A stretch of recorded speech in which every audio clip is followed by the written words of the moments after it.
ที่14ฟังหา47นี่ครับแล้วขึ้นต้นว่านัตถิโลเกละโหนามะศีลจะไม่มีในโลกนี่นัตถิโลเกละโหนามะศีลไม่มีในโลกเอาเปิดไปที่นี่ปัญหาธรรมะทางอินเทอร์เน็ตของหลวงตาครับเอาว่ามาคนที่หนึ่งถามว่าขณะนั่งสมาธิเมื่อจิตว่างและรวมกันเหตุใดจิตจึงหมุนเป็นวงล้อเสมือนจิตจะหลุดออกจากร่าง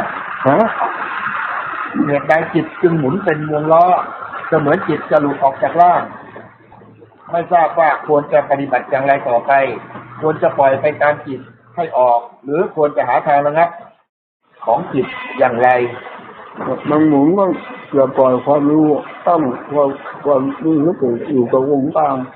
อยู่กับความรู้นะครับการของความหมุนมันจะระงับลงไปถ้าความรู้ไม่ไหลไปตามถ้าความรู้หลงไปตามมันจะแสดงเรื่อยไปถ้าความรู้ตั้งไว้มีสติบังคับมีเรื่องทั้งหลายจะสงบเข้ามาเข้าสู่ปกติคือความรู้เข้าใจเหรอคือระงับเรื่องแบบนี้ไม่ใช่แล้วอะไรอีกคนที่สองครับปกติหลานใช้พุทโธอยู่ประจำในการทำสมาธิแต่ปรากฏว่าเวลายืนเดินนั่งนอนหลานมักจะคิดฟุ้งซ่านยืนเดินนั่งนอนหลานมักจะคิดฟุ้งซ่านจำเป็นต้องใช้คำภาวนาลงท้ายด้วยคำว่าหนอเป็นแต่กันจึงจะสงบขึ้นขอกราบนมัสการองค์หลวงตาได้โปรดสงเคราะห์หลานด้วยว่าการปฏิบัติธรรมดังกล่าวถูกหรือผิดหรือควรจะปรับปรุงประการใดเจ้าค่ะถูกต้องแล้วถ้าอยู่ในจุดเดียวจะเป็นหนอก็ได้เป็นพุทธเป็นธรรมเป็นสงฆ์อะไรก็ได้เป็นธรรมเหมือนกันให้อยู่ในจุดเดียวจึงจะไม่ฟุ้งซ่านนะไอ้ที่ฟุ้งซ่านคือเผลอไม่มีสติมันปรุงของมันออกเต็มเหนียวเหงื่อที่ออกไหลออกตลอดอย่างที่ว่ายังเคยร่วงนั่นคืออำนาจของสติไม่มีขู่มันไปเลยแบบเนื่องจากกระแสของที่คือความคิดความปรุงออกตลอดเวลาสติระงับไม่ได้เรียกว่าหายหมาอะไรไหมทีนี้เวลากระแสของเกิดมันออกมารุนแรงสติมันมีความหมายเพราะฉะนั้นถึงว่าเรียกว่าหายหมาเข้าใจเหรอครับถ้าสติดีเขาอันนี้จะค่อยระงับเดี๋ยวมันสติดีขึ้นปิดไม่ให้ออกไม่ออกเข้าใจเพราะนั่นแหละจบแล้วครับทองคำ4 บาทครับผมทองคำ4 บาทครับมันยังไงนู่นครับข้างหลังนู่นครับเด็กนู่นพอใจจะมาเรื่อยปัญหาเลยทองคำมันจะค่อยไหลสูงเข้ามาเรื่อยจะไม่หมดทีเดียวนะก็ค่อยมาเรื่อยแต่มากกว่านั้นก็มาเรื่อยอะไรพูดอะไรเวลาหลับตาแล้วมีลูกคนอยู่ที่หน้าผากเจ้าค่ะตรงหน้าผากก็หน้าผากคนมันก็อยู่ด้วยกันแหละไม่ได้ไปเอาละนั่นนะเอาพุทโธไว้กับหน้าผากอยู่ที่นี่มันก็เปลี่ยนไปในหน้าผากคนนะนั่นแหละโดนีเซียครับนะโอ้ก็ได้มาให้เรื่อยๆมากนะขอเมตตาปัญหาธรรมเราก็มาอยู่ที่ขาดแคลนอยู่แล้วแต่ใส่คนอื่นเขาแล้วยังอะไรมาให้หลวงตาอีกอย่างนี้ภาวนาดีเลยจะถามครับเอาพูดช่างดาวโนกินมากกินน้อยไม่เที่ยวแล้วก็นอนมากนอนน้อยไม่เที่ยวพอเนี่ยได้แต่ว่ามันไล่คนไม่ชอบไม่รักแต่ว่านุไม่เที่ยวกับคุณกันแล้วเราก็ยังอีกจังกินมากหรือกินน้อยนอนมากหรือนอนน้อยสันติบอกไม่เกี่ยวกับคนอื่นแล้วครับไม่เกี่ยวกับไม่เกี่ยวกับภาวนาจ้ะค่ะไม่เกี่ยวกับภาวนาแล้วก็นุไม่เราเสร็จคุณเอิญจะพูดอะไรเราเสร็จคุณเอิญจบในจบแต่ว่านุบอกว่าได้เขาภาวนาเข้าได้จะกินมากกินน้อยหรือนอนมากนอนน้อยอะไรนี่เขาก็ภาวนาเข้าได้ครับบอกไม่เกี่ยวกับคนอื่นนี่ไม่ค้างพวกที่คนไม่เคยภาวนาเขาก็ทำได้เข้าใจไหมเนี่ยอย่างนั้นก็แก้ที่จับ ถ้าหนูภาวนาบางที่ไม่ตึงนะที่สมาธิมาแล้วเจ้าค่ะอันนี้หนูไม่บังคับไม่อะไรอันนี้มันเป็นเองมันเป็นออโตโนมัติลูกไม่อยากทำอะไรไม่อยากมีอะไรไม่อยากเป็นอะไรอันนี้เป็นเองเจ้าค่ะเวลาเขานั่งภาวนาก็เป็นสมาธิแล้วเป็นขึ้นมาแล้วเป็นเองครับเร็วมากไม่ตึงไงที่จะรวดเร็วมากครับแล้วก็หลังจากนี้เปลี่ยนเป็นระยะช่วงดูอย่างเดียวแล้วก็เดี๋ยวพอแค่หยุดไปเปลี่ยนเองอ่ะหลังจากเสร็จแล้วเราก็นุพิจารณาค่ะทำไมรู้สึกเป็นอย่างนี้แล้วก็ลูกฝึกปัญญาใหม่ที่เจ้าค่ะแต่ว่าลุงทำไม่ห่วงและต้องห่วงลูกฟังแกดามาเข้าใจลุงตาสอนดามาลูกเข้าใจลูกทำได้ลูกเป็นเองค่ะเขาบอกคือเขาพูดได้แล้วก็อธิบายได้คือเขาจะพูดฟังไทยไม่ชัดเจนแต่เขาเข้าใจคำสอนของหลวงตาเขาเอาไปทำได้เข้าใจถูกต้องแล้วพอจิตที่มันปล่อยเข้าไปเป็นระดับแล้วมันออกไปหาว่าอะไรอีกตั้งแต่ส่วนยาวเข้าไปถึงส่วนละเอียดคือนามธรรมความคิดความปรุงสัญญาอารมณ์ภายในจิตนี่ส่วนยาวส่วนกลางส่วนละเอียดส่วนหยาบก็คือได้วัตถุร่างกายมันปล่อยเข้าไปโดยลำดับจนกระทั่งเข้าถึงจิตกับอารมณ์ที่เกิดกับจิตเท่านั้นทางนั้นหมดนะที่จะเป็นขั้นไปนั่นนะมันพิจารณาอย่างนั้นเราถูกต้องแล้วมีเท่านั้นเหรอเอาให้ยุติเดี๋ยวมันจะเป็นบ้าน้ำลายนะฟังทุกแง่นี่นะเอาละมีเท่านั้นแหละพูดอะไรมากมันย่นเข้ามันก็หดเข้าไปไปพูดอะไรมากมายคือโดดาเนี่ยคือคนหนึ่งพูดด้วยความดึงดูดดื่มในจิตใจออกเลยนี่คนหนึ่งเป็นผู้ฟังอย่างหลวงตาเนี่ยมันเหนื่อยด้วยมันเดี๋ยวจะตีปากเราตอนนี้เรารู้ที่ออกมาเพราะอะไรรู้หมดแหละอย่างเราขึ้นไปพัดกับพ่อแมวจันมันฟังที่หนักอย่างนั้นแล้วเอาละอย่ามายุ่งเวลานี้ไม่ให้ยุ่งหาแต่เรื่องยุ่งกับพวกนี้ยุ่งด้วยกวนด้วยนะเอามาอย่างนี้แหละเอาไว้ตรงนั้นแหละเอาวางเอาวางแล้ววางตรงนั้นแหละให้เลยนั่นเอามาจานเอาเข้ามานั้นเลยวางนี่ละวางละนี่ตาใจพอนะวันนี้มีปัญหาอินเทอร์เน็ตนะครับวันนี้มีปัญหาอินเทอร์เน็ตครับปัญหาว่าไงเอาเลยละครับอินเทอร์เน็ตเอาว่าครับปัญหาจากเว็บไซต์ของหลวงตาวันที่6 กันยายน 47คนแรกที่ลูกดำเนินอยู่คือมันรู้สึกตัวที่กายที่ใจในชีวิตประจำวันอยู่เสมอแต่ช่วงนี้มีบางอย่างที่เปลี่ยนจากเดิมคือที่เคยกำหนดรู้เข้ามาที่ใจที่เคยตั้งใจว่าจะรู้สิ่งต่างๆเดี๋ยวนี้ว่างไปเองไม่ได้ทำอะไรสังเกตได้ว่าเมื่อก่อนเวลาน้อมนึกถึงสิ่งที่จะเป็นไปข้างหน้าของตนเองก็จะเห็นอารมณ์หรือเห็นจิตที่นึกคิดในขณะนั้นแต่ตอนนี้น้อมไปมันไม่มีให้ดูแล้วทั้งดีทั้งร้ายต่างๆที่จะเกิดเกี่ยวกับตนเองในอนาคตกับว่างเข้ามาที่ใจหมดเลยดูอะไรให้ตัวเองเหมือนเดิมไม่เห็นแล้วแต่ถ้าเป็นอาการข้างนอกก็ยังเห็นเหมือนเดิมคือลูกสังเกตเห็นว่ามีสิ่งที่เปลี่ยนไปกราบเรียนถามหลวงตาเพราะไม่เห็นที่พึ่งอื่นเลยเจ้าค่ะเราฟังแล้วไม่ตอบมันนี่ครับมันนี่ไม่ตอบฟังเฉยๆไม่มีแง่อะไรที่เป็นหน้าตอบครับคนที่2นะครับคนที่2เป็นเด็กผู้ชายอายุ15 ปีครับได้กราบหลวงตามาตั้งแต่อายุ3 ปีแม่ของเด็กได้สอนให้เด็กได้ภาวนาโดยกำหนดบริกรรมพุทโธตั้งแต่อายุ7 ปีและจิตใจของเด็กได้รวมดิ่งวูบลงไปเหมือนตกเหว บางครั้งที่เด็กได้ภาวนาก็จะเกิดแสงสว่างเท่าที่รู้สึกว่าเหมือนออกมาจากกายของตนเองและค้างอยู่อย่างนั้นไม่นานจิตก็จะถอนออกมาสู่สภาพปกติหรือบางครั้งที่ภาวนาก็จะมีความรู้สึกว่ากายหายไปแต่ยังคงได้ยินเสียงรอบข้างอยู่หรือบางครั้งจิตก็จะหายเงียบไปไม่รับรู้ภายนอกเลยเหลือแต่ความรู้สึกที่เด่นอยู่กับตัวเดียว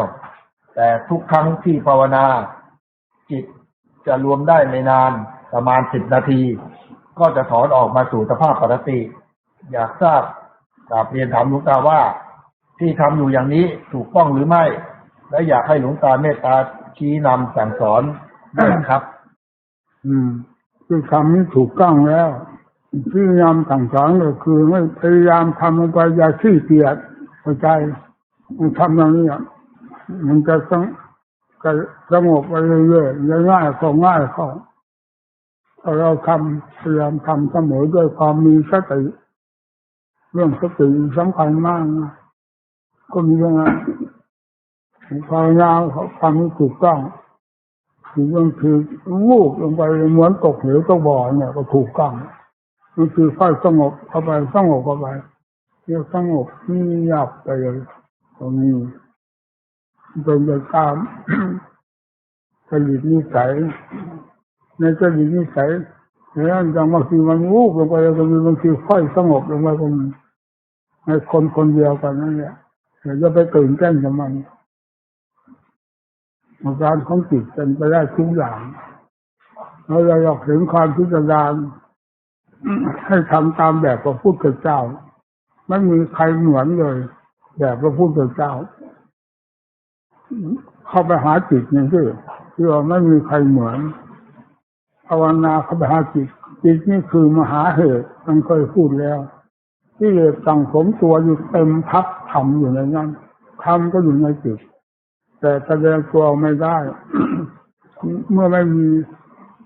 ผู้เปิดทางคือความเพียรสติ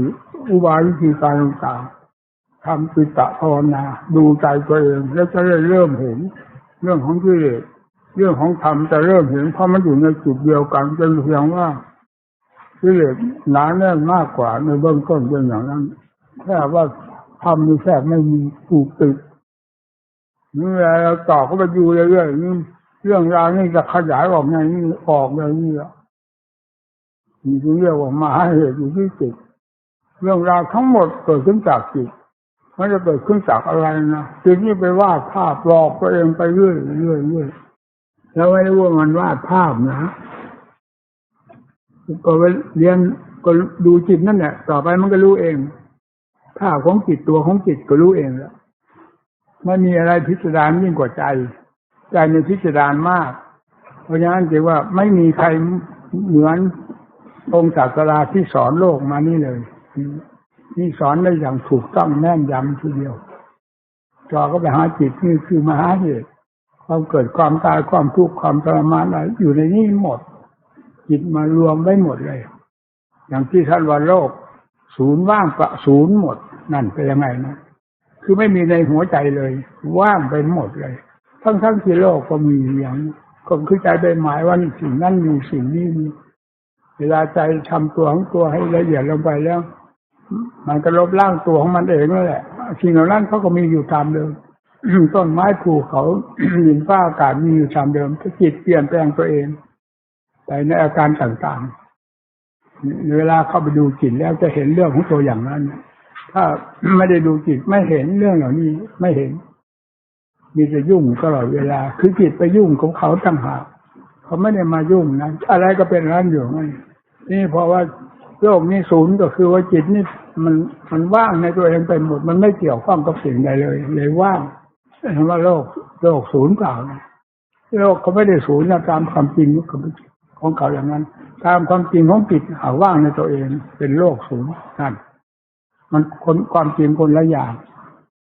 เรื่องภาวนาเอาว่าไปที่เอาลองภูมิลงตาบัวดูที่เทศว่ามาที่6 ปีเต็มแล้วนะเอามาลองภูมิลงตาบัวดูท่านหลายมีภูมิทางด้านจิตกับภาวนาเอาเข้ามาลองดูจะเป็นยังไงจะได้รู้กันตอนนี้แหละนะ อันนี้มันพูดออกได้แต่เจ้าที่เขาว่าเกี่ยวข้องอะไรก็พูดเฉพาะเท่านั้นที่ว่าเหล่านี้ก็มาเกี่ยวข้องนี้ก็พูดอย่างนี้ให้ฟังเอาเกี่ยวข้องอะไรมาอีกนั่นฟังที่ไหนทีเวลาได้เปิดออกแล้วมันมีอะไรมาปิดบังพูดกันตรงอย่างนี้แหละมันจวนจะตายแล้วนี่นะไม่มีอะไรมาผ่านเลย แม้แต่ที่แม่สายไม่มีเป็นสมมุติทั้งหมดจิตคิดนอกจากสมมุติไปแล้วจะไม่มีสิ่งนี้เกี่ยวข้องสามแต่โลกธาตุไม่มีเลยในจิตนั่นจึงเรียกว่าจิตเป็นวิมุตติจิตหลุดแล้วจากจิตพ้นแล้วจากสมมุติทั้งมวลตั้งแต่หยาบละเอียดสุดหมดไม่มีอะไรภายในจิต ท่านว่าจิตว่างจิตบริสุทธิ์จิตว่างจิตเป็นอย่างนั้นไม่มีอะไรเกี่ยวข้องเลยแต่ก่อนเป็นมหาเหตุอยู่ในนั้นหมดปราบลงไปได้หมดสิ่งที่ก่อควรที่สุดมหาเหตุก็คือกิเลสธรรมก็เป็นมหาเหตุฝ่ายดับฝ่ายระงับน้ำดับไฟระงับลงไปจนกระทั่งหมดโดยสิ้นเชิงแล้ว โลกที่ว่าจิตไปวาดนั้นวันนี้หดตัวเข้ามาหมดนั่นเขาก็อยู่อย่างนั้นแหละโลกแต่ไม่ยื่นกับเขาเหมือนเวลาเรานอนหลับสนิทมันอะไรมี เวลาหลับสนิทอะไรก็มีอย่างนั้นแหละเสื่อมหมอนทุกสิ่งทุกอย่างมีอยู่ตามปกติแต่เวลาจิตหลับสนิทเป็นยังไงมีเขามีเรามีตนมีตัวมีสัตว์มีบุคคลมีอะไรที่ไหนไม่มีห่วงใยอะไรทั้งนั้นเวลาหลับสนิทแต่ถ้าไม่สนิทเป็นอีกอย่างฝันอะไรนี่นะถ้าหลับสนิทแล้วเป็นอย่างนั้นนะไม่มีอะไรเคลื่อนไหวเลยพอตื่นขึ้นมาก็รู้ว่าเมื่อคืนนี้นอนหลับดีเหลือเกินเป็นอย่างนั้นเนี่ยนี่เราเทียบหลับสนิทเฉยๆนะกับจิตที่บริสุทธิ์สุดส่วนแล้วปล่อยวางโดยสิ้นเชิงแล้วหลับสนิทอย่างนั้นมันต่างกันที่ว่าหลับสนิทของคนมีกิเลสจิตนั้นดับสนิทของผู้สิ้นกิเลสมันต่างกันอย่างนี้เราจึงได้สอนอย่างให้ภาวนาเลยพุทธศาสนาจะเด่นขึ้นที่หัวใจของผู้ภาวนานะ ในคัมภีร์เวลาในที่ไหนจะภาวนาไว้เท่าไหร่ก็ไม่สิ้นสุด มาสิ้นสุดที่หัวใจนี่สิ้นสุดมหาเหตุก็สิ้นสุดลงที่นี่หมดมหาเหตุทั้งปวงหมดก็สิ้นสุดลงที่นี่ไม่ได้สิ้นสุดลงที่ไหนนะใจจริงพิจารณามากทีเดียวไม่มีอะไรเกินใจแล้วเรื่องความพิจารณาอยู่กับใจทั้งหมดเพราะฉะนั้นจะให้จ่อเข้าไปดูที่จิตกับภาวนาจะแสดงขึ้นตามนิสัยของตนและกำลังของตัวเองนั่นแหละจะแสดงขึ้นที่นั่นก็มีเท่านั้นนะก็มีอะไรอีกล่ะคนที่สามครับหลังจากที่ลูกนั่งแล้วจิตรวมแล้ว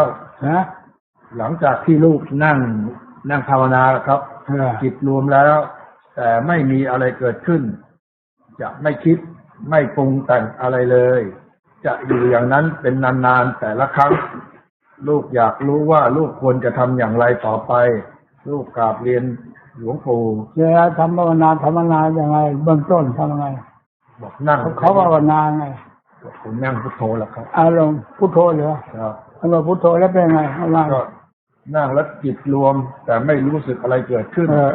จะไม่คิดไม่ปรุงแต่งอะไรเลยจะอยู่อย่างนั้นถูกต้องนานแต่ละครั้งถูกต้องอยากจะถามว่าจะทำอย่างไรต่อไปครับให้ทำอย่างนั้นแหละนะขั้นต่อมานี่ถ้าหากว่ามันมีความสงบของจิตเรียกว่าความ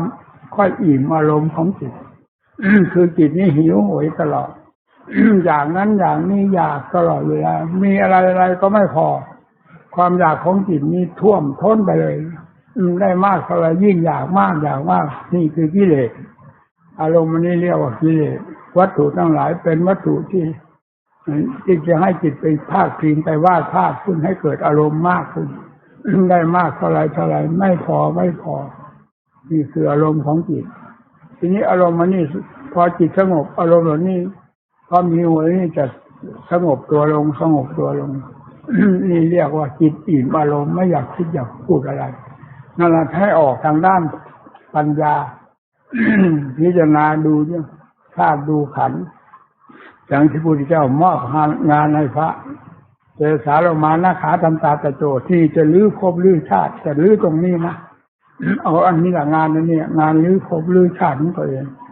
ไม่ใช่เรื่องเล็กน้อยนะเตสาโลมานะขาตันตาตะโจนนี่แหละงานลื้อภพลื้อชาติจับตัวนี้เข้าไปแล้วก็มันจะค่อยกระจายเหมือนไฟได้เชื้อมีอยู่ที่ไหนไฟจะลุกลามไปเรื่อยอย่าไปเหยียดเผาไหม้ไปได้นี่ส่วนไหนจะรู้ได้เห็นได้ไปเรื่อยลบล้างกันไปเรื่อยปล่อยวางกันไปเรื่อยเนี่ยใช้ทางปัญญาว่างนะสมาธิคือความสงบใจความสงบใจนี้ถ้ามันมีปัญญามาแฝงก็นับว่าเลิศว่าเลอในตัวเองจนติดสมาธิวันหนึ่งว่านิพพานอยู่ในสมาธินี้เป็นแล้วนะนี่มันจะมาพูดเฉยๆ เวลาจิตสงบเต็มที่อิ่มตัวเต็มที่แล้วไม่อยากคิดอยากปรุงอะไรยุ่งกวนใจแต่ก่อนเขาไม่ได้คิดไม่ได้มันจะตายหลีดดิ้นทีนี้เวลาจิตอิ่มอารมณ์ด้วยการภาวนาแล้วสงบตัวเข้ามาทีนี้ไม่อยากคิดอยากปรุงความคิดปรุงที่เรียบปวนใจทั้งนั้นอยู่แนวอันเดียวเลยที่รู้แนวอยู่อันเดียวสุดท้ายเลยเหมานั่นว่าจะเป็นพระนิพพานนั่นมีอันเดียวเท่านั้นแหละ เอกจิตเอกธรรมเดี๋ยวว่าจิตอิ่มอารมณ์เต็มที่แล้วนั่นนี่ละจิตอิ่มอารมณ์เต็มที่แล้วไม่สนใจกับอารมณ์อะไรที่นี่ให้พาพิจารณาแยกธาตุแยกขันธ์ ดูผมขนเล็บฟันหนังเนื้อเอ็นกระดูกตับไตไส้พุงภายในภายนอกของตัวเองและของผู้อื่นหรือสัตว์ใดก็ตามพิจารณาเป็น อันนี้จังทุกขังอนัตตาอสุภะอสุภังป่าช้าผีดิบพิจารณาดูในกายของตัวเองนี่ปัญญาจะขยายตัวออกมีความรู้ทางด้านปัญญาจะเฉียบแหลมมากสมาธิที่ว่าเลิศเลินในเบื้องต้นที่ไม่เคยออกพิจารณานั้นจะกลายเป็นมูดเป็นคูดไปนะคือต่ำกว่ากันขนาดนั้นแหละปัญญานี่แหลมคมเข้าไปเรื่อยจิตสิ่งเล่นดื่มทางด้านปัญญาให้ใช้ปัญญาบ้างนะ ถ้าใช้ปัญญาจิตจะเบิกกว้างออกไปเรื่อยจิตอิ่มอารมณ์นั่นแหละเป็นทางที่จะก้าวเดินทางด้านปัญญาพิจารณาแยกธาตุแยกขันธ์ ตามสัดตามส่วนของมันเป็นยังไง เวลาจิตมันหิวโหยอารมณ์พาพิจารณานี่มันทะเลสลายไปข้างนอกเสียเลยเป็นสัญญาอารมณ์เป็นสมุทัยเป็นกิเลสไปเสียเพราะงั้นท่านจึงสอนเวลาจิตมีความสงบแล้วให้พิจารณาทางด้านปัญญาท่านสอนพาท่านว่าสมาธิปริภาวิชาปัญญามหาปราโหติมหานิสร้างสร้างปัญญาเมื่อมีสมาธิหนุนหลังแล้วย่อมเดินได้คล่องตัวแต่ทางปัญญาท่านว่าปัญญาอันสมาธิอบรมแล้วย่อมมีผลมากมีอานิสงส์มากท่านพูดกว้างๆแต่ผู้ปฏิบัติจะมารู้ตัวเองสรุปลงมาแล้วก็เรียกว่าเมื่อมีสมาธิหนุนแล้วเดินได้คล่องตัวนั่นไปอย่างนั้นเลย ศีลเป็นเครื่องอบรมจิตให้มีความสงบไม่ละแค่ระคายใดศีลของตนว่าด่างพร้อยหรือขาดทะลุประการใดจิตก็ไม่มีอารมณ์ละแค่ระคายแล้วภาวนาก็สงบได้ง่ายนี่เวลาสงบแล้วจิตนี่ก็สงบเข้าไปก็อิ่มอารมณ์พออิ่มอารมณ์แล้วพาคิดทางด้านปัญญาก็คิดแยกธาตุแยกขันธ์เนี่ยคือสาโลมานะขาทันตาปะโตจะทำให้เป็นสมถะก็ได้คือสงบด้วยการพิจารณาเจอสาใดจุดเดียวโตมาผมขนเล็บฟันจะพิจารณาอะไรก็ตามหรือเอาคำใดบริกรรมก็ตามเป็นอารมณ์ในความสงบได้ทีนี้เวลาจิตมีความสงบแล้วเอาอันนี้เป็นแยกออกเป็นด้านปัญญาทางวิปัสสนาก็ได้นั่นมันออกไปเรื่อยจากนั้นก็เป็นปัญญาไปเรื่อยละอาการทั้งหมดเยสาโลมานะขาทันตาตะโจนี่กลายเป็นหินรับปัญญาไปเรื่อยแต่ก่อนมันเป็นหินรับจิตให้สงบเบื้องต้นให้สงบกอมจิตให้สงบต่อไปก็เป็นเรื่องขัดเป็นหินรับปัญญาไปนี่ให้พิจารณาทางด้านปัญญาพากันเข้าใจนะเรื่องปัญญานี่ออกทางปัญญาเป็นอย่างนี้ออกทางปัญญานี่กว้างขวางมากนะสมาธิมีแต่รวมตัวเขาไม่กว้างขวางมากนะแต่ทางด้านปัญญานี่กว้างขวางออกไปจะละยิ่งแตกกระจายแตกไปเรื่อยเรื่องปัญญาพิสดารมากทีเดียวมีให้พิจารณาทางด้านปัญญาแยกธาตุแยกขันธ์ป่าช้าผีดิบไปเยี่ยมป่าช้าท่านสอนนั่นเยี่ยมป่าช้าคือดูป่าช้าตัวเองไม่เห็น เกียร์สารวาระตาตาเจ้าเนี่ยคือร่างกายมันแตกมันเน่ามันยังไม่แตกมันก็เน่ามันก็เป็นของมันอยู่ภายในมีเรียกกับป่าช้าผีดิบผีสดเราพิจารณานี่ก็ไม่เห็นท่านจึงสอนให้ไปเยี่ยมป่าช้าให้ไปดูโน้นแล้วเขี่ยวเข้ามาภายในพอได้หลักได้เกณฑ์แล้วป่าช้าภายนอกก็ไม่จำเป็นดูป่าช้าภายในกระจายไปหมดนั่น เรียกว่าปัญญาก็มีเท่านั้นเลยนะพูดย่อไปซะก่อนเอาแล้วมีอะไรอีก คนที่สี่ครับกราบเท้าพ่อแม่ครูบาอาจารย์ที่เคารพกับผมปฏิบัติธรรมโดยการเฝ้ามองดูความเป็นไปของจิตใจมีความเข้าใจตัวเองตามลำดับแต่เมื่อจะให้จิตหยุดคิดกับทำไม่ได้จึงขอกราบเท้ากราบเรียนถามจะหยุดสภาวะการคิดของจิตควรจะทำอย่างไรดีครับคือให้บริกรรมเป็นความคิดอันหนึ่งเพื่อระงับความคิดอันหนึ่งเราจะให้ความคิดอันหนึ่งเป็นความคิดของกิเลสความคิดอันหนึ่งเป็นความคิดของธรรมเช่นพุทโธหรือคำบริกรรมคำใดก็ตามนี่เป็นความคิดเหมือนกันเป็นสังขารเหมือนกันแต่เป็นสังขารฝ่ายธรรมระงับสังขารฝ่ายกิเลสได้เข้าใจครับนี่แหละให้เอานี่แหละระงับที่ความคิดปรุงเขาบอกคิดปรุงไม่ใช่เหรอไหนเขาบอกเขาปฏิบัติธรรมก็มองดูความเป็นไปของจิตใจก็มีความเข้าใจในตัวเองตามลำดับแต่เมื่อจะให้จิตหยุดคิดกับทำไม่ได้นั่นแหละมันคิดคือทำไม่ได้มันก็คิดของมันไปเรื่อยห้ามมันไม่ได้เพราะงั้นจึงเอาความคิดทางด้านธรรมะตีเข้าไปตรงนั้นให้คิดแต่คำบริกรรมคำเดียวไม่ต้องคิดคำอื่นเช่นพุทโธก็ได้อโมริสังโฆอะไรก็ได้ให้คิดคำเดียวติดกันตลอดไปเลยนี่ทับความคิดที่มันคิดที่มันหยุดไม่ได้นั่นแหละนั่นแหละเอาความคิดนี้ทับมันเดี๋ยวมันจะสงบเองความคิดนั้นความคิดต้องทำนะครับและเป็นความสงบความคิดของกิเลสเป็นความฟุ้งซ่านรำคาญเข้าใจครับนี่เอาความคิดของธรรมนี่ระงับเข้าไปนี่แค่นั้นแหละแล้วมันสงบเองนะครับคนที่ห้าครับกับผมได้ปฏิบัติมานานพอสมควรแต่ไม่ได้เข้มข้นมากนักจะเน้นไปในด้านการพิจารณาภาวะจิตเป็นหลักเช่นขณะขับรถยนต์อยู่แล้วก็มีคันอื่นขับแซงก็จะมองดูจิตตัวเองว่ากับเพื่อมขึ้นด้วยอารมณ์โทสะหรือไม่บางครั้งก็กำหนดทันและบางครั้งก็กำหนดทันบางครั้งก็ไม่ทันส่วนการปฏิบัติด้านสมถะนั้นจะนั่งเป็นหลักและกำหนดอานาปานสติตลอดเวลาที่มีโอกาสมาช่วงหลังๆมีความรู้สึกว่าผลจากการกำหนดลมหายใจเข้าออกนั้นทำให้มีสติควบคุมกายและวาจามากขึ้นเกิดความสบายใจมากกว่าแต่ก่อนมากแต่ที่เจอปัญหาตอนนี้ก็คืออารมณ์โทสะจะมาเร็วและจะหงุดหงิดอยากขอคำแนะนำจากหลวงตาว่าไม่ให้จิตหงุดหงิดรำคาญอยากให้จิตสงบไม่อยากโกรธใครอยากจะให้จิตของตัวเองเป็นอย่างแผ่นดินซึมซับทุกอย่างได้โดยไม่กระเทือนกับนมัสการหลวงตาด้วยความเคารพภาวนาอารมณ์ให้สงบให้มากนั่นแหละพอจิตมีความสงบบ้างแล้วจิตจะค่อยละเอียดเข้าไปโทสะจึงปรากฏได้ง่ายทั้งที่แต่ก่อนโทสะมันมีอยู่แล้วแต่ไม่รู้เพราะมันมากต่อมากทับจนจะตายว่างั้นเลยนี่พอจิตมีความสงบละเอียดเข้าไปโทสะยับขึ้นมามันก็รู้มาว่าโทสะนี่เกิดได้ง่ายความจริงสติดีขึ้นเข้าใจเท่านั้นแหละเอาทำจำใจให้สงบให้มากเข้าครับโทสะมีก็ให้รู้ว่ามีเท่านั้นแหละผลสุดท้ายครับทางวัดอนุญาตให้ผู้หนึ่งผู้ใดบริจาคเป็นเจ้าภาพก่อสร้างสิ่งหนึ่งให้แก่วัดผู้ที่เป็นเจ้าภาพต้องการทำบุญแต่เพียงผู้เดียวโดยไม่ได้บอกบุญผู้อื่นหรือไม่ยินยอมให้ผู้อื่นร่วมทำบุญด้วยโดยมีเหตุผลว่าไม่เหมาะสมถ้าครูบาอาจารย์ทราบถ้าครูบาอาจารย์ทราบจะตำหนิอยากทราบว่าการกระทำเช่นนี้ตำหนิอะไรคือวัดเขาอนุญาตให้ศรัทธาผู้หนึ่งบริจาคเป็นเจ้าภาพก่อสร้าง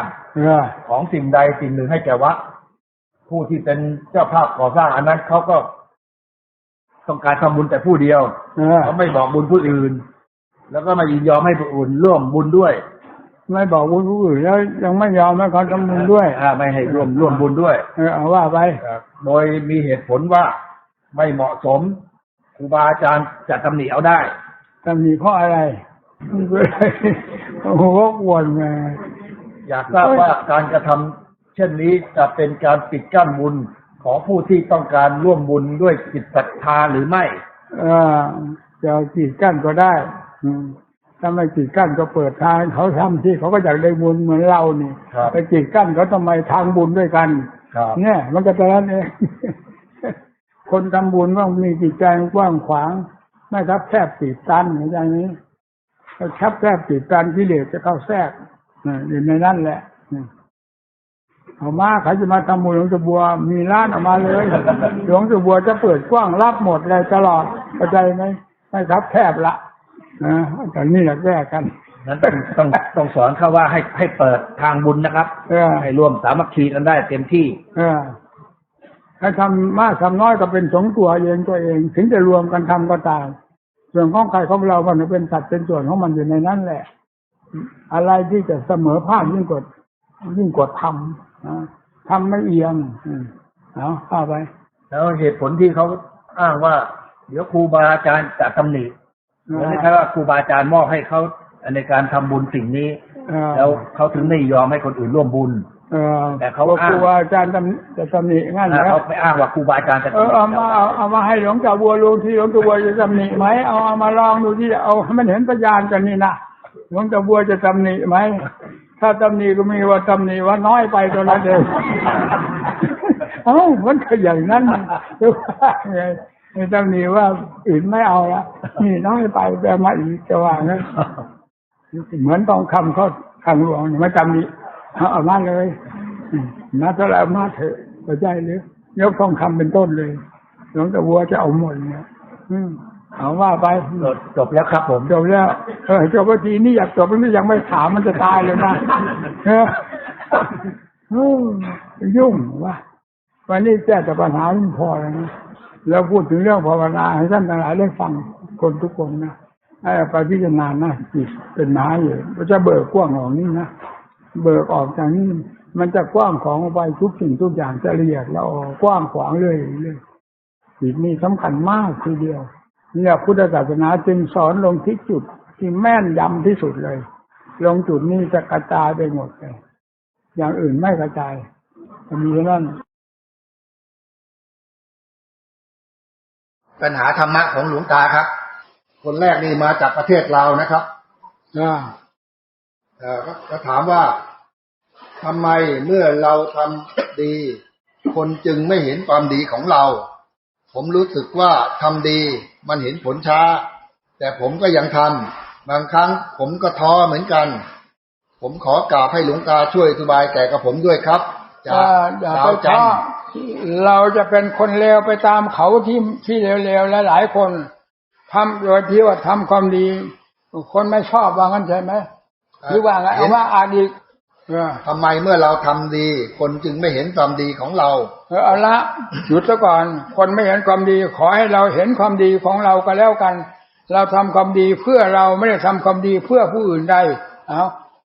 อ่านต่อไปอีกผมรู้ว่าทำดีมันเห็นผลช้าแต่ผมก็ยังทำบางครั้งผมก็ท้อเหมือนกันเราทำลงไปอย่าท้อ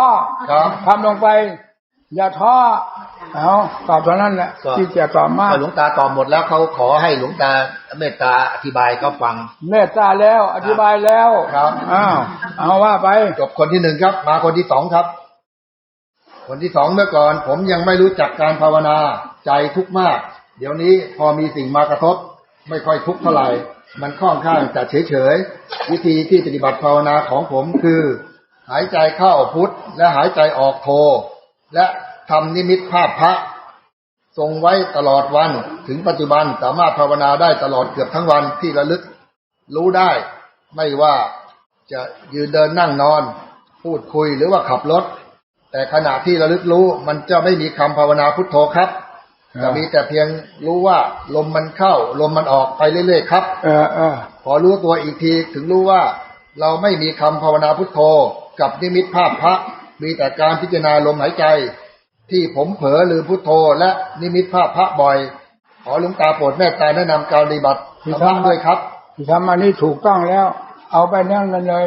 ทำให้มากๆนะถูกต้องแล้วเราย้ำให้2 หนเอาละอย่าให้ถึง3 หนเลยว่าไป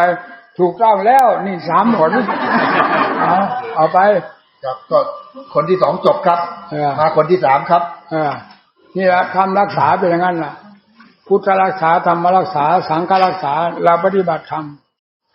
ย่อมรักษาเราอย่างนี้นี่ปล่อยเบาลงโดยระดับทุกข์เพราะทำรักษาทุกข์เข้ามาช่วงย่ามไม่ได้ว่าไปคนที่3ครับปัจจุบันผมกำลังพิจารณากายโดยพิจารณาผมขนเล็บฟันหนังให้เป็นปฏิกูลมันมีความรู้สึกยิบในจิตครับเช่นพอนึกถึงผมหรือหนังว่าปฏิกรณ์ปั๊บมันก็แสดงอาการปฏิกูลทันทีบ้างก็หลุดออกมาให้เห็นทำไมมันถึงรู้สึกยับเวลาทำงานก็ทำปกติไปแต่เหมือนอีกจิตหนึ่งก็อยากจะพิจารณาให้ต่อเนื่องแต่มันก็ต้องทำงานต้องนอนแล้วก็ไม่ค่อยหลับเพราะมันพอใจกับพิจารณาแบบนี้แต่ไม่ค่อยชัดเพราะมันเบาสบายถูกไหมครับถูกต้องพิจารณาอย่างนั้นแหละเนี่ยกองทุกข์อยู่กับอันนี้แหละกับผู้เขาไม่ติดมาติดผู้เราเนี่ยให้แก้ผู้เราด้วยพิจารณาตามพระพุทธเจ้าสอนจะพังทลายผู้เราออกแล้วพังหมดโลกธาตุนี้ไม่มีเหลือเรียกว่าแต่ภูเขาที่อยู่ในโลกธาตุนี้เลยพังหมดถ้าลงในอันนี้จะเข้าถึงไหนถูกต้องแล้วข้อที่2ครับนอกเหนือจากอสุภะแล้วควรกำหนดให้ไปอนิจจังทุกขังอนัตตาด้วยใช่ไหมครับใช่ว่าไปบางครั้งพิจารณาอยู่จิตมันก็มายึดตรงอกตัวเองแล้วพิจารณาทุกขังว่าอะไรเป็นทุกข์อกเป็นทุกข์เหรอลองลอกหนังออกจนถึงกระดูกแล้วทุกข์จากการยึดอกมันก็ดับหรือบางครั้งก็เป็นแบบทุกข์ก็อยู่ส่วนทุกข์เนี่ยครับบอกมาอย่างนี้ครับข้อที่2เขาบอกว่าข้อที่2นะฮะเขาบอกว่านอกเหนือจากอสุภะแล้วควรกำหนดให้เป็นอนิจจังทุกขังอนัตตาด้วยใช่ไหมครับบางครั้งพิจารณาใช่มันเกี่ยวโยงกันนั่นแหละจิตมันเกี่ยวโยงกันจิตก็มายึดตรงอกตัวเองบางครั้งพิจารณาอยู่มันก็มายึดอกตัวเองแล้วก็พิจารณาทุกขังอกตัวเองมันเป็นอะไรมันถึงมายึดก็พิจารณาแล้วว่าไงมันอกอะไรนั่นน่ะว่าเป็นทุกขังว่ามันเป็นทุกขังแล้วว่าเป็นทุกอกเป็นทุกเหรอลองลอกหนังออกจนถึงกระดูกแล้วทุกจากการยึดอกมันก็ดับเนี่ยครับเขาเขียนมาอย่างนี้ครับเนี่ยมันก็มีเท่านั้นจะให้ว่าอะไรอีกล่ะงั้นก็ไปข้อ3ครับข้อ3ทำไมเวลาพิจารณาแล้วจิตมันมาเด่นอยู่ที่กลางอกเหมือนมันหดตัวแต่ก็ไม่ถาวรบางครั้งมันก็ยืดกายอีกบางครั้งมันก็ยึดกายอีกแต่ไม่หนักเหมือนยังไม่เคยพิจารณาพอรู้เท่าทันหรือพิจารณาจิตมันก็มาเด่นอยู่กลางอกอีกต้องทำยังไงต่อไปครับอย่างนี้แหละถูกต้องเข้าใจแล้วถูกต้องแล้วเราให้พิจารณาอย่างนั้นต่อไปครับเวลาชำนาญแล้วมันจะคล่องแคล่วว่องไวแล้วเข้าใจตัวเองไปโดยลำดับเข้าใจเลยครับเอาว่าไปข้อ4ครับบางครั้งจิตมันบอกว่าพิจารณาพอแล้วจะพิจารณาอีกเหมือนมันไม่สนใจต่อมาไม่สนใจก็ให้เขาอยู่ในความสงบเข้าใจเหรอครับถ้าไม่สนใจกับการพิจารณาแล้วก็ให้เขาไปอยู่ในความสงบคือรู้อยู่โดยเฉพาะเข้าใจเหรอครับต่อไปต่อมาเหมือนกิเลสมันค่อยๆแทรกตรงความนอนใจต่อมาเหมือนกิเลสมันค่อยๆแทรกตรงความนอนใจบอกว่าพิจารณาพอแล้วตรงนี้จะแก้อย่างไรให้รู้เท่าทันหรือเปล่าครับเวลาพอก็พอคือเวลาเราเหน็ดเหนื่อยเมื่อยล้าก็พักงานเรียกว่าพอก่อนวันนี้วันหลังซ้ำใหม่อย่างนี้เข้าใจเหรอครับมันพอเป็นระยะหิวเป็นระยะอิ่มเป็นระยะเข้าใจไหมล่ะเอาต่อไปคนที่4ครับการทำสมาธิของสำนักหนึ่งเขาสอนว่าไม่ต้องยึดลมหายใจให้นึกนิมิตเป็นแก้วกลมใสแทนกับผมปฏิบัติแล้วมันขัดในจิตครับผมสงสัยว่าทางนี้เป็นทางที่ทำให้พ้นทุกข์เกิดปัญญาตามที่สำนักนี้สอนมาเผยแพร่แน่หรือเหมือนกับเป็นการสะกดจิตตัวให้ยึดในภาพนิมิตนั้นแต่พอผมได้มาลองภาวนาพุทโธ ตามที่ได้อ่านเทศของหลวงตากับสงบเย็นจิตแน่นดีครับตอนนี้ผมไม่รู้ว่าทางไหนแน่ที่ถูกกราบหลวงตาช่วยชี้แนะด้วยครับทางของเราที่ทำแล้วเป็นความสะดวกสบายโล่งใจนั่นแหละเป็นทางถูกที่สุดสำหรับเราคนอื่นล้างเนื้อชอบล้างยาแล้วแต่ใครจะพิจารณาไปยามีหลายประเภทโรคก็มีหลายประเภทเหมือนกันแล้วแต่ใครจะถูกกับโรคชนิดใดด้วยยาขนาดใดก็นำไปปฏิบัติต่อตัวเองเข้าใจเหรอครับเอาว่าไปกับผมเคยสงสัยเรื่องนิพพานเป็นอัตตาหรืออนัตตาตามที่ทางสำนักนี้สอนเผยแพร่แต่ได้มาฟังหลวงตาสอนแล้วเข้าใจแน่ชัดทั้งที่กับผมก็ไม่ได้ไปถึงพระนิพพานแต่แปลตรงที่ฟังหลวงตาแล้วเข้าใจไหนว่าไงต้นเลยครับกับผมสงสัยเรื่องนิพพานเป็นอัตตาหรืออนัตตาตามที่ทางสำนักนี้สอนเผยแพร่แต่ได้มาฟังหลวงตาสอนแล้วแน่ชัดแน่ใจทั้งที่กับผมก็ไม่ได้ไปถึงพระนิพพานแต่แปลกตรงที่ฟังหลวงตาแล้วเข้าใจเหมือนกับเป็นของจริงของแท้ครับผมขอเมตตาหลวงตาอธิบายเพื่อทางที่ถูกของการภาวนาเพื่อไม่ให้ไปในทางที่ผิดสำหรับหลักของพุทธศาสนาด้วยครับที่พูดแล้วนั่นก็ถูกต้องแล้วไม่สงสัยนิพพานนั่นก็ถูกต้องแล้วจะให้อธิบายไปอะไรอีกเอาละพอเท่านั้นแหละพอก็จบครับอธิบายไม่มีแง่อธิบายหาอะไรเอาละพอครับว่าเฮ้ยเหนื่อยจริงๆนะเราดูท่านั่งไปเลย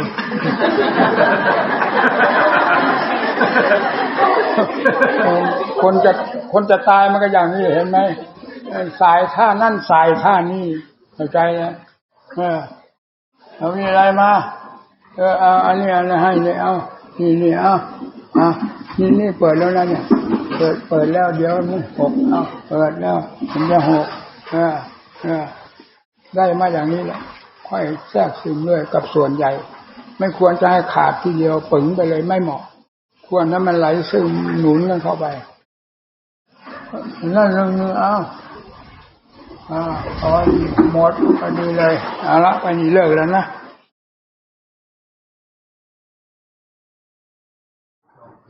วันนี้ไม่เคยฉันอาหารครบกันเลยแล้วตั้งแต่สร้างวัดมา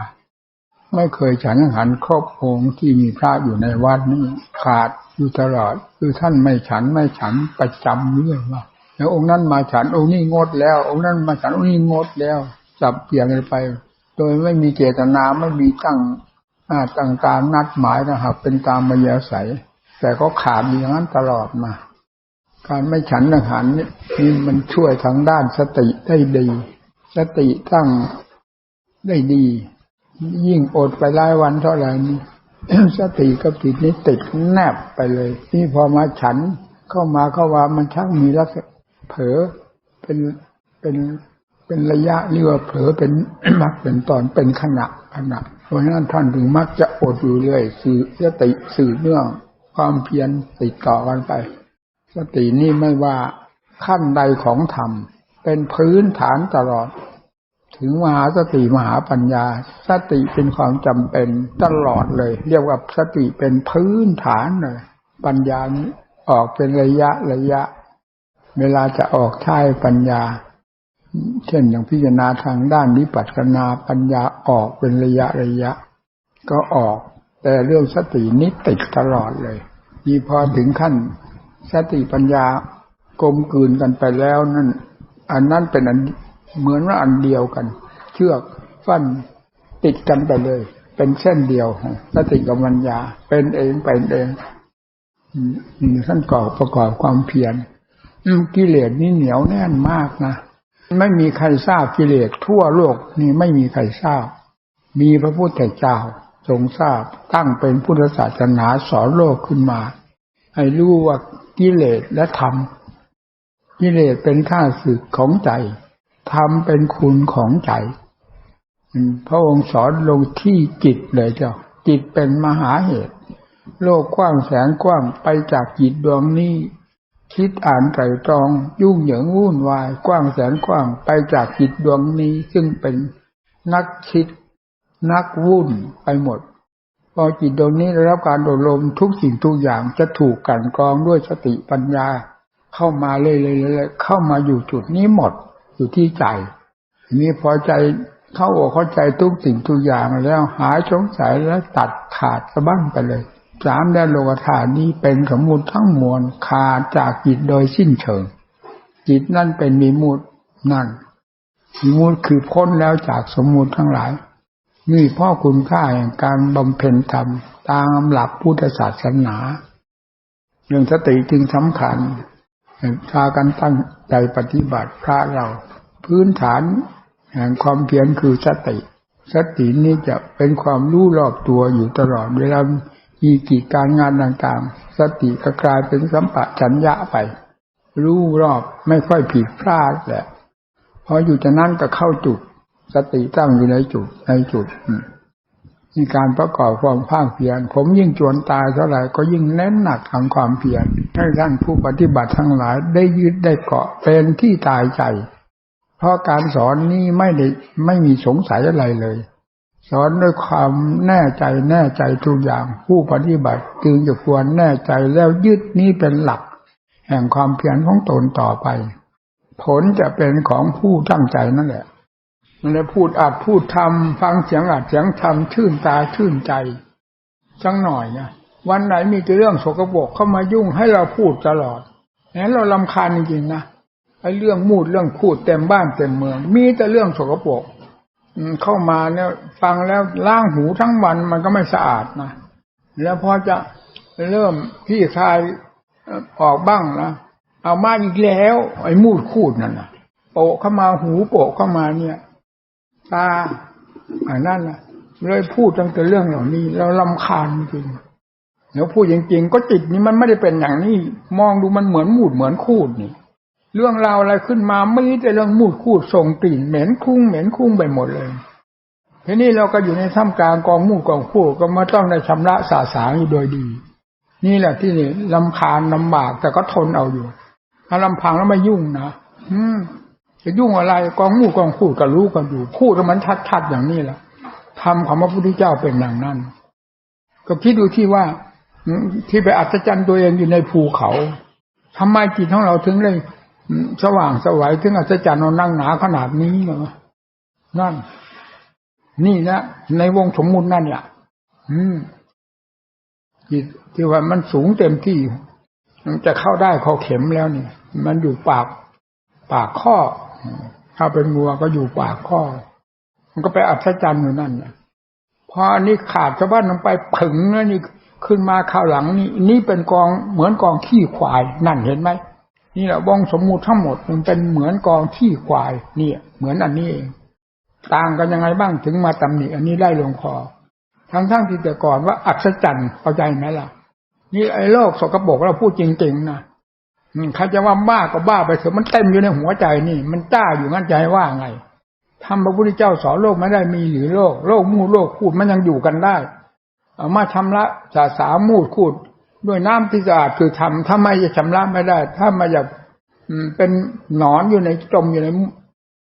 มูดในคูดนั่นโดยสายเดียวเท่านั้นการสอนกันถึงได้รำคาญนะเรานะฟังเสียงเรื่องอะไรนี่ไม่มีเรื่องดีเบื้องดีมีแต่เรื่องมูดเรื่องขุดของกิเลสเหยียบหัวคนทนงตนสำคัญตนเฉยว่าเรียนสูงเรียนชั้นนั้นชั้นนี้เรียนชั้นไหนก็นักโทษในเรือนจำชั้นไหนก็คือนักโทษในเรือนจำนะครับจะมีเสวิโสอะไรที่ไหนนักโทษในเรือนจำไอ้ความรู้ในวัฏจักรก็เหมือนนักโทษในเรือนจำหรือเหมือนส้วมเหมือนฐานนั่นเนี่ยธรรมะที่เหนือนั่นส่องลงมามันเห็นหมดพระพุทธเจ้าถึงได้ท่อพระทัยเลยที่เป็นยังไงที่จะสอนโลกมันเป็นยังไงไม่น่าท่อพระทัยจะท่อหรือพระองค์ทรงปรารถนาเป็นพระพุทธเจ้ามากี่สงไขพอสำเร็จขึ้นมาแล้วนึกว่าจะสอนโลกได้ตามความมุ่งหมายที่ทรงคิดคาดไว้แล้วนะแต่พอมาถึงตัวจริงกับความคาดมันเข้ากันไม่ได้เลยทรงท่อพระทัยนั่นนี่เราพูดจริงๆตัวเท่าหนูมันก็เป็นจะให้ว่าไงแล้วให้มันเป็นเข้าไปดูที่หัวใจดวงใดก็ตามเถอะนะไม่ต้องไปถามใคร หูแล้วสาธุเลยว่าพระพุทธเจ้าประทับอยู่ข้างหน้าก็ไม่ทูลถามก็อันเดียวกันถามกันหาอะไรแน่ก็เท่านั้นเองหนูมันได้จ้าถึงอย่างโหไม่จะไม่ถามใครล่ะนั่นเท่านั้นพอนี่เกิดมาวันไหนมันพูดแต่เรื่องสกปรกเข้ากันอยู่กับเรื่องสกปรกคนนั่นก็ว่าตัวดีคนนี้ก็ว่าตัวเก่งมีแต่เก่งเรื่องหมากัดกันนั่นแหละเก่งอยู่ในกองส้วมกองฐานเก่งอยู่ในเรือนจำมันไม่ได้เก่งนอกเรือนจำนะความรู้ของโลกแสดงมาแง่ไหนฟังไม่ได้ใครก็อวดดีอวดดีแล้วว่าตัวดีตัวดีแล้วมากัดกันเหมือนหมามันดีอะไรมันถึงมากัดกันถ้าดีก็เลือกเฟ้นหน่อยสิอะไรเป็นผลเป็นประโยชน์ยอมรับกันโดยอัดโดยธรรมใครเป็นผู้มีความสามารถหน้าที่ทางใดยกให้ทางนั้นทันไปทำเพื่อพยุงชาติศาสนาของตนให้เจริญรุ่งเรืองมันถึงถูกต้องอันนี้ดึงกันไว้ไม่นั่นไม่มีใครดีกว่าเราทั้งที่แล้วตัวมู่ตัวคู่เพราะว่าตัวดีอย่างนั้นเพราะงั้นมันถึงชิงดีชิงเด่นแต่ถีบจันกันอยู่อย่างนั้นมองดูแล้วเหมือนหมากัดกันเราพูดจริงๆนะออกมาแง่ใดมุมใดนี่เหมือนกันแล้วก็ดูมันเลอะเทอะขนาดนั้นนะยิ่งชาวพุทธเรานี่นะไม่เลอะเทอะจริงๆทางประชาชนญาติโยมก็เป็นชาวพุทธอยู่แล้วก็น่าจะมีเหตุมีผลมีหลักกฎเกณฑ์ปฏิบัติฟังเสียงกันเพื่อดำเนินงานที่จะอุ้มชาติศาสนาพระมหากษัตริย์ของตนให้เจริญรุ่งเรืองให้เมืองอื่นๆเขาได้ชมเชยบ้างสิอันนี้อยู่ที่ไหนก็มีแต่หมากัดกันมองไปทางประชาชนก็หมากัดกันเป็นประชาชนหมาประชาชนกัดกันมองมาทางผ้ากับหมาผ้ากัดกันเลยมีตั้งแต่หมาเต็มวัดเต็มมาเขาก็พระเราก็พระสุดท้ายเขากับเราก็เป็นหมาเหมือนกันกัดกันแหลกไปเลยมันดูไม่ได้นะเวลานี้เนี่ยไม่ฟังเสียงธรรมซะอย่างเดียวปีนเดียวกับธรรมอวดดีกว่าธรรมเหลวแหลกแบกแนวเวลานี้ชาติไทยของเราเลอะเทอะมากนะชิงมู่ชิงพูดกันนั่นเองจะเป็นอะไรทางศาสนาก็มาหาพระก็เอาผ้าเหลืองคลุมหัวเอาไว้หัวโลนๆแล้วการปฏิบัติออกเป็นแบบมู่แบบพูดจะทั้งหมดตกลงวัดนั่นก็เลยเป็นช่วงเป็นฐานพระที่อยู่ในวัดก็เลยกลายเป็นมูดเป็นคู่อยู่ในช่วงในฐานไปทั้งหมดมันน่ากราบไหว้บูชาไหมล่ะที่ปฏิบัติตนอย่างนั้นศาสนาพระพุทธเจ้าก็เรียนมาด้วยกันเห็นอยู่ด้วยกันปฏิบัติตามนั้นก็สงบร่มเย็นดังพระพุทธเจ้าสาวกทั้งหลายท่านพาดำเนินกันมามีแต่ความสงบร่มเย็นเป็นสรณังคัจฉามิของโลกทั่วไปแต่เราแล้วมันใครจะเป็นสรณังคัจฉามิใครได้กราบได้ลงคอมีแต่มูดแต่พูดเต็มตัวเต็มตนทั้งพระทั้งฆราวาสดูกันไม่ออกนะดูออกตั้งแต่พวกมูดพวกพูดวางนั้นดูออกเอาทำจับเข้าไปสิทำเป็นธรรมชาติที่เลิศเลออยู่แล้วมันน่าดูไหมล่ะเหมือนอวัยวะของเรานี่มีตั้งแต่โรคแต่ภัยไข้เจ็บเต็มเนื้อเต็มตัวมันดีที่ไหนอันนี้ดูไปที่ไหนมีแต่เสี้ยนแต่น้ำแต่ปืนแต่ไฟเผาไหม้กันทั่วดินแดนแห่งประเทศไทยมันดีที่ไหนพิจารณาสิเราเอาธรรมมาพูดอย่างนี้แหละเราก็อยู่ในโลกเหมือนโลกทั่วไปแต่ธรรมมันเป็นธรรมเหนือโลกสิเอามาสอนพวกสกปรกพอกันเข้าใจตั้งใจปฏิบัตินะมันดูไม่ได้นะศาสนาก็เอาหลักธรรมหลักวินัยเป็นกฎเป็นเกณฑ์ปฏิบัติตามหลักธรรมวินัยไม่มีการทะเลาะกันไม่มีเรื่องหลักธรรมวินัยไม่มีคำว่าทิฏฐิมานะยอมรับกันทันทีอยู่กันเป็นสุขนั่นเป็นอย่างนั้นนะอันนี้มันเลอะเทอะไปหมดทางประชาชนก็ไปอีกแบบหนึ่งหมาประชาชนทางพระกับหมาของพระตัดกันนอกจากนั้นตัดระบาดออกไปหาประชาชนกลายเป็นพระเป็นหมาบ้าไปตัดไปหมดเลยและต่างคนต่างบ้าประชาชนก็บ้าพระก็บ้าต่างคนต่างตัดกันแหละนี่จะว่าไงล่ะนี่นาที่เอาละวันนี้แค่ตรงนั้นแหละว่าจะไม่พูดอะไรสกปรกมันก็ฟัดออกไปจนได้นั่นแหละอยากเรียนครับปัญหาธรรมะเว็บไซต์ของหลวงตาว่ามาก ราบเรียนเป็นข้อนะครับ ข้อที่ 1ลูกได้ปฏิบัติโดยวิธีจับเวทนาไล่ความรู้สึกไปตามร่างกายและลูกได้เห็นสภาวะของร่างกายไปตามความเป็นจริง โดยไม่ได้คิดปรุงแต่งแต่เกิดขึ้นเองจากเห็นเป็นกระดูกแตกออกเห็นภายในกระดูกจนกระทั่งปลิวสลายไปเห็นเป็นอนุภาคเล็กๆคล้ายฟองอากาศแตกดับตลอดเวลาจนเห็นความว่างทั้งหมดตลอดกายจนสุดท้ายบอกว่าไม่มีอะไรเลยมีเพียงความรู้สึกของเราเท่านั้นที่นึกคิดให้เป็นรูปร่างตัวตนขึ้นมาทุกอย่างไม่ใช่เกิดคราวเดียวกันแต่เกิดทีละขั้นคนละวันเหมือนค่อยพัฒนาไปตามลำดับและพอถึงสุดท้ายจึงเกิดเร็วไม่ได้เป็นทีละขั้นอีกฮะสุดท้ายพอขั้นสุดท้ายจึงเกิดเร็วไม่ได้เป็นทีละขั้นอีกต่อมาข้อ2เลยครับขณะนั่งภาวนาลูกจะน้ำตาไหลพรากตลอดเวลาพิจารณาที่ใจก็สงบไม่ได้ทุกข์หรืออะไรทั้งสิ้นไม่ทราบว่าทำไมเป็นอย่างนั้นเป็นมากตลอดเวลาที่การปฏิบัติเกิดการรู้เห็นสิ่งอัศจรรย์ต่างๆนั้นต่อข้อ3ครับในช่วงนั่งอธิษฐานจิตที่เกิดทุกขเวทนามากๆพิจารณาตำแหน่งที่เจ็บปวดนานๆโดยไม่ยอมแพ้ที่จะลุกขึ้นจากการภาวนาเกิดเป็นนิมิตเห็นพระพุทธเจ้า2 ครั้งตามด้วยคำว่าผู้ใดเห็นธรรมผู้นั้นเห็นเราตถาคตและธรรมะจะคุ้มครองผู้ประพฤติธรรมต่อข้อ4ครับปัจจุบันขณะนั่งสมาธิเมื่อรู้สึกว่าจิตสงบร่างกายจะเกิดการสั่นโยกคลอนมากบางครั้งหัวสั่นจนหน้าจะคอแทบหักเป็นทั้งหลับตาและลืมตาขณะที่จิตสงบอยู่เกิดความคิดว่าแท้จริงกายกับใจมันคนละส่วนกันกายก็ไปตามกายจิตเราก็สงบอยู่ได้ไม่ได้เคลื่อนไหวไปตามกายและครั้งสุดท้ายเกิดความรู้สึกว่าใจเป็นใหญ่กว่ากายเพราะลองพิจารณาใจบอกให้กายสงบไม่สั่นก็ไม่สั่นแต่ถ้าไม่บังคับจะสั่นใจเท่านั้นที่เป็นใหญ่และคงอยู่ไม่เสื่อมหรือตายไปเหมือนกายข้อต่อไปขณะที่นั่งสมาธิเจ็บปวดมากๆจะระลึกไว้ได้ว่าทำกรรมอะไรไว้และขออโหสิกรรมอาการจะหายไปแต่ครั้งหนึ่งกลับเห็นว่าขณะที่ช่วยคนไข้ใกล้ตายไม่เคยคิดว่าเป็นกรรมเพราะเจตนาต้องการช่วยเขาแต่กลับเป็นกรรมที่ขออโหสิไม่หายจิตจึงคิดว่ากรรมที่ทำกับคนแล้วเขาอาฆาตจะขออโหสิกรรมยากมากต้องน้อมเอาพระพุทธคุณพระธรรมคุณพระสังฆคุณ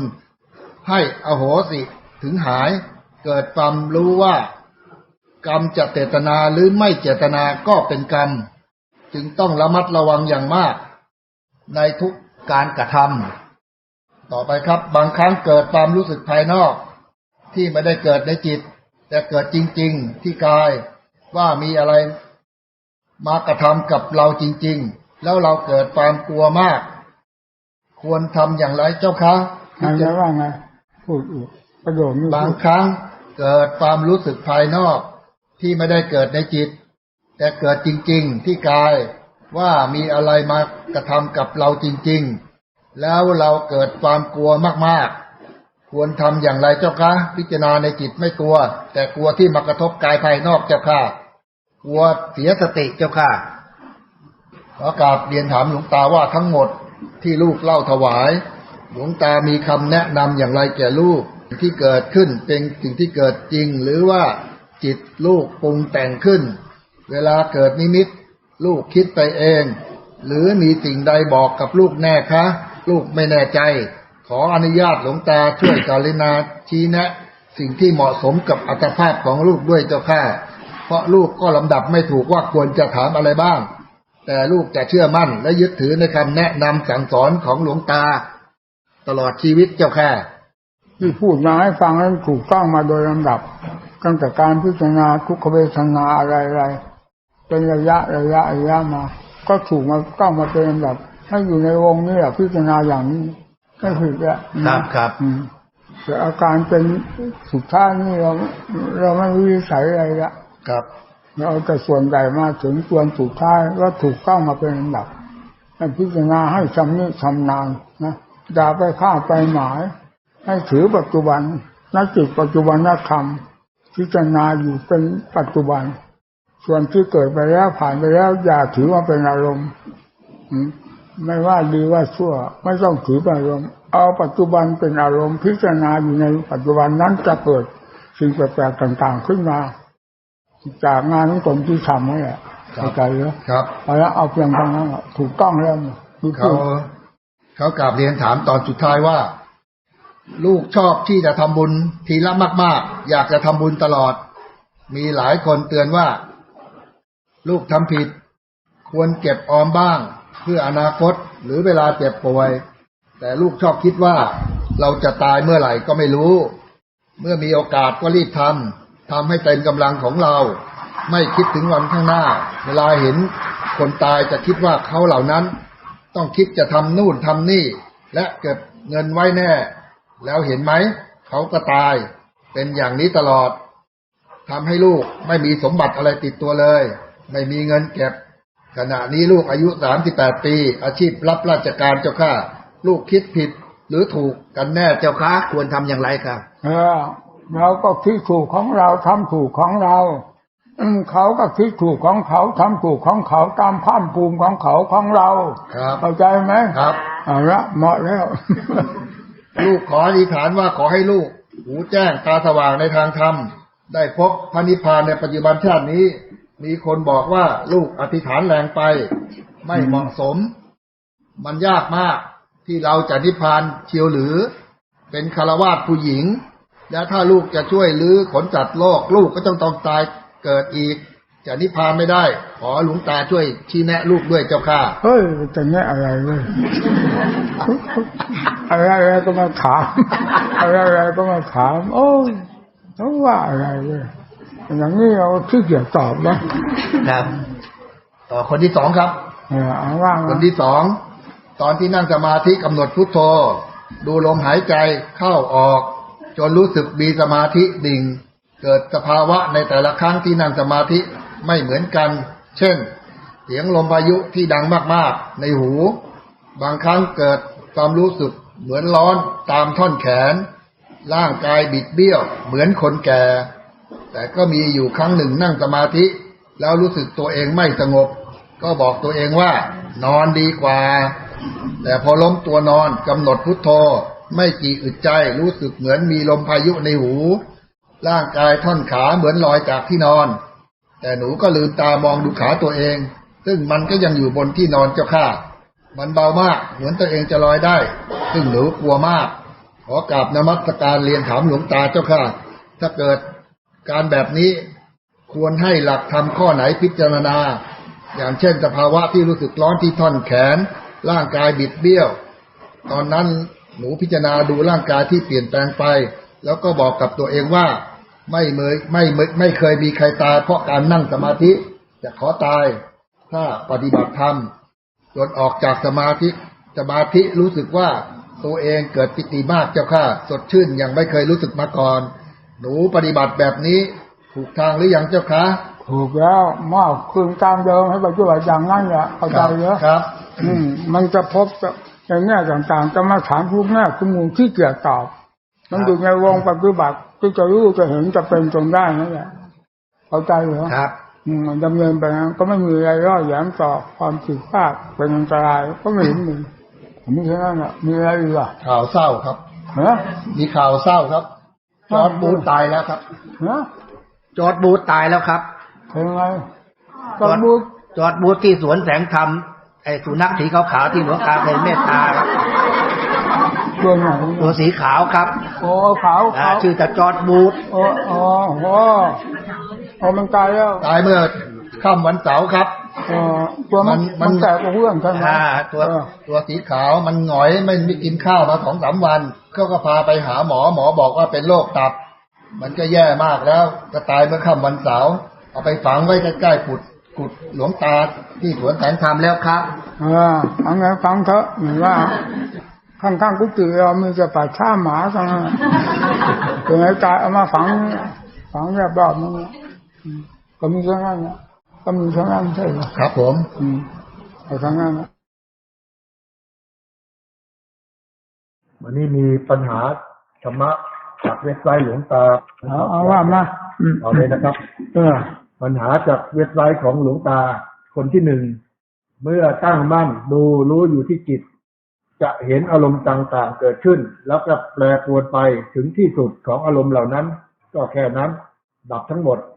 ไม่มีอะไรตั้งอยู่ได้เหลือแต่ความรู้ว่างที่ใจเท่านั้นจากนั้นลูกจึงตั้งสติรู้อยู่ที่ว่าว่างนั้นมันก็ไม่มีอะไรเกิดอะไรดับไม่มีอะไรที่ไม่เที่ยงเปลี่ยนแปลงให้เราดูถึงจุดนี้เรามันก็จะรู้ด้วยสติกับจิตนี้ตลอดยืนเดินนั่งนอนเปลี่ยนอิริยาบถต่างๆยืนเดินนั่งนอนเปลี่ยนอิริยาบถต่างๆเราเอาสติจ่อที่จิตว่างอย่างนี้จะถูกหรือผิดอย่างไรเพื่อความพ้นทุกข์ได้อย่างแท้จริงเจ้าค่ะหลวงตาโปรดแนะนำลูกด้วยว่าความพ้นทุกข์ก็เขาตั้งมั่นแล้วก็รู้อยู่ที่จิตเห็นอารมณ์ต่างๆเกิดขึ้นแล้วก็แปรปรวนไปถึงที่สุดของอารมณ์เหล่านั้นก็แค่ดับทั้งหมดไม่มีอะไรตั้งอยู่ได้เหลือแต่ความรู้ว่างใจเท่านั้นจากนั้นจึงตั้งสติรู้อยู่ที่ว่าว่างนั้นมันก็ไม่มีอะไรเกิดอะไรดับไม่มีอะไรที่ไม่เที่ยงเปลี่ยนแปลงให้เราดูเจ้าค่ะถึงจุดนี้เราหมั่นรู้ด้วยสติกับจิตนี้ตลอดยืนเดินนั่งนอนเปลี่ยนอิริยาบถต่างๆเราเอาสติจ่อที่จิตที่ว่างอย่างนี้จะถูกผิดอย่างไรเพื่อความพ้นทุกข์ได้อย่างแท้จริงเจ้าค่ะหลวงตาโปรดแนะนำจะพูดถูกผิดประการใดครับเพื่อความพ้นทุกข์อะไรวะครับเขาพิจารณาอย่างนี้ครับนี่ที่พิจารณานี่เรียกว่าถูกต้องแล้วนี่แหละที่ว่าให้เอาสติจ่อลงไปที่จิตนี่เป็นมหาเหตุเกิดตลอดเวลาโลกธาตุนี้เกิดจากอันนี้เป็นตัวเป็นผู้ให้ความหมายดีชั่วต่างๆแล้วก็ก่อความเดือดร้อนเสียหายมาใส่ตัวถ้าไม่มีสติมันพลิกของมันอย่างนั้นตลอดเวลาอันนี้เป็นโรงงานใหญ่ของวัฏจักรความหมุนเวียนของจิตแล้วก็เพื่อความเกิดกายเพื่อความทุกข์ความลำบากพัวพันไปตามกันนั่นแหละนี่เรียกว่าจิตนี้เป็นมหาเหตุมหาเหตุอันนี้ในเบื้องต้นเป็นเรื่องของกิเลสทำงานแสดงอยู่ตลอดเวลาภายในจิตใจธรรมยังไม่เข้าไปจ่อกันก็ไม่มีเรื่องของธรรมคือคำว่ามหาเหตุมีทั้งเหตุทั้งของกิเลสทั้งธรรมอยู่ด้วยกันแต่ธรรมเริ่มแรกนี่ธรรมจะยังไม่ค่อยเข้าได้แสดงตัวนะมีแต่กิเลสเป็นเจ้าใหญ่ในโตอยู่ภายในจิตใจทีนี้พอจิตสติแล้วตั้งลงไปนั้นเรียกว่าให้ดูจิตตัวเองที่เป็นมหาเหตุพอดูนี่แล้วความคิดผิดถูกดีชั่วมันจะแสดงมาจากนั้นแล้วทีนี้มันก็รู้กันพอสติมีเข้าไปความคิดทั้งหลายก็ค่อยหดย่นเข้ามาเพราะสติเป็นเครื่องหักห้ามถ้าจะมีสติแล้วหักห้ามความคิดความปรุงต่างๆได้เป็นลำดับลำดาจนกระทั่งการกองเป็นความคิดดีที่ชั่วคิดอะไรผิดแล้วนี่ปัดออกทันทีคิดถูกเสริมขึ้นมานั่นที่พูดแบบนี้นี่ถูกต้องแล้วนะครับนี่ถูกต้องแล้วเพื่อความพ้นทุกข์ก็อย่าหนีจุดนี้นะครับให้พิจารณานี่ความพ้นทุกข์จะอยู่ที่นี่เพราะทุกข์อยู่ที่นี่พ้นทุกข์พ้นที่นี่เองพ้นที่จิตที่เป็นตัวหมายเนี่ยด้วยการพิจารณาเรียกให้ชื่อว่าทางด้านจิตภาวนาถูกต้องแล้วก่อนเอาเท่านั้นไม่เอามากแล้วนะคนที่สองครับคนที่หนึ่งนี่รู้สึกว่าสำคัญอยู่มากนะคนที่หนึ่งนี่สำคัญอยู่มากเอาว่าไปครับคนที่สองครับดิฉันนั่งสมาธิขณะที่จิตเป็นสมาธิไม่ได้คิดอะไรก็ได้ยินเสียงในสมาธิบอกว่าให้พิจารณาธาตุทั้งสี่ธาตุทั้งสี่ให้พิจารณาธาตุทั้งสี่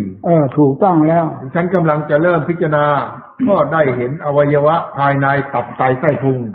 ฉันรู้สึกตกใจเพราะไม่เคยเห็นก็ถามออกไปว่าเห็นแล้วได้อะไรภาพนั้นก็หายไปดิฉันควรจะทำอย่างไรเจ้าคะและที่ทำอยู่นี้ไม่ได้เป็นการส่งจิตออกนอกใช่ไหมคะฉันกราบขอพิจารณาอย่างนั้นแล้ว ได้อะไรไม่ได้อะไรมันก็ได้สิ่งที่พิจารณาอยู่นั่นแหละเข้าใจเหรอครับนั่นแหละมันได้มันเสียอยู่กับการพิจารณานั่นแหละการพิจารณาอย่างนี้เรียกว่าได้อาจได้ทำได้คติตัวอย่างอันดีงามก็มาใช้อันนี้ก็ดีลองกันลงมาอยู่ไม่เป็นเรื่องเขาถามว่าไม่เป็นเรื่องจิตส่งออกนอกนะครับคนที่สองนี่ครับจิตเห็นตัดใจใจส่งออกนอกส่งไปไหนไม่ที่เขาถามเนี่ยเขาก็กราบเรียนถามว่าพิจารณาในร่างกายเรานี่นั่นเรียกว่าไม่ออกนอกละอยู่ในวงอริยสัจครับเข้าใจหรืออริยสัจเป็นเครื่องตัดรู้เป็นเครื่องบรรลุธรรมเป็นเครื่องบุกเบิกกิเลสออกเพื่อรู้ธรรมเห็นธรรมไม่ผิดไม่ออกให้อยู่ในวง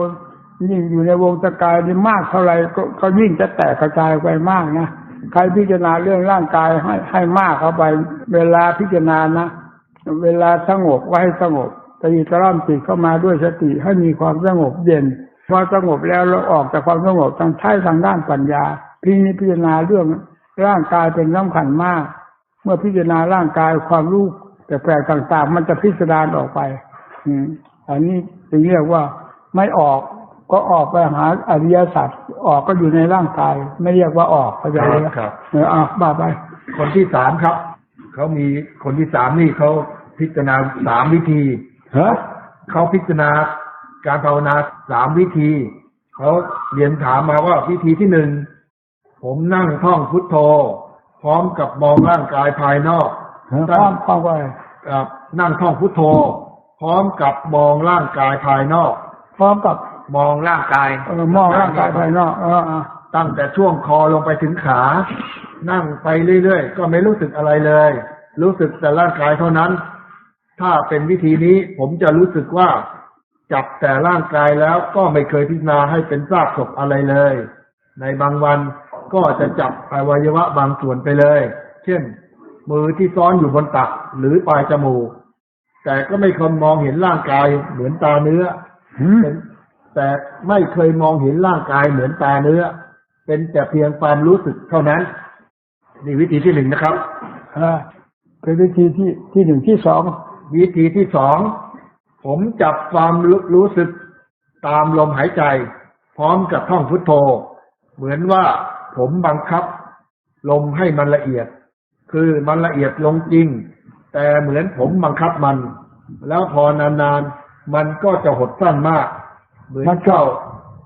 มันหดสั้นมากเหมือนเข้าไปแค่ช่วงยอดอกหรือหายปลาร้าลมหายใจก็สั้นนี่วิธีที่2ครับ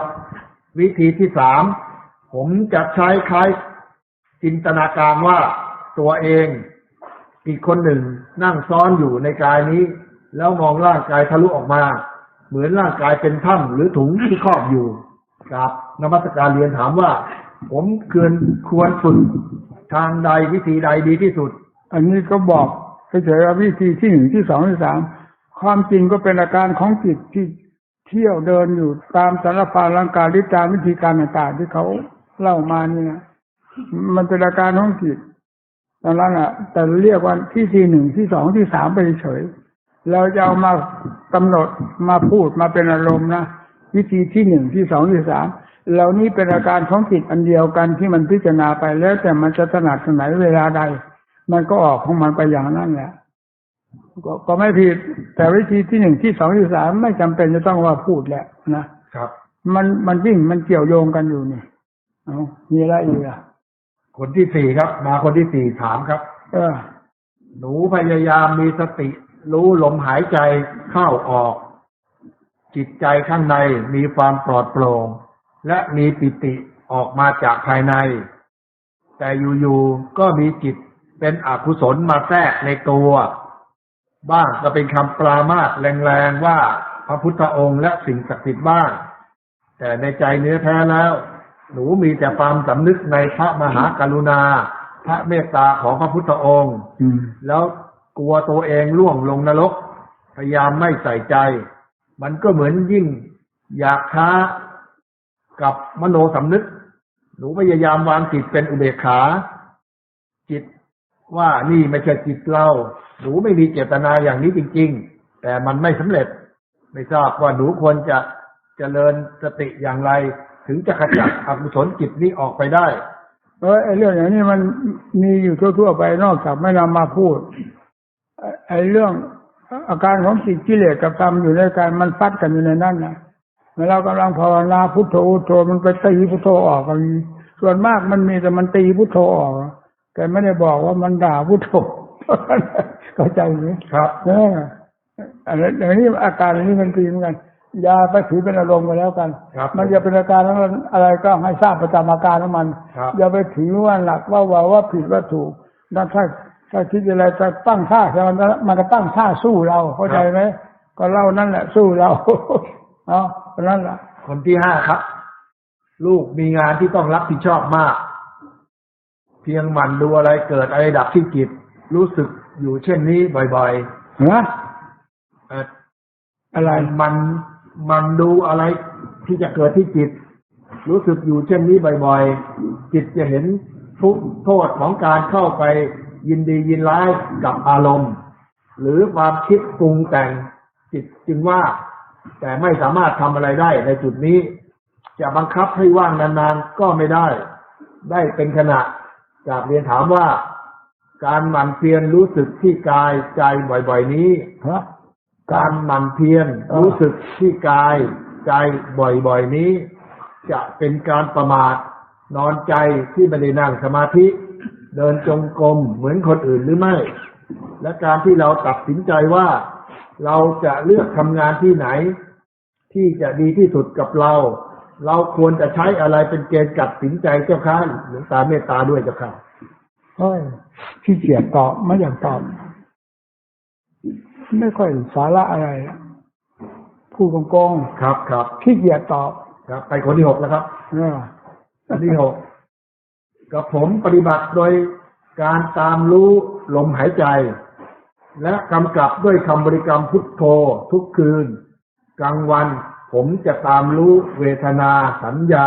และสังขารที่เกิดขึ้นโดยเมื่อเวทนาสัญญาหรือสังขารใดเกิดขึ้นถ้าผมมีสติดีผมก็จะรู้เห็นอาการนั้นขึ้นมาชัดและเห็นเหมือนอาการนั้นๆเป็นก้อนอะไรสักก้อนหนึ่งที่เกิดขึ้นมาเองและอาศัยอยู่ภายในกายนี้และเห็นว่ากายนี้ก็สักแต่กายจิตลมหายใจอาการต่างๆก็ต่างอยู่ของมันเองในการนั่งภาวนาทุกวันใจมีความสงบบ้างแต่สมาธิไม่ค่อยจะแน่นหนาสักเท่าไหร่แต่สติถือว่าใช้ได้ผมเลยขอกราบเรียนถามหลวงตาว่าผมควรจะทำสมาธิให้มากกว่านี้เสียก่อนหรือไม่และผมปฏิบัตินี้ถูกต้องหรือไม่ครับทำสมาธิให้มากดีถ้าจิตสงบแล้วมันก็สะดวกสบายมีทางที่อ่านแต่ซองได้นะครับทำความสงบแล้วมากดีส่วนมากมันไม่ค่อยสงบแล้ว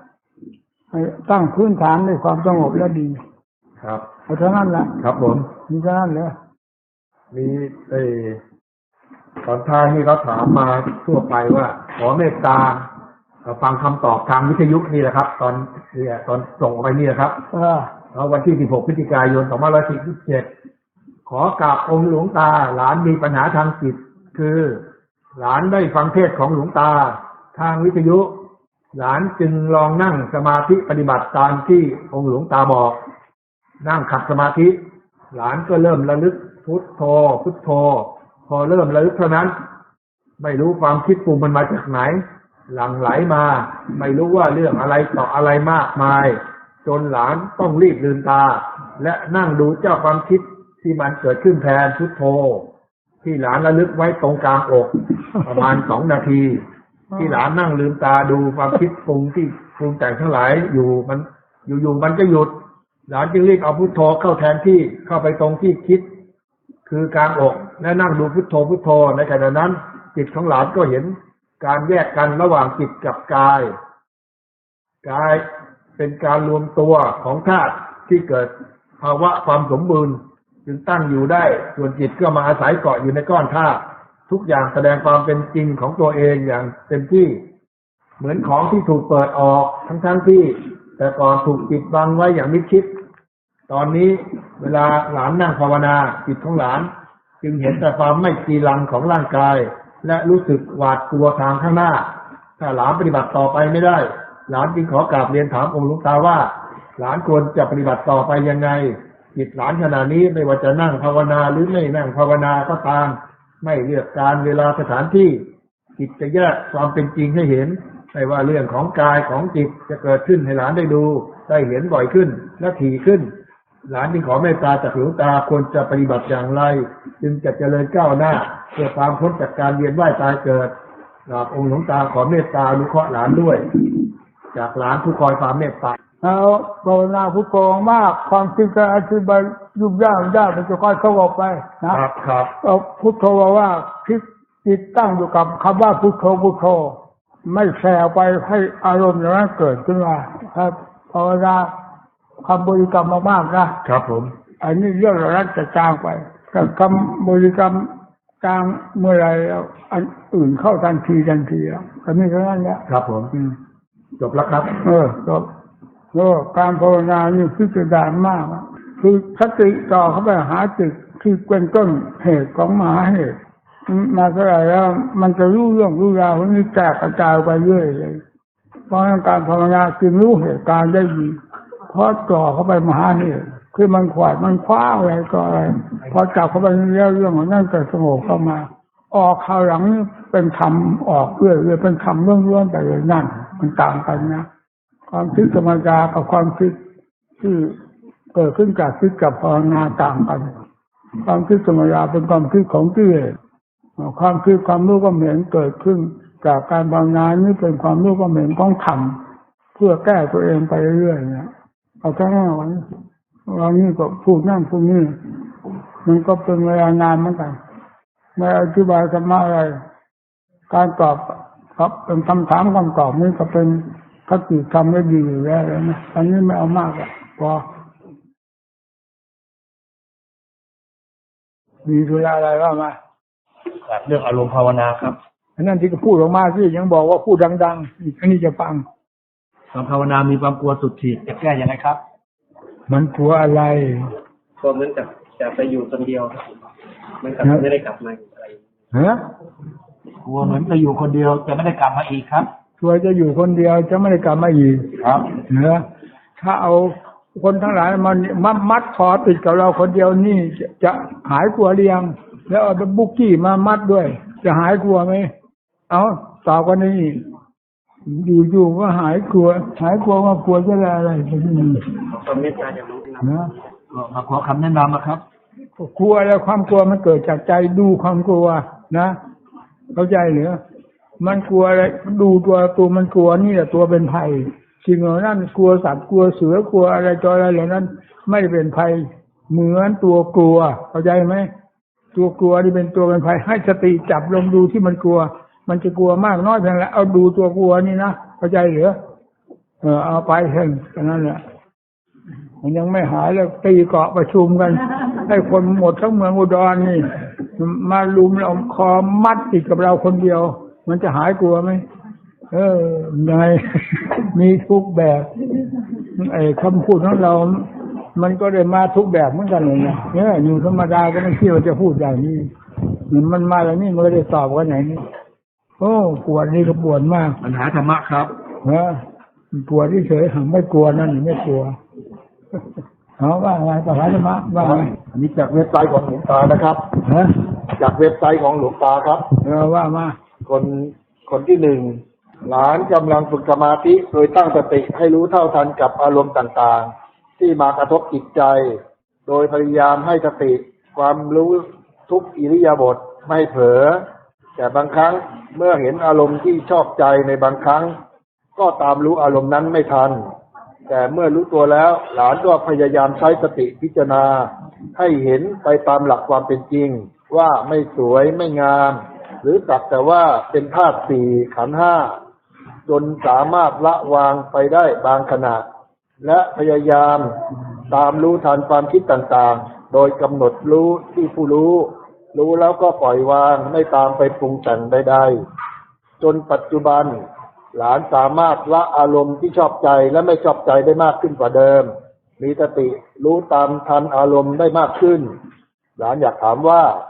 หลานปฏิบัติอย่างนี้สม่ำเสมอไปเรื่อยๆหลานจะละกิเลสได้หรือไม่ หรือต้องควบคู่ไปกับการทำสมาธิด้วยครับเมตตาแนะนำด้วยครับทำอย่างนี้ไปเรื่อยๆเข้าใจไหมแล้วกิเลสได้ไม่ได้ไม่สำคัญไอ้กินเรื่อยๆกินไม่อยู่ไม่สอยหลานจะอิ่มไหมไม่ต้องถามเข้าใจไหมนี่ก็เหมือนกันนะครับทำไปเรื่อยนี่ก็ถูกต้องแล้วนี่ครับเอาว่าต่อไปข้อสองหลานเคยนั่งสมาธิแล้วชอบมีอาการคล้ายว่าความรู้สึกทั้งหลายค่อยหดเข้ามาสู่กายของเราแล้วก็รู้สึกว่าร่างกายแน่นเข้าเหมือนถูกจับมัดไว้แข็งทื่อเหมือนกับก้อนหินลมหายใจหอบเหนื่อยเหมือนมีคลื่นวิ่งเข้ามาในหัวอึดอัดมากขยับตัวไม่ได้หลานปฏิบัติโดยกำหนดลมหายใจเข้าออกและกำกับด้วยพุทโธหลานปฏิบัติผิดหรือไม่ครับถูกต้องแล้วนะกำหนดอย่างนั้นเนี่ยไอ้เรื่องความสำคัญเจ้าของเรามันทำให้อึดอัดทำให้อะไรความสำคัญความจิตอารมณ์ความจิตมันสร้างได้ทุกอย่างนะกำหนดอะไรหลายปีกำหนดลมหายใจเข้าออกประกอบด้วยพุทโธครับถูกต้องเลยครับเอาคนที่สองครับกับผมทำความรู้อยู่กับอานาปานสติเข้าพุทออกโธพิจารณากายเป็นเพียงภาพบางครั้งเมื่อมีสิ่งใดเกิดก็พิจารณาสิ่งเหล่านั้นเป็นเพียงขันธ์เป็นธรรมดาของสิ่งปรากฏขึ้นใต้กฎแห่งไตรลักษณ์ผมมีคำถามข้อหนึ่งผมภาวนาวิธีอานาปานสติรู้สึกจิตสงบอยู่กับตัวรู้กับลมที่เริ่มละเอียดลงไปเรื่อยๆอันนั้นตลอดจนกระทั่งตัวรู้นี้เด่นชัดมาจากร่างกายไม่มีลมใดๆรู้ว่าจิตไม่ใช่กายแต่ผมนั่งทำความรู้ส่วนหนึ่งอยู่ว่ากายนั่งแต่ตัวรู้อีกส่วนหนึ่งก็รู้อยู่ในเบื้องหน้าด้วยรู้สึกอย่างนี้เป็นเวลานานประมาณ3 ชั่วโมงหลังจากนั้นจิตก็ถอนออกมาเองแล้วกับผมก็นั่งพิจารณาในสิ่งที่เกิดขึ้นประมาณ1 ชั่วโมงก็ไม่ค่อยชัดเจนเท่าที่ควรให้พิจารณาอีกมันจะชัดเจนเองจะกำหนดไอ้ปลาให้ถึงสร้างการกับสติให้ติดกันมันจะสร้างผลขึ้นมาอย่างอัศจรรย์นะเหตุมันก็จะแตกออกไปจากเหตุเบื้องต้นคือการนึกอนาปานสติเข้าใจเหรอครับเอาข้างนั้นอ่ะข้อสองหลังจากกับผมเดินจงกรมตั้งแต่ช่วงเช้ายันเย็นจนมืดมองไม่เห็นทางเดินจงกรมช่วงเช้าเย็นแล้วก็จนมืดกับผมเช้าถึงเย็นหรือเช้าหยุดไปพักหนึ่งแล้วเย็นก็อยู่ยังไงเขาบอกช่วงเย็นช่วงเย็นเอาจนมืดมองไม่เห็นทางกับผมจึงมานั่งพักภาวนาโดยพิจารณากายเริ่มต้นจากศีรษะผมตาจมูกปากกะโหลกศีรษะพิจารณากายเริ่มต้นจากศีรษะผมตาจมูกปากกะโหลกศีรษะของตนเองจนกระทั่งเวลาผ่านไปไม่นานประมาณ10 ถึง 15 นาทีความรู้สึกลมเบาละเอียดมากสติจับกับจิตรู้อยู่กับอาการเหล่านั้นไม่มีความรู้สึกอะไรกับอาการต่างๆในวงเล็บเฉยๆสักครู่ต่อมาก็รู้สึกว่าร่างกายของตัวเองนี้ประกอบไปด้วยส่วนละเอียดต่างๆที่ปะปนกันอยู่ทั่วร่างเหมือนเราเป็นเพียงฝุ่นทรายตัวหนึ่งเท่านั้นรู้สึกอย่างนี้อยู่ประมาณเกือบชั่วโมงแล้วจิตก็ถอนออกมาเองและผมจะพยายามไปให้ถึงที่สุดแห่งความจริงให้ได้ครับผมจากขอความเมตตาจากหลวงตาช่วยแนะนำตัวกับผมด้วยครับให้ทำไปอย่างนั้นเลยนะครับความเพียรทำไปมันก็ค่อยแตกกระจายออกไปผลที่3ครับว่าไงการที่พ่อค้าแม่ค้านำพระเครื่องไปวางขายตามพื้นถนนหรือนำมาตั้งโต๊ะวางขายก็ตามเป็นการกระทำที่ผิดหลักธรรมหรือเปล่าคะไม่ตอบแล้วไปผ่านไปไม่ตอบครับคนที่4เมื่อนั่งภาวนาพุทโธไปเหมือนจิตวิ่งไปเร็วมากตามแสงสว่างไปนั่งภาวนาพุทโธเหมือนจิตวิ่งไปเร็วมากตามแสงสว่างไปพุทโธแล้วว่านั่งภาวนาพุทโธครับแล้วก็เหมือนจิตวิ่งไปเร็วมากตามแสงสว่างไปและหยุดลงเหมือนหยุดณตรงเบื้องหน้าเหมือนลืมตาอยู่และหยุดอยู่อย่างนั้น ไม่ไปไหน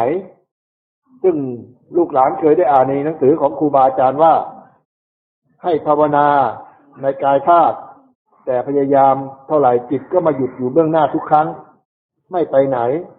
ซึ่งไม่ทราบว่าลูกหลานต้องบังคับจิตให้เข้ามามองในกายธาตุได้อย่างไรหรือจะต้องภาวนาอย่างไรต่อไปเจ้าคะแสงสว่างว่างั้นเขาว่างั้นเขาบอกว่าตามแสงสว่างไปเขาบอกภาวนาพุทโธแล้วจิตวิ่งเร็วมากตามแสงสว่างไปมันตามไปไหนอ่ะไม่ได้บอกครับลองหูไหนไม่เห็นบอกว่างั้นนะมันตามไปไหนมันไปเห็นเจอเลยให้อยู่กับความภาวนาสิ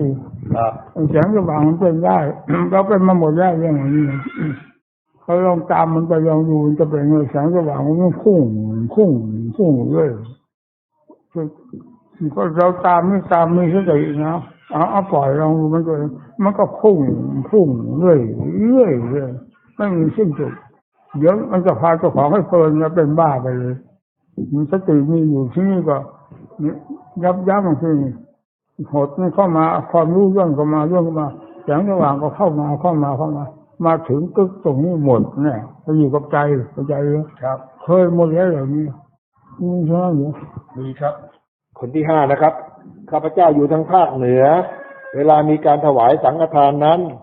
ถ้าไม่หาซื้อจากร้านค้าก็ต้องซื้อของต่างๆมาจัดลงถังเองแต่ตอนนี้ข้าพเจ้ามาอยู่ที่กทมเมื่อวันปีใหม่ได้ไปถวายสังฆทานที่วัดแห่งหนึ่งทางพระท่านก็ให้ถวายเงินตามศรัทธาแล้วก็หิ้วถังไปถวายท่านก็สวดรับการถวายของข้าพเจ้าไหนว่าไงเมื่ออยู่ทางเหนือนะครับเขาจะจัดของลงถังถวายสังฆทานพอมาอยู่กทมวันปีใหม่ไปทำบุญที่วัดแห่งหนึ่งพระท่านก็แนะนำให้ถวายเงินตามศรัทธาไม่ต้องหิ้วถังไปแล้วครับแล้วก็หิ้วถังของทางวัดนั่นนะที่เขาถวายเงินครับแล้วก็ถังเขาจัดเอาไว้เป็นถังกองกลางหมุนเวียนได้เป็นถังกองกลางของวัดนะแล้วก็หิ้วถังไปถวายท่านก็สวดรับการถวายของข้าพเจ้าอยากทราบว่าถ้าทำแบบนี้ข้าพเจ้าจะได้บุญไหมเพราะพอเสร็จทางวัดก็เอาถังสังฆทานไปเก็บแล้วให้คนอื่นมาบูชาใหม่มาใช้อีกจะให้ตอบว่าไงเอาละไม่ตอบแล้วครับไม่ตอบคนที่6ครับขณะที่ลูกนั่งสมาธิและเมื่อมาถึงอัปปนาสมาธิแล้วจิตก็ลดระดับลงสู่ฐานพิจารณาขณะที่กำลังนั่งพิจารณาร่างกายอยู่เป็นเวลาไม่นานนักก็รู้สึกปวดจี๊ดขึ้นมาในศีรษะด้านซ้ายเป็นหลายนาทีเดี๋ยวแรงเดี๋ยวเบาลงเป็นอย่างนี้สักพักก็หายไปมันอัปปนาสมาธิขี้หมาอะไรอย่างนั้นเราจะว่างั้นอัปปนาสมาธิมันแน่วมันยุ่งกับอะไรเมื่อไหร่มาสอนสังฆราชหุยอัปปนาสมาธิขึ้นอัปปนาสมาธิเลยเราก็คอยฟังจะเป็นอัปปนาที่แบบไหนมันก็แบบบ้าอย่างนี้ไปนะครับอ่านไปนะครับไม่มีอะไรก็ไม่มีอะไรแล้วเขาอยากฟังครับจบเรื่องปัญหาธรรมะเราทนนั่งเพื่อเส้นเวลาเนี่ยไม่งั้นเราไปนานแล้วนะนี่ก็วิทยุนี่ก็ทางภาคใต้จังหวัดพังงาอยู่ทางโน้นห่างเหินมากกับอัดกับทำแล้วผู้โกงมาจำตรงไปตรงมานี่ภาษาธรรมทางภาคใต้รู้สึกว่าห่างเหินธรรมะมากทีเดียวจิตใจคนจึงได้ว่าบุ่นขุ่นมัวเกิดก่อเรื่องอยู่ตลอดเวลานี่แสดงว่ากิเลสเข้าทำงานตลอดธรรมะไม่มีแทรกเป็นน้ำดับไฟบ้างเลยนี่ทางโน้นขอมาเราก็เลยบอกไปเลยเอาเครื่อง10 กิโลวัตต์เลยเราจะให้นั่นนี่เห็นไหมเราเสียสละเพื่อโลกเพื่อสงสารเราไม่เอาอะไรเลยนะเรามุ่งหน้ามุ่งตาเพื่อให้โลกสงสารมีความสงบร่มเย็นเพราะมันมีแต่ความบ้าวุ่นหัวมองไปรอบด้านทั้งไกลทั้งไกลทั่วโลกธาตุแบบมีแต่ความยุ่งเหยิงวุ่นวายที่กิเลสเข้าไปตีไปเผาทั้งนั้นแหละทำที่จะเป็นน้ำดับไฟไม่ก็มีด้วยเหตุนี้เครื่องที่ว่า1 กิโลวัตต์นี่มันจะไม่กว้างขวางพอเลยเอาให้10 กิโลวัตต์ไปเลยเราเป็นคนให้เลยนะนี่กำลังให้ไปแล้วเวลาทางโน้นก็กำลังจะเตรียมพร้อมแล้วนี่ก็เราให้นั่นนะ มันจะเล่นนะไปที่ไหนเราให้ทั้งนั้นเอาเงินมาเท่าไหร่ก็เอาแหลกไม่มีเหลือแล้ว เราทำเพื่อโลกจริงๆเราไม่เพื่อเราเพราะฉะนั้นเราจึงพูดได้เต็มปากตามภาษาของธรรมผิดบอกว่าผิดถูกบอกว่าถูกเป็นอื่นไปไม่ได้ไม่ใช่ธรรมถ้าเป็นอื่นไปจากธรรมแล้วเป็นอื่นไม่เล่นด้วยเลยเราจึงพูดอย่างนี้แล้วนี่ทางภาคใต้เรารู้สึกว่าห่างเหินธรรมะมากทีเดียวเลยจึงเอาธรรมะนี่เข้าไปแทรกบางทีจะพอเป็นน้ำดับไฟได้บ้างในบางจุดต่อไปมันจะค่อยขยายไปเองก็จิตใจมนุษย์ด้วยกันใครอยู่ที่ไหนก็คือมนุษย์ต้องการความดีความดีต้องการความสุขความเจริญทำนี่ให้แต่ความดีให้ความสุขความเจริญจะเข้ากันไม่ได้หรือกับมนุษย์ด้วยกันทั่วโลกนี่เราจึงให้ไปเลยนะนี่ให้ไปแล้วมีอะไรอีกนี่หันเข้ามาทางด้านภาวนาเพื่อความสงบใจบ้างนะพวกเราพวกอยู่ในครัวมันนอนตายเฉยๆเนี่ยมันภาวนาหรือเปล่าพวกอยู่ในครัวหรือคอยอยู่ทะเลาะกันเพ่งโทษเพ่งกรกันอยู่ในนั้นโทษกรมันคืออะไรคือกิเลสเสริมตัวขึ้นให้เอาเป็นมีเรียนวิชาหมากัดกันอยู่ในข้างในน่ะมันมีไหมล่ะในครัวนั่นน่ะเรื่องภาวนามันไม่ได้เรื่องได้เล่าอะไรเนี่ยเยอะแยะไม่ทราบว่ากี่ร้อยคนอยู่ในนั้นอยู่แบบไหนเราก็ไม่ทราบเนี่ยมองไม่ทันเราผู้ปกครองเลยอกจะแตกทางฝ่ายพระนี่พูดโดยกองพระไม่มีเรื่องอะไรแหละตั้งหน้าตั้งตาปฏิบัติกงแนวอยู่ตลอดเวลาเราไม่ได้เคยอะไรแหละกับพระนะส่วนทางในครัวมักได้ยินเสมอมันเป็นอยู่อย่างนั้นเรื่อยๆให้พากันบักคิดทุกคนนะให้ใจหนักแน่นที่อย่าใจบอกแวกคอนแคนหาดูแต่โทษคนอื่นคนนั้นเป็นอย่างนั้นคนนี้นี่โทษของตัวเองที่เป็นอยู่ทั้งวันทั้งคืนไม่ดูหัวใจตัวเองแหละผู้ก่อโทษให้ดูให้ดีนะเราปกครองมันจะตายนะไม่ทราบจะดูทางไหนทุกแง่ทุกมุมภายนอกภายในมองไปไหนเห็นแต่สิ่งที่จะให้พูดแต่ไม่พูดแล้วมันหนักหัวใจนะการภาวนาถ้าดูหัวใจแล้วเรื่องราวต่างๆจะไม่เกิดขึ้นนะคนส่วนมากคนไม่ดูหัวใจตัวเองวิ่งตามเงาของใจที่มันคิดออกไปนี่แหละมันเกิดเรื่องยุ่งเหยิงวุ่นวายถ้าย้อนเข้ามาดูต้นเหตุคือความคิดปรุงนี่แล้วคิดตรงไหนมันก็รู้สติเป็นของสำคัญมากสติมีอำนาจมากนะกิเลสจะหนาแน่นขนาดไหนตั้งสติให้อยู่แล้วที่ออกไม่ได้นะเช่นอย่างที่ว่าสังขารความคิดปรุงเรื่องนั้นเรื่องนี้นี่คือตัวสมุทัยคือกิเลสมันออกมาสติบังคับไม่ให้มันคิดนั้นให้มันคิดเรื่องไหนให้มันไม่ได้เรื่องอื่นได้คิดก็ให้เอาคำบริกรรมเข้าคิดดังที่เคยพูดแล้วเช่นผู้ชอบพุทโธก็เอาพุทโธชอบคำไหนเอาคำนั้นเอาคำนั้นกับเป็นคำบริกรรมแล้วสติติดไม่ให้คิดเข้ามาความคิดเหล่านั้นเป็นกิเลสทั้งมวลบังคับไม่ให้มันคิดให้คิดแต่พุทโธซึ่งเป็นด้านของธรรมหรือคิดกับคำบริกรรมซึ่งเป็นด้านของธรรมมีสติติดแนบอยู่นั่นกิเลสมันจะหนาแน่นขนาดไหนมันออกไม่ได้นะสตินี่สำคัญมากนะสติมีอำนาจบังคับถึงขนาดอกจะแตกสติความคิดปรุงมันดันออกมามันอยากคิดอยากปรุงสติบังคับไม่ให้มันคิดไม่ยอมเผลอให้มันคิดไปได้เลยสุดท้ายมันก็อ่อนลงนี่เราเคยพูดแล้วเราทำมาแล้วนั่นนะจนกระทั่งอกจะแตกฟังสิคือความคิดความปรุงมันดันขึ้นได้คิดแล้วก็รู้สึกสบายนี่แหละสบายนะที่ทางออกของกิเลสที่จะเอาไฟมาเผาตัวเองให้ทุกข์หนักยิ่งกว่าตามธรรมดาอีกให้มีสตินะตั้งสติให้ดีให้ดูจิตคำบริกรรมไม่เอามากเอาแค่นี้ซะก่อนละไม่ต้องไปคาดมรรคผลนิพพานที่ไหนนรกอเวจีที่ไหนไม่ต้องไปคาดตัวนี้แหละเป็นตัวเหตุที่จะไปมรรคผลนิพพานไปนรกอเวจีคือตัวใจเอาสติจับไว้ตรงนั้นให้มันอยู่ในนั้นแล้วจิตจะค่อยสงบสติติดแน่นอยู่ตลอดเวลาไปแล้วความคิดปรุงทั้งหลายที่มันดันออกถึงขนาดอกจะแตกมันค่อยเบาลงต่อไปก็เบาลงธรรมะก็ค่อยความสงบเพราะได้รับการรักษาด้วยสติแล้วจะค่อยแสดงขึ้นมาต่อไปก็เป็นใจสงบเย็นสบายไปเลยจำให้ดีนะสตินี้สำคัญมากนะกิเลสจะออกที่ไหนถ้าสติดีอยู่แล้วออกไม่ได้ถึงขนาดอกจะแตกเอาแตกว่างั้นไม่ยอมให้ออกสติบังคับเอาไว้จิตบังคับจิตไม่ไว้นั่นกับคำบริกรรม สุดท้ายมันก็ออกไม่ได้ เมื่อกิเลสออกไม่ได้ มันก็ค่อยเบาลงเบาลงเบาลงใจก็สงบเย็นตรงนี้สำคัญมากนะนักภาวนาไม่ถือสติเป็นสำคัญไม่ได้นะสตินี่สำคัญมากสติสัพพะปัจฉิยาสติจำต้องปรารถนาในที่ทั้งปวงไม่มีเว้นเลยนะปรารถนาทั้งนั้นสติเป็นความจำเป็นทั้งหมดในที่ทั้งปวงอยู่ที่ไหนให้มีสติทางจำนะเอาละพูดทางนั้นเอาไว้เหนื่อยวันไหนก็พูดวันไหนก็พูดมันจะเหนื่อยไม่ใช่นะเอาละมีอะไรบ้างมีเรื่องตัวเนี่ยมีปัญหาแล้วมีปัญหาทางเว็บไซต์ครับทางอินเทอร์เน็ตนั่นแหละครับแล้วมันเป็นยังไงก็ว่ามาสิครับผม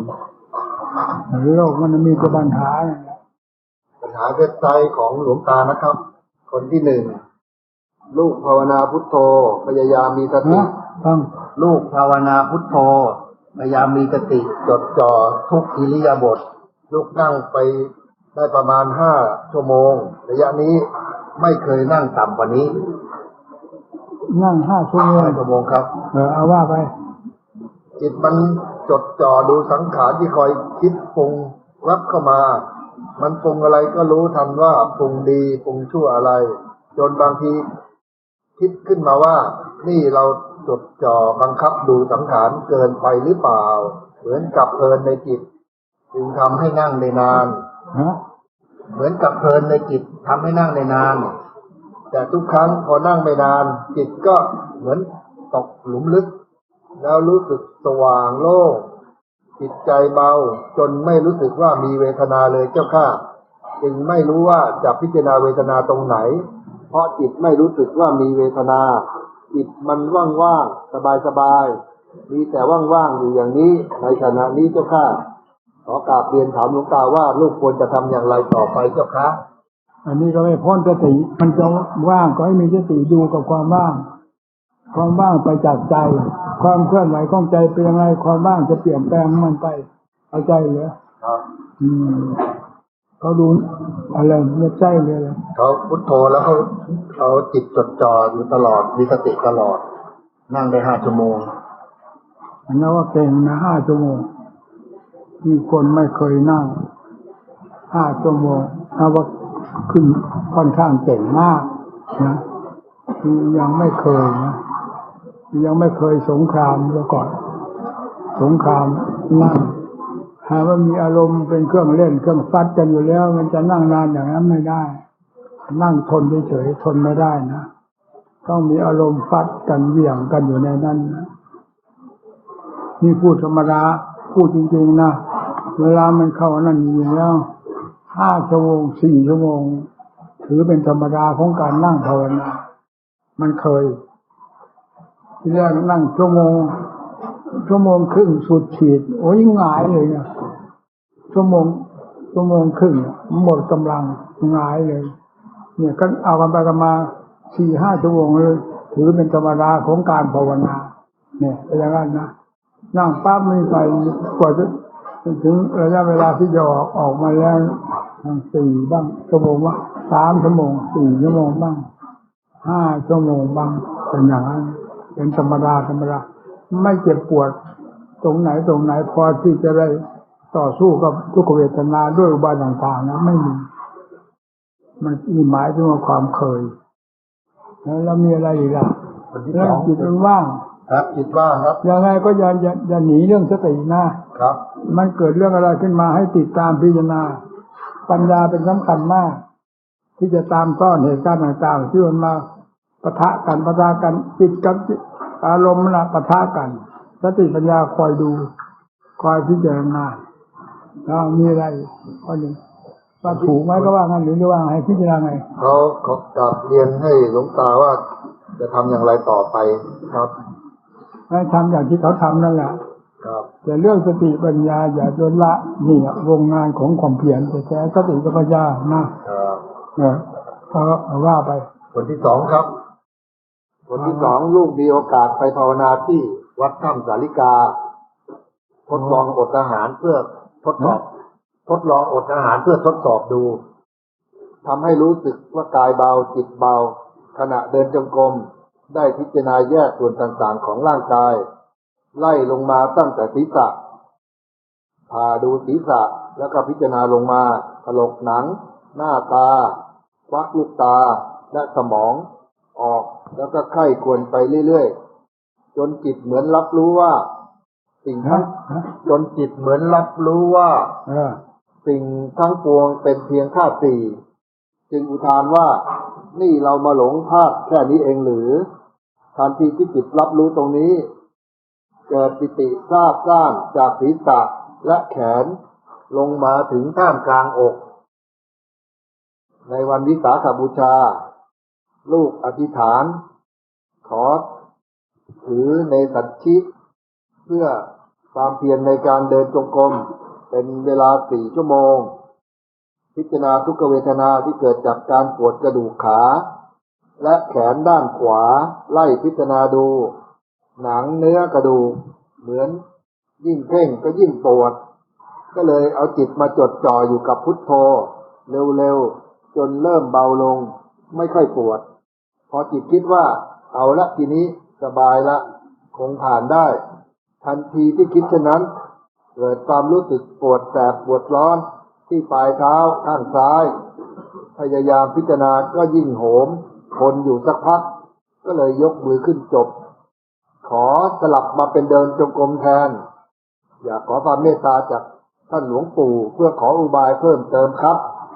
จากลูกไม่ติดแม่ติดหลวงปู่จากลูกไม่ติดแม่ติดหลวงปู่จากลูกติดหลวงปู่ครับอย่าติดหลวงปู่เข้าใจไหมเข้าใจเหรอครับให้ติดสติกับงานที่ทำสติติดเนี่ยนั่นแหละหลวงปู่ที่เราประจำประสงค์อยู่ที่นั่นเข้าใจเหรอครับให้ติดตรงนั้นคุณผู้ชายเนี่ยใช่ครับคือเขามาเงียบใกล้หมายเขาว่าไงก็ไอ้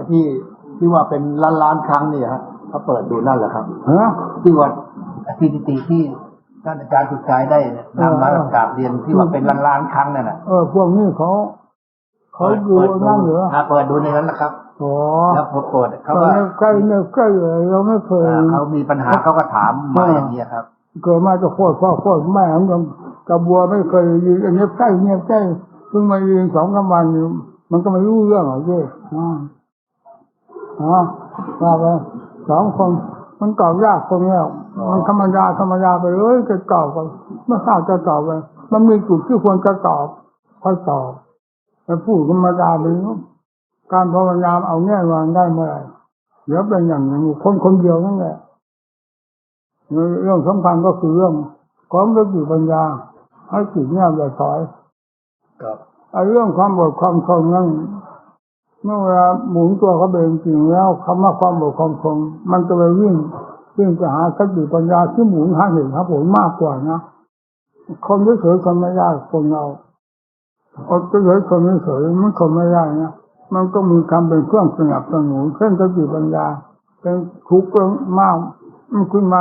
อย่างนี้มันทุกข์เพราะอะไรเป็นต้นเหตุเพราะคนตายไม่มีทุกข์มันได้หายเอาไปเผาไฟก็แล้วฝังดินก็แล้วไม่เห็นมีเลยแต่คนเป็นอยู่นี่มันทำไมมันเป็นทุกข์มันมีใช่มาจากไหนงานไร่ก็นี่เรียกว่างานของจิตที่จะให้รู้เหตุผลของเวทนามีความทุกข์เป็นต้นเราฟังมันก็อย่างว่าเพราะใช้ความพยายามก็เกิดขึ้นแล้วความหนักแน่นมีสำคัญมากนะไม่มีใจหนักแน่นแต่ผู้ปฏิบัติธรรมมีใจหนักแน่นบอกแรกความแข็งไม่ดีไม่พอใจอยากได้เกิดไม่มีใจหนักแน่นค้นหาเหตุผลเอาจริงเอาจังแล้วได้เรื่องขึ้นมาแล้วมีอะไรอีกครับคนที่3ครับคนที่3คำว่าตัวตนคือมายาเป็นอนิจจังและเป็นปัจจุบันใช่หรือไม่ครับกับผมอยู่ในทางโลกได้รับความรู้สึกทั้งพอใจและไม่พอใจเกือบตลอดเวลา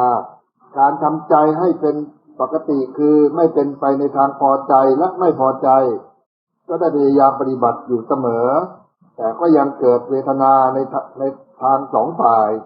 จึงอยากทราบว่าทำอย่างไรเวทนาทางกายนี้จะลดน้อยลงโดยเฉพาะ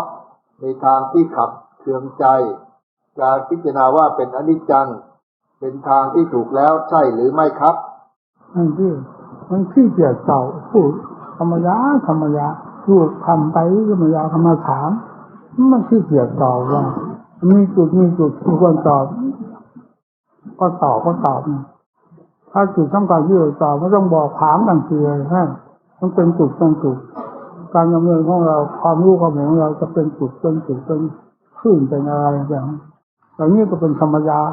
เข้าไปธรรมยาเอาว่าต่อไปเจ็ดครับคนที่สี่ครับ หลานดูลมหายใจเข้าออกพร้อมกำหนดพุทโธไปด้วยหลังจากออกจากการภาวนาอยู่ในสภาพปกติทำงานทั่วไปจะเกิดมีจุดเสียวตึงๆที่ระหว่างคิ้วเกิดขึ้นเป็นอยู่ตลอดเวลาถ้าทำงานโดยใช้สมาธิในการจดจ้องแล้วจุดตึงนี้จะทวีความเสียวตึงมากขึ้นแต่ถ้าจิตฟุ้งซ่านก็จะจางหายไปเป็นอยู่อย่างนี้ตลอดเวลาแล้วถ้าหลานเพ่งมาที่จุดตึงเสียวก็จะยิ่งตึงเสียวมากขึ้นจุดตึงที่คิ้วอะครับเขาบอกเขาเวลาเขาภาวนาแล้วก็มีจุดเสียวตึงที่ระหว่างคิ้วถ้าเพ่งมากจุดตึงเสียวที่คิ้วก็ตึงมากขึ้นแต่ถ้าจิตฟุ้งซ่านก็จะจางหายไปแล้วก็จะตอบซ้ำเขาอีกเอาให้ฟุ้งซ่านมากๆถึงขั้นบ้าเลยมันจะไปไหนอันนั้นจางยุ่งจางเขาจะถามว่าอีกทีเพื่อทราบผลอย่างนั้นมันยังนั่นก็ถามมาแล้วอะไรก็เป็นการธรรมดาเรื่องการภาวนามันจะมีแง่ต่างๆให้ภาวนาเรื่อยไปเรื่องสติเป็นพื้นฐานนะการภาวนาเรายกนิ้วเลย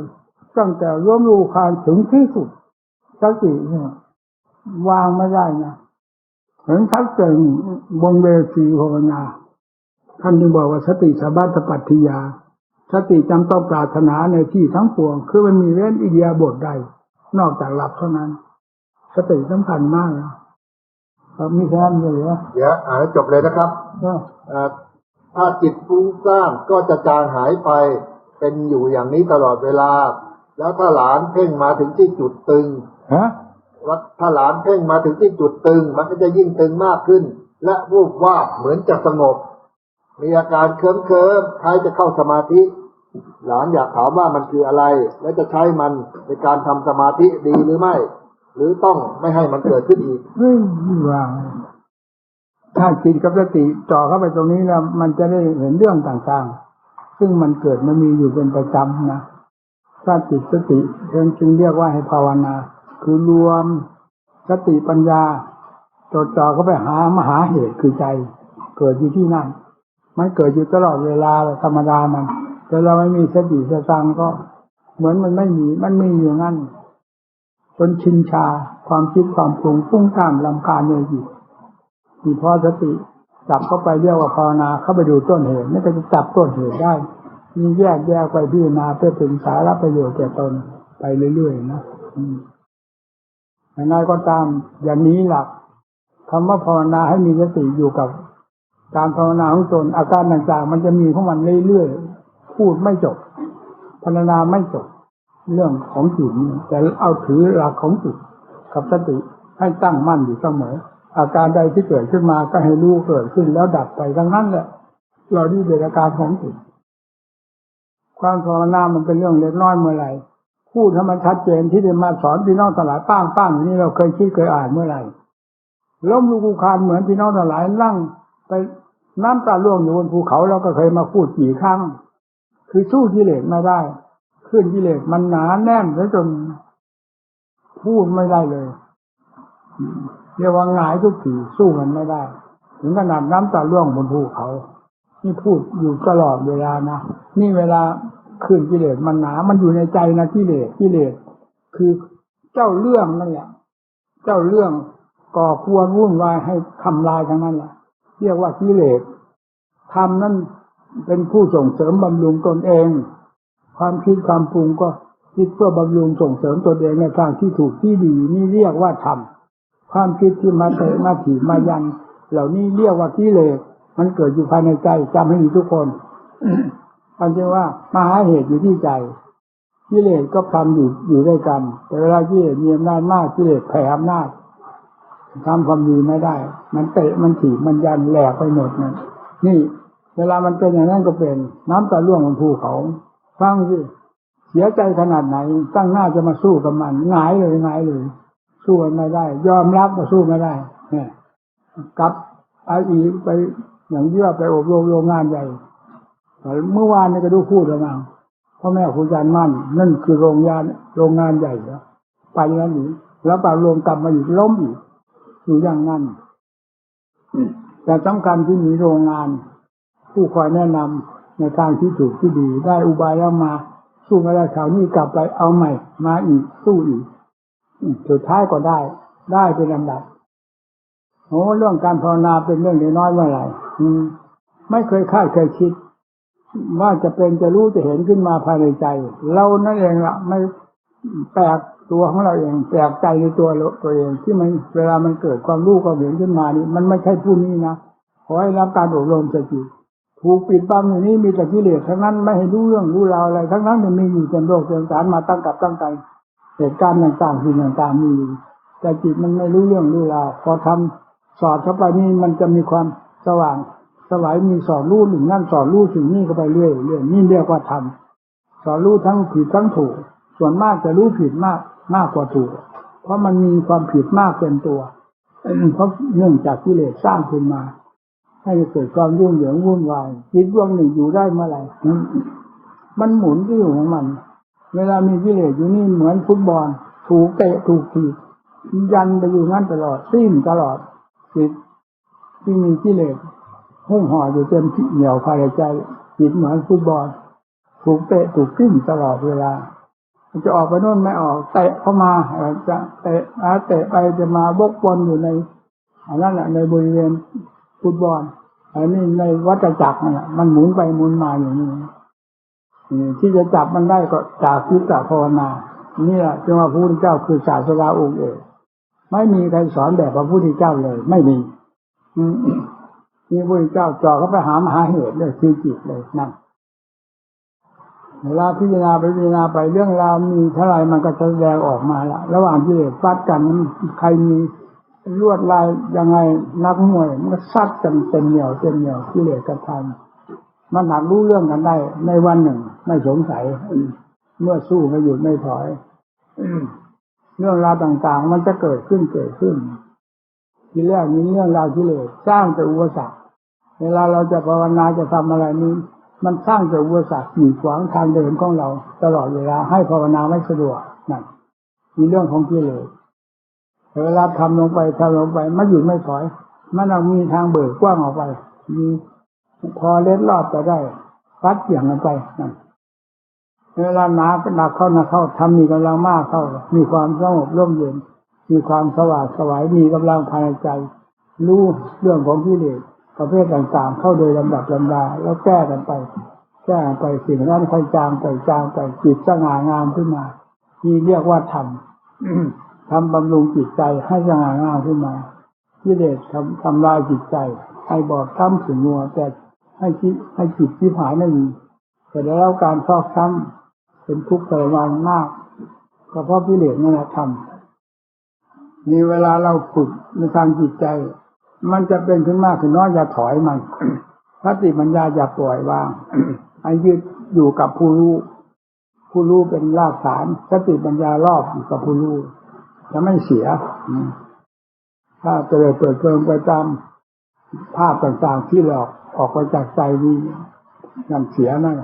มันหลงทิศหลงทาง ไปได้เสียได้ถ้าเอาหลักใจคือความรู้เป็นหลักตั้งสติปัญญารอบอยู่อย่างนี้จะไม่ค่อยเสียคนเรามีพูดเรื่องการภาวนาเรื่องเหตุการณ์อันใหญ่โตที่สุดมาอยู่ที่จิตภาวนาจะรู้เรื่องของโลกของธรรมทั้งหลายจะอยู่ที่ภาวนาหรือถอนโลกของสารที่เป็นตัว ทรมานมาตั้งจับตั้งกันตายกองกันนี่มีกิเลสพาให้ตายกองกันนะว่าศพกิเลสแล้วมันม้วนเสือลงเอากิเลสม้วนเสือลงศพกันตายกองกันในภพชาติต่างๆก็มันจะม้วนเสือไปต่างๆกันมันเกิดขึ้นจากจิตนี่เกิดขึ้นจากกิเลสที่อยู่ในจิตพาให้เกิดให้หมุนให้เวียนภาวนาไปเท่าไหร่พอจิตใจมีกำลังบังชาค่อยๆเพิ่มกำลังขึ้นมาความมุ่งสาพยายามเลยกลายเป็นเรื่องผ่าโผนโจรทยานได้ล้างเอาไว้นั่นเวลาทำออกสนามอย่างนั้นมีกำลังมากแล้วได้ล้างเอาไว้ไม่งั้นมันจะผ่าโผนโจรทยานเกินไปให้รู้จักประมาณนี่เวลาทำมีกำลังเป็นอย่างนั้นเวลากิเลสมีกำลังลากลงใส่เสื่อใส่หมอนจะไปไหนก็ต้องเอาเสื่อหมอนมัดติดคอไปด้วยนี่เวลากิเลสมีกำลังไปไหนต้องมีเสื่อมีหมอนมัดติดคอไปด้วยล้มตุ่มหลับคอกิเลสเรื่องของธรรมต้องมีกำลังมากแล้วไม่มีเสื่อมีหมอนปัดตลอดลืมหลับลืมนอนลืมวันลืมคืนเป็นอยู่ในจิตสนามรบคือจิตกิเลสก็อยู่ที่จิตธรรมอยู่ที่จิตวัดกันอยู่บนหัวใจนี้ลืมวันลืมคืนนะมีตั้งแต่ชุลมุนเหมือนนักมวยเข้าวงในกันเขาจะมีวันเวลาอะไรไม่มีในเวลาเช่นนั้นมีแต่ฟัดกันเต็มเหนียวระหว่างกิเลสกับธรรมฟัดกันก็แบบเดียวกันลืมวันลืมคืนผ่าโผนเป็นไปในตัวเองไม่ได้ตั้งใจไว้จะผ่าโผนหากเป็นในกำลังของจิตที่มีมากแล้วมันหนุนตัวเองขึ้นไปเองที่มาเทศให้พี่น้องหลายฟังนี่ผ่านเวทีมาแล้วถึงได้มาเทศเพราะฉะนั้นการเทศนี้ทางโลกเขาจะเรียกว่าอาถรรพ์ฌานชัยนี่มันเลยไปแล้วคำว่าอาถรรพ์ก็มีคำว่าท้อแท้มีคำว่ากล้าไม่มีคำว่ากลัวไม่มีผ่านหมดถึงเรียกว่าวิมุตติคำว่ากล้าว่ากลัวอยู่ในวงสมมุติทั้งนั้นแหละถ้าเลยนั่นแล้วไม่มีสมมุติคำกล้าไม่มีคำกลัวไม่มีคำว่าได้ว่าเสียไม่มีถ้าเลยไปแล้วนี่เป็นสมมุติทั้งมวลก่อความกังวลหมดอันนี้แล้วไม่มีอะไรกังวลนี่แหละจิตเวลาชำระให้ถึงที่สุดเป็นที่สุดเต็มที่แล้วจะไม่มีอะไรมาคล้องจิตเลยสามแดนโลกธาตุนี้จะไม่มีอารมณ์ใดเข้ามาผ่านจิตอารมณ์ก็ต้องเกิดขึ้นจากใจไม่สร้างอารมณ์ใครจะสร้างใจหมดอารมณ์แล้วนะแล้วจะอะไรมาสร้างมันว่างเปล่าอยู่ อย่างนั้นตลอดเวลาอย่างพระพุทธเจ้าสั่งสอนพระโมคคัลลาสุญญโตโลกังอเวคัสสุโมคคัลลาจัสดาสโตอัตตาโนทิงอุหจะเอวังวัตถุตโลกิยาเอวาโลกังอเวคันตังมัตถุราชานปัจจติดูก่อนโมคคัลลาเธอจงเป็นผู้มีสติทุกเมื่อฟังที่สติทุกเมื่อสดาสโตก็คือสติเนี่ยให้มีสติทุกเมื่อพิจารณาโลกให้เป็นของศูนย์เปล่าว่างเปล่าแล้วถอนอัตตาสี่ความเห็นว่าเราว่าเขาเสียได้จะข้ามพ้นพยามัจจุราชเสียได้แล้วพยามัจจุราชจะมองไม่เห็นผู้พิจารณาโลกเป็นของศูนย์เปล่าอยู่อย่างนี้นี่ท่านสอนพระโมคคัลลาทำประเภทนี้เข้าได้ทุกหัวใจเนี่ยอย่าว่าแต่พระโมคคัลลานะทำประเภทนี้เข้าได้ทุกหัวใจถ้าพิจารณาตามที่เจ้าสอนถ้าเป็นผู้มีสติจะตั้งพิจารณาตามนี้แล้วโลกจะเป็นของว่างเปล่าขึ้นในหัวใจทันทีด้วยกันเราจะเข้าใจว่าหัวใจนี่มีว่างเปล่านี่มีแต่พระพุทธเจ้าสอนพระโมคคัลลามีทุกหัวใจขอให้นำมาปฏิบัติเถิดสิ่งวันนี้มันจะปรากฏขึ้นสดๆร้อนๆเหมือนกันหมดเลยไม่มีอดีตอนาคตธรรมนี่เป็นธรรมสดๆร้อนๆปัจจุบันตลอดเวลามันเข้าถึงตัวของมันจริงๆแล้วมันก็เป็นอย่างนั้นนี่พูดให้ชัดนะสุญญโตโลกังโลกเป็นของว่างเปล่ากิเลสเท่านั้นพาให้จิตให้ขวางเมื่อกิเลสขาดสะบั้นไปหมดแล้วอะไรจะมาจิตมาขวางว่างเปล่าเป็นหลักธรรมชาติมองดูต้นไม้ภูเขาเห็นแต่จิตนี่มีอำนาจมากมันครอบไปหมดว่างไปหมดเลยฟังสินะแผ่นดินแล้วหนาแน่นขนาดไหนใหญ่โตขนาดไหนอำนาจแห่งความว่างของจิตนี่ครอบหมดไม่มีนะนี่แหละท่านเรียกว่าอำนาจของจิตว่างเปล่าสุญญโตโลกังอเวคัสสุพิจารณาโลกเขาเป็นของว่างเปล่าศูนย์เปล่าคือมันศูนย์อยู่ภายในจิตใจไม่มีอะไรเลยจริงนั้นเขาไม่ได้บอกเขามีเขาเป็นไม่มีไม่เป็นนะเขาเป็นเรื่องของแต่จิตนี่เป็นผู้ไปหมายนั่นหมายนี้พอความหมายนี่ขาดสะบั้นไปหมดแล้วความหมายไม่มีก็เป็นจิตว่างเปล่าไปหมดว่างเปล่าโดยประการทั้งปวง ว่างได้ทุกคนจิตพระพุทธเจ้าสอนให้จิตว่างเพราะจิตมันยุ่งทุกคนจิตยุ่งทุกตัวสัตว์พิจารณาสอนอย่างนี้แล้วเมื่อเข้าถึงขั้นนี้ว่างได้ทุกคนไม่ต้องไปถามพระโมคคัลลาภพอเกิดขึ้นในใจอ๋อทันทีเลยเป็นอันเดียวกันแล้วอย่างที่ว่าพระพุทธเจ้าตรัสรู้กี่องค์ก็ตามพอตรัสรู้หรือบรรลุธรรมถึงขั้นสูงสุดมาผางเป็นอันเดียวกันหมดเลยนั่นฟังที่น่ะเพราะตัวร้อนเป็นมาจากไหน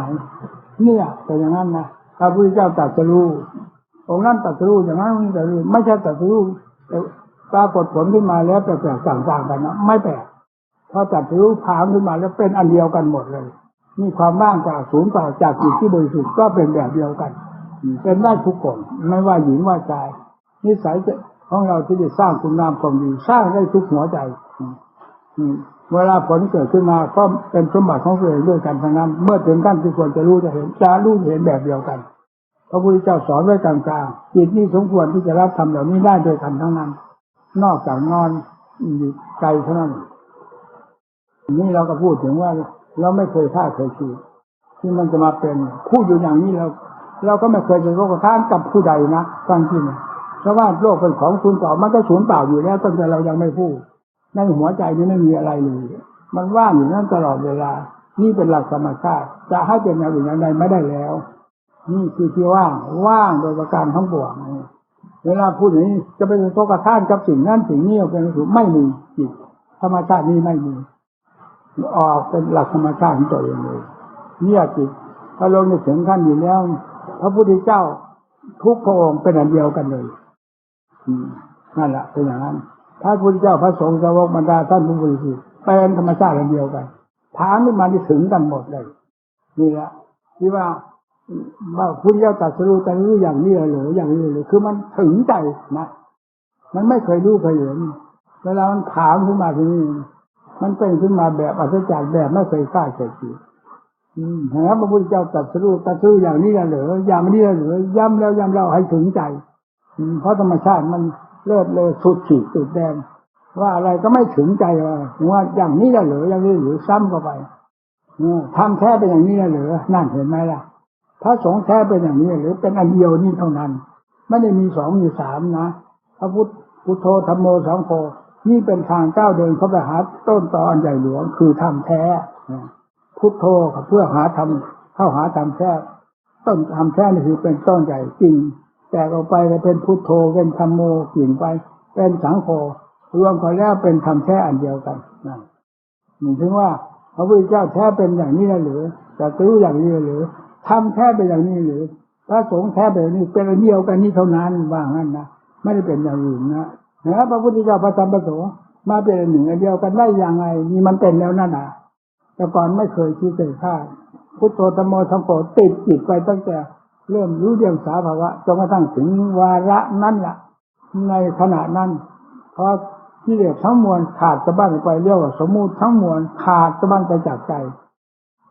ธรรมชาติที่เลิศเลอสุดยอดนั่นผางขึ้นมาเท่านั้นเองขึ้นเลยทันทีเลยใครไปรู้เมื่อไรขอให้รู้พัฒนามันจะเป็นแบบเดียวกันหมดพระพุทธเจ้าพระธรรมพระสงฆ์เลยอันเดียวกันนี้เลยนั่นทุกพระองค์ตรัสรู้ขึ้นมาเป็นอันเดียวนั้นท่านจะบอกว่านัตถิเสยโยปาติโยความยิ่งยอดนั้นการพระพุทธเจ้าทั้งหลายไม่มีคือความบริสุทธิ์เหมือนกันหมดเป็นนิสัยวาสนาบุญญาภิญญาทั้งพระพุทธเจ้าทั้งสาวกทั้งคนทั่วไปมีนิสัยวาสนาลึกตื้นหนาบางกว้างแคบต่างกันนั่นแต่ธรรมชาติที่บริสุทธิ์นั่นเหมือนกันหมดท่านก็บอกไว้แล้วขอให้ทำไปนะทำนี้เป็นธรรมที่สอนรอดนะที่สอนให้เปิดจอเปิดแหนคือกิเลสมันหุ้มห่อจิตใจนี้ออกไปโดยลำดับด้วยการทำบุญให้ทานรักษาศีลเจริญเมตตาภาวนาซึ่งเป็นการลื้อเจาะลื้อแหนออกจากน้ำที่สะอาดสุดยอดนั้นให้เห็นน้ำเต็มจักรเป็นยังไงน้ำเต็มจักร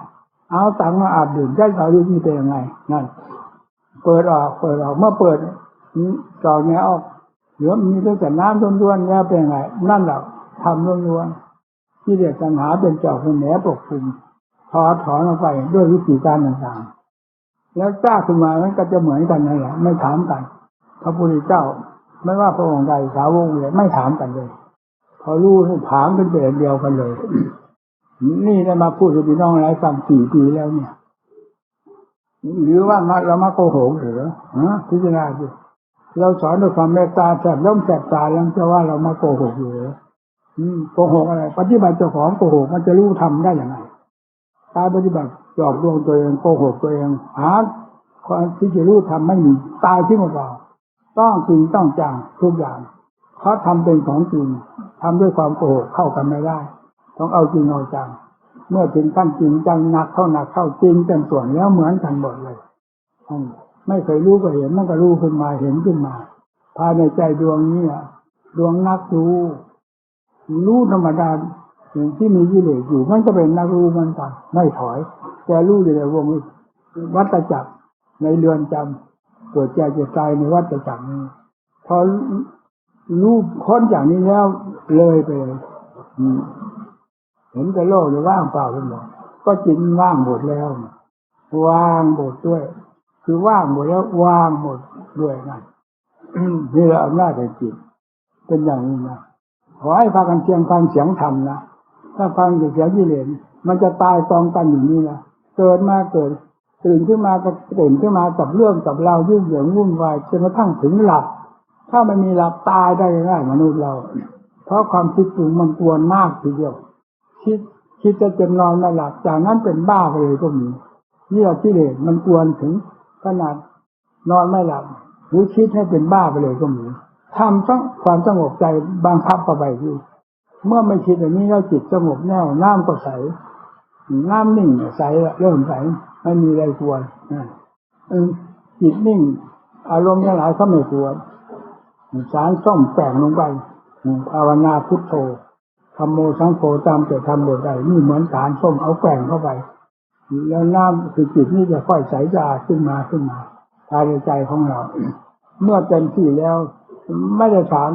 พระพุทธเจ้าพระอรหันต์ท่านไม่ถามกันมันเป็นอันเดียวกันแล้วถามหาอะไรนั่นเวลานี้ศาสนานี่จะเป็นเรื่องคือเรื่องล้าสมัยของกิเลสไปแล้วนะกิเลสมันกำลังทันสมัยเวลาทุกอย่างกิเลสแซงเข้าไปทันสมัยเข้าไปหมดแล้วผู้ที่จะสร้างคุณงามความดีนี่เวลานี้ยังดีอยู่นะเราไปวัดไปวาไปได้อย่างสง่าผ่าเผย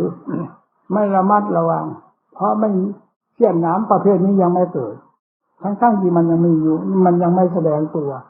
ออกมากีดขวางความดีงามของผู้บำเพ็ญตามทั้งหลายเราจะไปวัดไปวาไปบำเพ็ญศีลธรรมนี้เราไปได้สบายไม่มีใครจะมีกีดเกียนเห่าหอนกันนะไปได้สบายนี่กิเลสประเภทที่มันจะมากีดมาขวางเห่าหอนหอนกีดขวางนี่ยังไม่เกิดมันเกิดแต่ยังไม่แสดงออกนี่นะเราก็ไปวัดไปวาบำเพ็ญศีลธรรมได้อย่างสะดวกสบายถ้าหนักเข้ากว่านี้จะไปวัดไปวานี่ต้องรอบๆมองเหมือนเขาจะไปฉกลักขโมยต้นที่นั่นแหละต้องไปรอบๆมองไปเปิดเผยไม่ได้ที่เห็นมันลุมเอาแหลกนี่เขาจะไปวัดแล้วนะเนี่ยเขาจะไปสวรรค์นิพพานนะแต่เขาไปแต่เขาไม่ต้องมาแย่งปลาในหนองในบึงกับเราสนุกหาปลากินสบายมันว่ากิเลสคราวนี้ผู้คนเราไม่ใช่คนตายเขาว่านั่นอายที่จะนะนี่ก็รอบๆมองไปว่าสุดท้ายไปว่าเป็นความกีดขวางไปหาที่อื่นให้ลงไปตายกองกันในโลกอวิชีนั้นไปได้ง่ายลื่นเลยเวลานี้กิเลสกำลังสร้างความลื่นให้สัตว์โลกได้ลื่นลงไปหานรกอวิชีหนักเข้าทุกวันนะถ้าท่านทั้งหลายจำเอานะพระพุทธเจ้าไม่เคยมีคำสอนว่าอย่างไรจัดอย่างไรเป็นอย่างนั้นขนโคเขาโคต่างกันยังไงที่พระนนทุนถามคนที่จะไปสวรรค์นิพพานนั้นกับคนที่จะลงนรกอวิชีนั้นมีจำนวนไหนจะทางไหนมากกว่ากันท่านรับสั่งว่าอานนท์คนที่จะไปนักผลนิพพานไปเพื่อความดีทั้งหลายจนกระทั่งถึงมรรคผลนิพพานเท่ากับเขาโคแต่คนที่จะตายต้องกันไหลลงไปทางต่ำลงมีนรกเป็นสำคัญนั้นเหมือนขนโคนะขนโคมากขนาดไหนโคตัวหนึ่งมี2เขาขนมันมีมากขนาดไหนนั่นละมันประเภทที่จะลงนรกอเวจีมันมีมากที่ย่นเข้ามาจิตใจของเราที่เสาะแสวงหาอารมณ์เท่ากับเขาโคที่มันจะเสาะแสวงหานรกอเวจีเท่ากับขนโคในจิตคนหนึ่ง เข้าใจหรือให้ย่นเข้ามาสอนตัวเองสิทำพระพุทธเจ้าโอปัญญิโกน้อมเข้ามาสอนตัวเองขนโคก็คือเราเขาโคก็คือเราจะเป็นใครขนกับเขามาอยู่ในโคตัวเดียวกันอยู่ว่าปาดมันออกให้หมดขนให้มันมีเหลือแต่เขากิเลสมาเลยมาชนขาดสะบั้นไปเลยเข้าใจไหมเอาเสี่ยมไม่ดีนะเสี่ยมเขาโคยอย่าไปเสี่ยมแต่ขนโคเดี๋ยวมันจะพาลงนรกเข้าใจเลยเนี่ยตีเข้ามาสิตีเข้ามาสิทำร้อยสันบรรพมกิเลสร้อยสันบรรพมเมื่อมันทันไปแล้วมันก็ลบล้างกันได้เราอยากให้พี่น้องทั้งหลายได้เห็นไหมเราพูดจริงๆอย่างนี้นะเราไม่เคยโลกธาตุหวั่นไหวอะไร3 เดือนโลกธาตุไม่มีในจิตข้ามไปหมดพูดให้มันชัดเจนอย่างนี้แต่ก่อนเราเคยรู้ยังไงเราเคยพูดไหมคำพูดคำนี้เวลามันเป็นขึ้นมาแล้วมันก็เป็นขึ้นมาจากที่มีที่เป็นที่รู้อยู่นี่ทำไมมันจะพูดไม่ได้ล่ะนั่นเวลาโง่มันก็รู้ว่าโง่เวลาฉลาดมันก็รู้ว่าฉลาดในใจดวงนี้แหละนี่เราทำพระพุทธเจ้าแต่ก่อนพระองค์ก็ไม่ได้ประกาศตนว่าเป็นศาสดาองค์เดียวเป็นเหมือนคนธรรมดาพอผ่านขึ้นมาเป็นศาสดาองค์เดียวสอนโลกทั้ง3 โลกพระอรหันต์ทั้งหลายก็เหมือนกันนี่ขอให้จิตตรงนี้มันผ่านจากมู่จากพูดไปถึงแดนนิพพานเถอะมันจะมองเห็นหมดนั่นแหละเข้าใจแล้ววันนี้พูดอย่างนี้แล้วก็ไม่มากมันก็จะตายแล้วไอ้ผู้พูดนี่นะไอ้ผู้ฟังมันหลับไปเรื่อยก็มี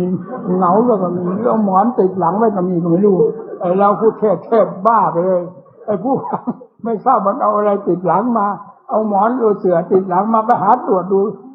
เสื่อดูหมอนนี่ตามหลังมันมีไหมผู้เทศเป็นบ้าหลับตาเทศด้วยไม่ได้ลืมตามันไม่เห็นหมอนเขาเลยที่เขาเอาหมอนมัดติดหลังมาเขาหลับไปเพิ่มไปฝันละเมอไปเรื่อยแต่นี่อย่างอย่างเทศไปสวรรค์นะไปนิพพานนะเขาโคนะขนโคนะเพลินไปเรื่อยพวกนั้นเอาเสือหมอนมัดติดคอหลับผ้าหุ้ยเอาละยุดป่ะรากฐานของพุทธศาสนาที่แสดงออกให้ประชาชนทั่วไปทราบก็คือพระนั่นพระเจ้าพระสงฆ์ที่เป็นเครื่องหมายของพุทธศาสนาสากยบุตรลูกศิษย์ตถาคตนี่ออกมาเป็นแบบเป็นฉบับนอกนั้นเขาไม่มีอะไรเขาก็ไม่มีของเรายังมีแบบมีฉบับเป็นมรรคเป็นตอนเป็นมรรคเป็นตอนไปเรื่อยแล้วก็ปฏิบัติตามนั้นผลก็เข้าสู่ความพ้นทุกข์อย่างเดียวกันนั่นพุทธศาสนาเราจึงมีแบบมีฉบับทุกอย่างเช่นอย่างบวชเป็นพระก็มีหลักธรรมหลักวินัยเฉพาะอย่างยิ่งพระวินัยวินัยขีดเส้นตายไปเลยผู้มาบวชเป็นพระถ้าต้องการเป็นพระโดยสมบูรณ์แล้วให้ปฏิบัติตามพระวินัยข้อนั้นอย่างที่ท่านแสดงไว้227นั่นที่นำมาแสดงมาออกมาสวดในปาติโมกข์ต่างหากนะ227ข้อนะที่ไม่ได้เข้ามาสู่227นี้มากต่อมากพระวินัยต้องปฏิบัติให้ถูกต้องเหมือนกันหมดนั่นนี่แหละพระสมบูรณ์แบบอยู่ที่พระวินัยนี่ก็เป็นกฎอันหนึ่งของพระลูกศิษย์ตถาคตมีอะไรเป็นเครื่องประกันมีพระเป็นและหลักธรรมวินัยเป็นเครื่องประกันนี่ดูที่มันจงมาอยู่ในศาลามาจากชาติชั้นวรรณะใดพระที่มาบวชมาต้องเป็นแบบเดียวกันคือหลักธรรมและวินัยเป็นหลักเป็นแบบเดียวกันต้องปฏิบัติแบบเดียวกันนั่นเพราะฉะนั้นพุทธศาสนาจึงมีแบบมีฉบับเป็นระยะมีวรรคมีตอนไม่ใช่สุ่ม4สุ่ม5นะทำอะไรพระพุทธเจ้าทรงบัญญัติลงตรงไหนแน่นอนเรียกว่าถูกต้องไม่ผิดพลาดเนี่ยพุทธศาสนาจึงมีแปลกๆเขาอยู่ไม่ได้เหมือนศาสนาทั้งหลายนะกฎของพระของเนรปฏิบัติยังไงตามหลักธรรมหลักวินัยให้ปฏิบัติอย่างนั้นเรื่อยมาหลังจากนั้นการปฏิบัติบำเพ็ญธรรมก็จิตตภาวนาอันนี้ไม่ค่อยจะมีในศาสนาใดนะแต่ที่เด่นที่สุดคือพุทธศาสนาของเราสอนให้ภาวนาก็เข้ากันได้กับพระพุทธเจ้าตรัสรู้โดยการภาวนา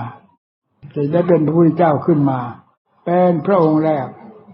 ก็เป็นขึ้นมาด้วยการภาวนา เช่นท่านมันเจริญอานาปานสตินี่แหละที่พระพุทธเจ้าได้ตรัสรู้ขึ้นมาด้วยการบำเพ็ญภาวนาอานาปานสตินี่กำหนดดูลมหายใจเข้าออกดูลมหายใจเข้าออกปฐมยามก็ได้บรรลุภูเพนิวาสานุสติญาณคือร่องรอยของพระพุทธเจ้าเหล่านี้เป็นมาจากไหนภูเพคือชาติก่อนเคยเกิดเป็นอะไรบ้างตกนรกหมกไหม้ขึ้นสวรรค์ชั้นพรหมเป็นเปรตเป็นผีพระพุทธเจ้าเหมือนกับโลกทั่วไปตอนที่ยังไม่ได้เป็นพระพุทธเจ้ามีท่องเที่ยวอย่างนี้ทำบาปทำบุญความชั่วช้าละมกหนักเบาเหมือนโลกทั้งหลายการที่จะต้องเสวยกรรมของตนในภพนั้นๆจึงเป็นไปตามบุญตามกรรมอย่างนั้นเรื่อยมานี่แหละยกตัวอย่างที่เรียกว่าปุเพนิวาสานุสติญาณทรงอนุชาติย้อนหลังได้ว่าพระพุทธเจ้าพระองค์เองนั่นน่ะท่านเคยเกิดเป็นอะไรบ้างมาจนกระทั่งถึงปัจจุบันนี้นี่เรียกว่าระลึกชาติย้อนหลังตัวเองได้เรียกว่าตามดูรอยของตัวเองที่เกิดภพชาตินั้นมานี่เกิดขึ้นจากการภาวนาอานาปานสติเป็นสำคัญอันนี้พอมัชฌิมยามกาเที่ยงคืนน่ะว่าทรงบรรลุจตุปาทญาณคือทรงบรรลุรู้เรื่องความเกิดความตายของสัตว์ทั้งหลายเรียกว่าจตุปาทญาณสัตว์ทั้งหลายเกิดตายท่องเที่ยวแล้วจากเช่นเดียวกับพระองค์ที่เป็นมาแล้วทรงรู้ด้วยปุเพนิวาสของพระองค์จากนั้นเล็งดูสัตว์ทั้งหลายนี้เป็นยังไงเหมือนเราไหมโอ้ยัวเยียสัตว์ตัวหนึ่งเป็นขนาดไหนแล้วเต็มโลกเต็มมสารโอ้โหมันน่าสลดสังเวชการเกิดการตายคือจิตดวงนี้ไม่เคยตายไม่เคยชิบหายสกุลกายที่เกิดดับเกิดแล้วตายนี่ตายเฉพาะพวกนี้ส่วนจิตนี่พอร่างนี้ใช่ไม่ได้แล้วปล่อยเข้าร่างนั้นพบนั้นพบดีพบชั่วสูงต่ำตามแต่กรรมดีกรรมชั่วที่ตนได้สร้างเอาไว้ก็กรรมดีกรรมชั่วนั่นแหละใส่ตนไปให้ไปเกิดสูงบ้างต่ำบ้างอะไรนี่พระองค์เลยดูสัตว์โลกที่เกิดตายนี่จนเรียกว่ามันเลยเหลือประมาณพระองค์เพียงพระองค์เดียวเท่านั้นเกิดมาก็รู้หมดมากขนาดไหนแล้วยังมาดูสัตว์ตัวโลกมีจำนวนมากมายจตุปาทญาณทรงบรรลุความเกิดความตายของสัตว์ทั้งหลายบรรลุรู้เรื่องความเกิดความตายเกิดจากตายจากภพนี้แล้วไปเกิดอะไรนี่ตามรู้หมดกิเลสจตุปาทญาณนี่พระองค์ก็ทรงรับเรื่องทั้งสองนี่แหละประมวลเข้ามาสู่ต้นเหตุมันคืออะไรมันจึงทำให้สัตว์ทั้งหลายได้เกิดตายไม่หยุดไม่ถอยไม่มีต้นมีปลายเหมือนมดแดงไต่ขอบร่มสัตว์ทั้งหลายเกิดในวัฏจักรนี่เหมือนมดแดงไต่ขอบร่มไม่รู้ขอบร่มไม่รู้ของเก่าของไปมดแดงมันก็ไต่ของมันไปมาวนไปวนมาของเก่าของใหม่ไม่รู้วันนี้เราพบเก่าพบใหม่สูงต่ำมันก็ไม่รู้เหมือนกันแล้วทั้งเขาทั้งเรานี่นะนั่นเกิดมีอะไรเป็นสาเหตุมันถึงได้หมุนเกิดหมุนตายอยู่อย่างนี้พิจารณาเนี่ยมันลงใน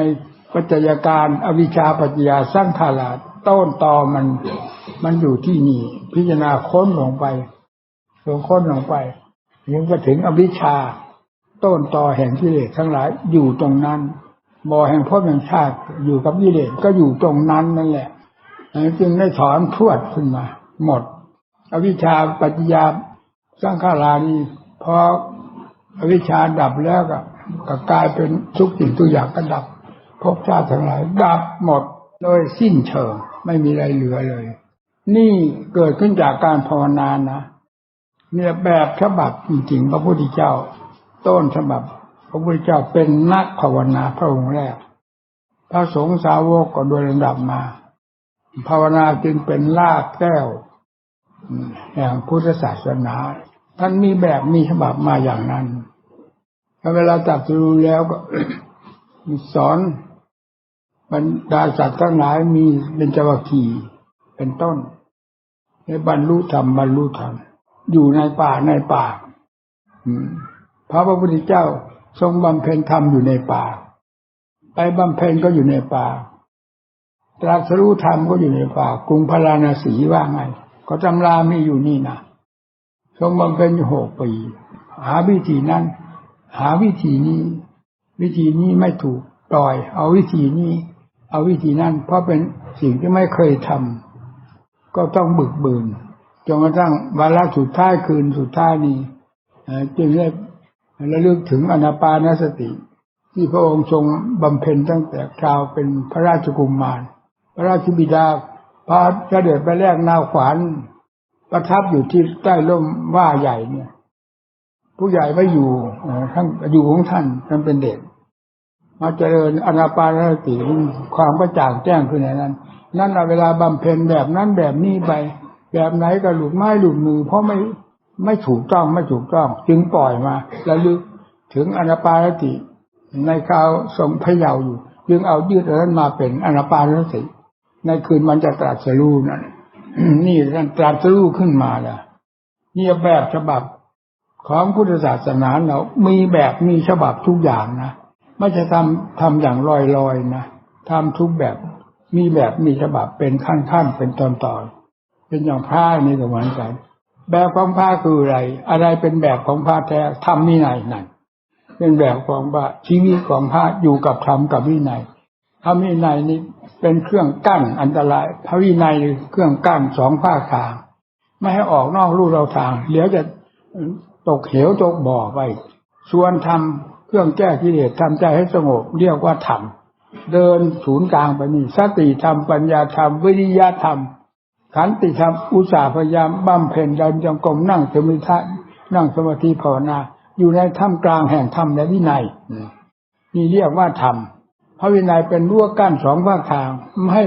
ไม่ทะเลทลายออกไปถ้าออกไปแล้วตกเหวตกบ่อถ้าผิดจากพระวินัยแล้วไม่มีหวังตกเหวตกบ่อโดยถ่ายเดียวใครข้ามเกินพระวินัยได้ถึงมรรคผลนิพพานไม่เคยมีผู้ดำเนินตามธรรมและวินัยนั่นแหละคือผู้เสด็จตามผู้ตามเสด็จพระพุทธเจ้าทันตลอดนั่นท่านว่าอย่างนั้นเพราะงั้นธรรมและวินัยจึงเป็นศาสดาของสัตว์โลกทั้งหลายแทนพระพุทธเจ้าเวลาพระองค์ผ่านไปแล้วเราจึงต้องยึดเอาหลักธรรมหลักวินัยมาเป็นข้อปฏิบัติแล้วบำเพ็ญนี่พูดถึงเรื่องพุทธศาสนาเราเป็นศาสนาที่มีแบบมีฉบับทุกอย่างไม่ได้ทำอย่างเลื่อนลอยนะเช่นอย่างว่าบวชเป็นพระใครจะมาจากชาติชั้นนั้นอะไรก็ตามมาแบบเป็นพระเสมอกันหมดด้วยการปฏิบัติธรรมวินัยแบบเดียวกันบวชแบบเดียวกันบำเพ็ญแบบเดียวกันเป็นลูกศิษย์ถาคตแบบเดียวกันอยู่ด้วยกันด้วยความร่มเย็นเป็นสุขอย่างที่เห็นอยู่นี่แหละมันท่านถามท่านมนากันที่ไหนหลักธรรมเหล่านี้ในตีการลงไว้ว่าเป็นอันเดียวกันปฏิบัติแบบเดียวกันลูกศิษย์ถาคตด้วยกันการต่างการปฏิบัติก็ปฏิบัติตามแบบฉบับของธรรมวินัยที่ท่านแสดงไว้แล้วนั่นมันมีแบบมีฉบับนะพุทธศาสนานี่มีแบบมีฉบับตายตัวไม่ได้เป็นแบบลอยๆนะสมชื่อสมนามว่าพระพุทธเจ้าเป็นศาสดาองค์เอกเป็นแบบฉบับได้ทุกอย่างเลยพุทธศาสนาจึงเป็นศาสนาที่มีแบบมีฉบับอย่างสมบูรณ์ทุกอย่างไอ้พวกเราทั้งหลายนี่ก็ควรจะมีแบบมีฉบับไว้ประจำตนใครควรที่จะปฏิบัติตนในศีลในธรรมข้อใดควรจะมีแบบมีฉบับไว้ประจำตัวเองต้องมีการบังคับคนอยากดีต้องบังคับศาสนาท่านไม่บังคับอย่างพุทธศาสนานี้ไม่บังคับใครอยากนับถือก็ได้ไม่นับถือก็ได้แต่เมื่อนำศาสนาเข้ามาเป็นสมบัติของตนแล้วต้องเอาศาสนาบังคับตนนี่เพราะศาสนาเป็นความถูกต้องดีงามเราไม่ถูกเอาศาสนามาบีบบังคับให้ปฏิบัติตามหลักศาสนาก็ดีประจำศาสนานั่นแหละที่ว่าบังคับให้คนดีไม่ใช่บังคับให้คนเลวนะพุทธศาสนานี่เลิศเลยเราพูดอย่างเต็มปากของเรา3 เดือนโลกธาตุเราไม่เคยหวั่นกับสิ่งใดเลยนะเราไม่มีตั้งแต่ที่ว่ามาแล้ว2593มาผานาทีเดียวเท่านั้นมันจ้าไปหมดเลยนี่เลยไม่มีอดีตอนาคตอะไรที่เป็นยังไงพระพุทธเจ้าทั้งหลายก็เป็นแบบเดียวกันเห็นแบบรู้อย่างเดียวกันเถียงถามกันหาอะไรนั่นเท่านั้นเองนะ นี้เราจึงไม่สงสัยเรื่องพุทธศาสนาว่าเป็นศาสนาเช่นไรศาสนาชั้นเอกนำจากโลกให้พ้นจากทุกข์โดยถ่ายเดียวเท่านั้นนั่นไม่พาสัตว์โลกให้ลงนรกศาสนานี้ไม่ได้หรอกเช่นอย่างฆ่าสัตว์ตัดชีวิตถ้าฆ่าสัตว์ตัดชีวิตธรรมดาเป็นบาปถ้าฆ่าเพื่อตัวเองกินแล้วไม่เป็นบาปไม่มีลำเอียงอย่างนี้ไม่มีใครก็ตามว่างั้นเลยห้ามทางนั้นให้สิทธิเสมอภาคกันหมดจริงแล้วไม่ลำเอียงพุทธศาสนาเป็นศาสนาที่แน่วแน่ต่อหลักความจริงล้วนๆขอให้นำไปปฏิบัติทุกคนนะมีเวลานี้ที่เราแสดงนี้ก็ออกทั่วประเทศไทยนะเนี่ยออกไปหมดนี่แล้วนอกจากนั้นก็ยังออกทางอินเทอร์เน็ตออกทั่วโลกอีกก็รู้สึกจะเป็นประโยชน์แก่โลกทั่วไปอยู่ไม่น้อยเหมือนกันการแสดงธรรมจากการนำชาติข่าวนี้นั้นเราคิดว่าจะได้เป็นประโยชน์แก่พี่ชาวโลกเราอยู่ไม่น้อยนะเพราะแสดงอยู่ตลอดแล้วหนาแน่นขึ้นเรื่อยหนาแน่นขึ้นเรื่อยออกกว้างขวางมากมายแต่ก่อนที่ยังไม่ได้ช่วยโลกเลยก็เทศอยู่ธรรมดาแต่เราช่วยโลกมันก็ออกกว้างขวางเลยสิจนกระทั่งมาทุกวันนี้หยุดช่วยโลกแล้วก็เทศไม่หยุดไม่ทราบว่าเทศช่วยใคร ออกจากช่วยโลกแล้วก็ช่วยคนเท่านั้นใช่ไหมคนมันจนกรอบก็มีเท่านั้นแหละแล้วก็ได้พยายามเทศให้พี่น้องหลายทราบการเทศนาการเราพูดอย่างโกงไปโกงมาตามภาษาธรรมไม่มีเล่ห์เหลี่ยมไร้สันพันคมหลอกนั้นหลอกนี้เราไม่มีธรรมไม่เคยมีอย่างนั้นอีกอะไรที่สัมผัสเข้าไปในธรรมเป็นแบบธรรมหมดกิริยาท่าทางคำพูดคำจาจะต้องเข้าสู่แบบธรรมแบบอื่นไม่เอาไม่ถูกให้ถูกทำทั้งนั้นแหละเวลาปฏิบัติไปตั้งพูดให้ฟังนี่ก็เพื่อเป็นคติไม่ใช่เพื่อเหยียบย่ำทำลายไม่ใช่เพื่อยกยอแล้วว่าชีวิตของเราในความเป็นข้านี่ชีวิตของเราที่ไม่ลืมเลยฟังหรือก็เราก็เคยพูดให้ฟังแล้วเนี่ยบ้านน้องแวงนี่ล่ะบวชใหม่ๆได้พรรษาเดียวนั่นพอออกพรรษาแล้วท่านให้เป็นหัวหน้าพระไปสวดมนต์เขาทำบุญลานข้าวเขาแล้วไปสวดมนต์ก็ได้พรรษาเดียวทำไมจึงเป็นหัวหน้าองค์ไหนก็ท่านก็ไม่ได้แก่กว่าเราพรรษาเดียวก็อดวันอดเดือนไปอยู่นี่แน่เราแก่กว่าพวกก็ต้องได้ไปเนี่ยที่ว่าไปติดเทศเข้าใจไหมโธ่ครับโหไม่ลืมเลยนะร้านขนมดังเรียกแผ่นหนึ่งนี้ครึ่งแผ่นก็ไม่หมดกลืนไม่ลงเราจะเอาอะไรเทศให้เขาฟังเอาอะไรเทศให้เขาฟังมันจะตายจริงนะแล้วมันจำเป็นนี่ก็ถูกเป็นเราซะด้วยนั่นละที่ว่าทุกแสนสาหัสเราไม่ลืมนะนี่อันนี้นั่นเลยว่าจะเอาอะไรเทศให้เขาฟังอะไรเทศให้เขาฟังจริงมันก็ไม่มีอะไรจะไม่มีสิ่งจะมาเทศจึงมันจึงอั้นตู้เข้าใจไหมถึงได้เกิดความเดือดร้อนขนาดนั้นแล้วต่อมาได้ศึกษาเราเรียนก็มากเข้าช่วยกันเข้าไปออกภาคปฏิบัติออกภาคปฏิบัตินี่เอาละหน้าที่นี่นะภาคศึกษาเราเรียนเป็นภาคความจำเหมือนท่านจำได้มากน้อยก็เป็นสัญญาความจำยังไม่ได้เป็นสมบัติของตนศึกษาเราเรียนมามากน้อยมันเป็นเพียงความจำยังไม่เป็นสมบัติของตนเมื่อออกปฏิบัติ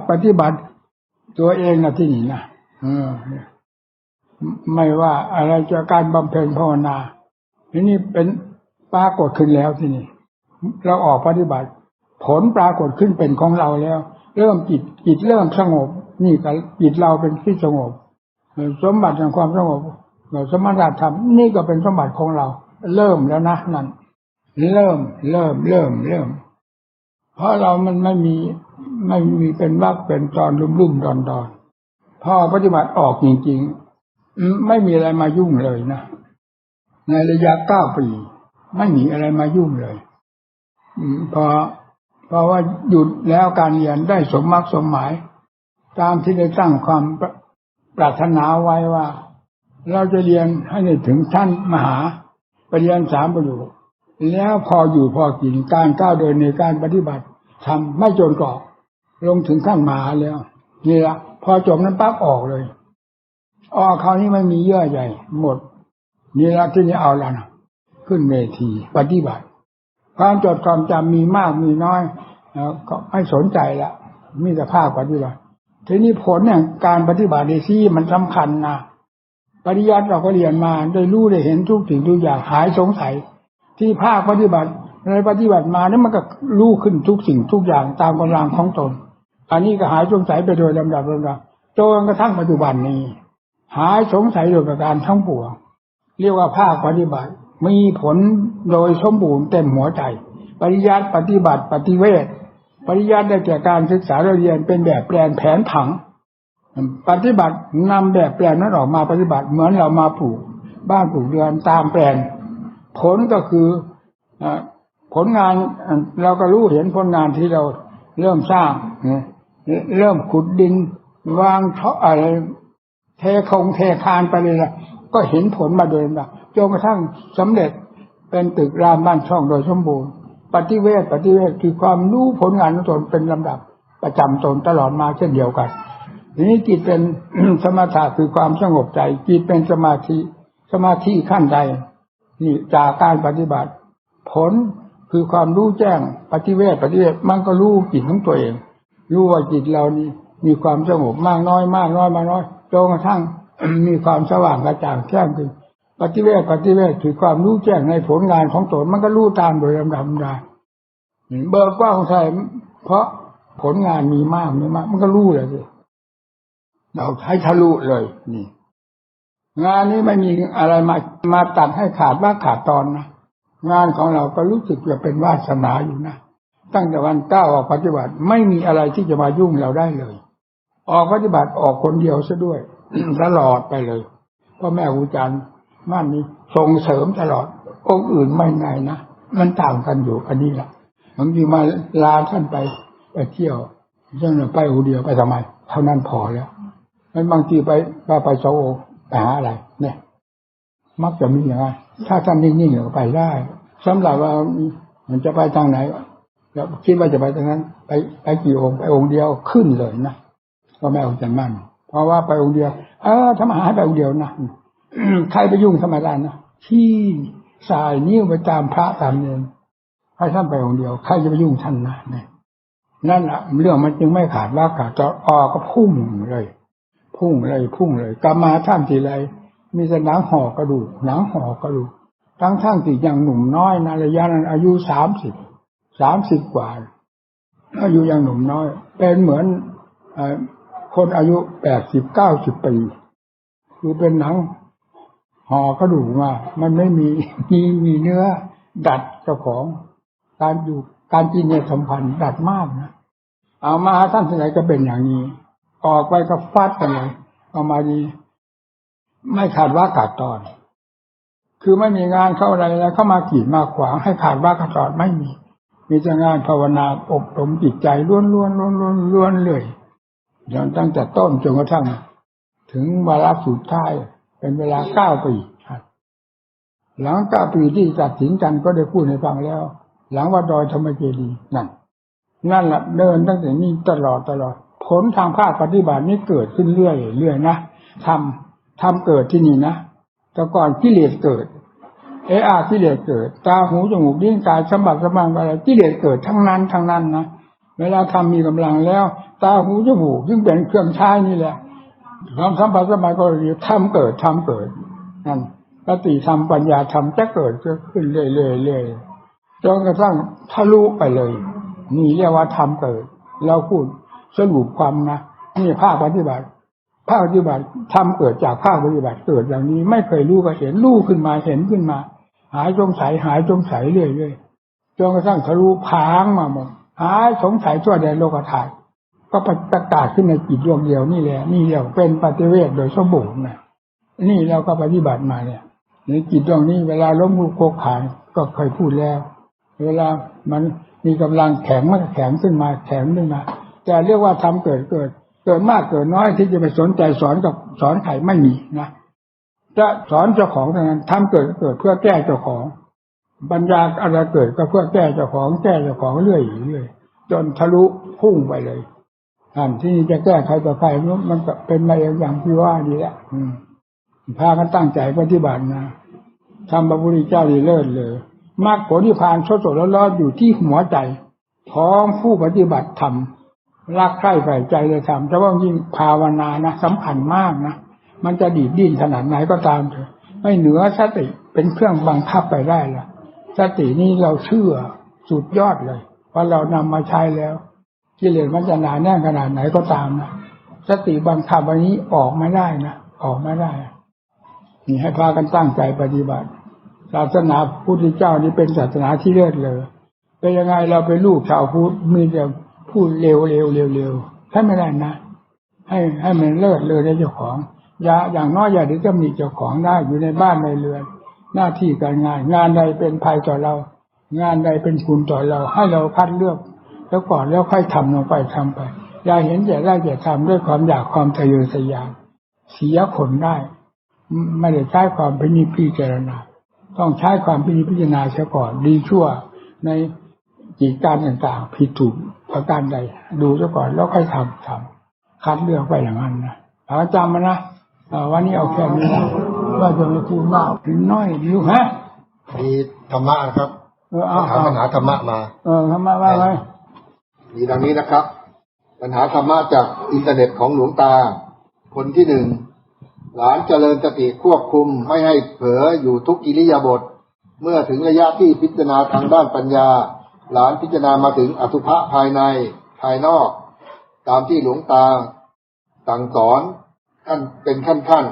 หลานยิ่งพิจารณาอสุภะตัวราคะตัณหามันยิ่งรุนแรงเข้ามาในจิตมากขึ้นทุกทีหลานยิ่งภาวนาอสุภะ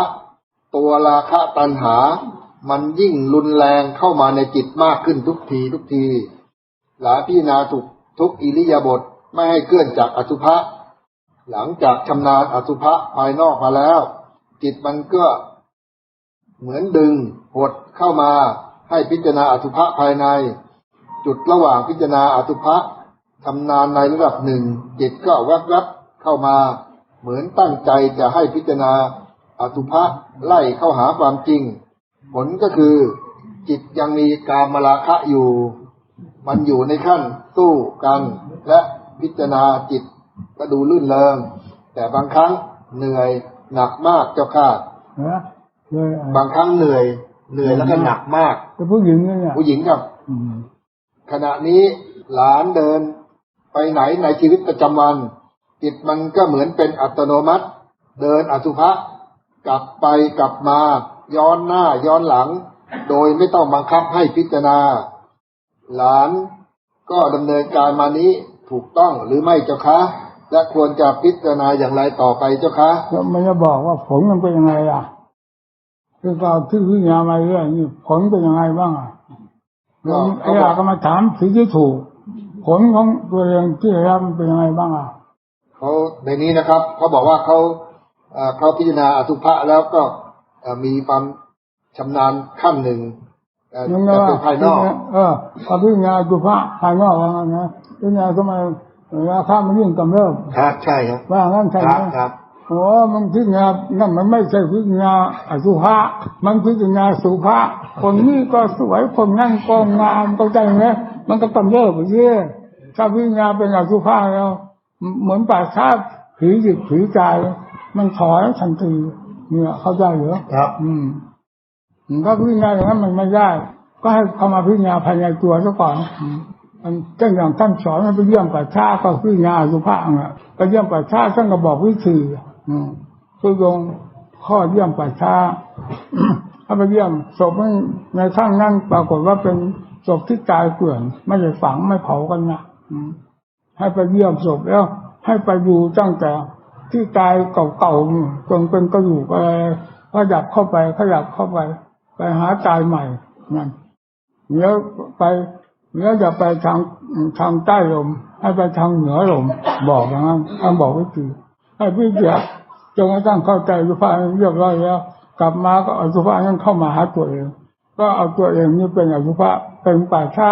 ผีจิตผีใจอย่างนี้หมดไปเลยนี่ท่านสอนว่าไง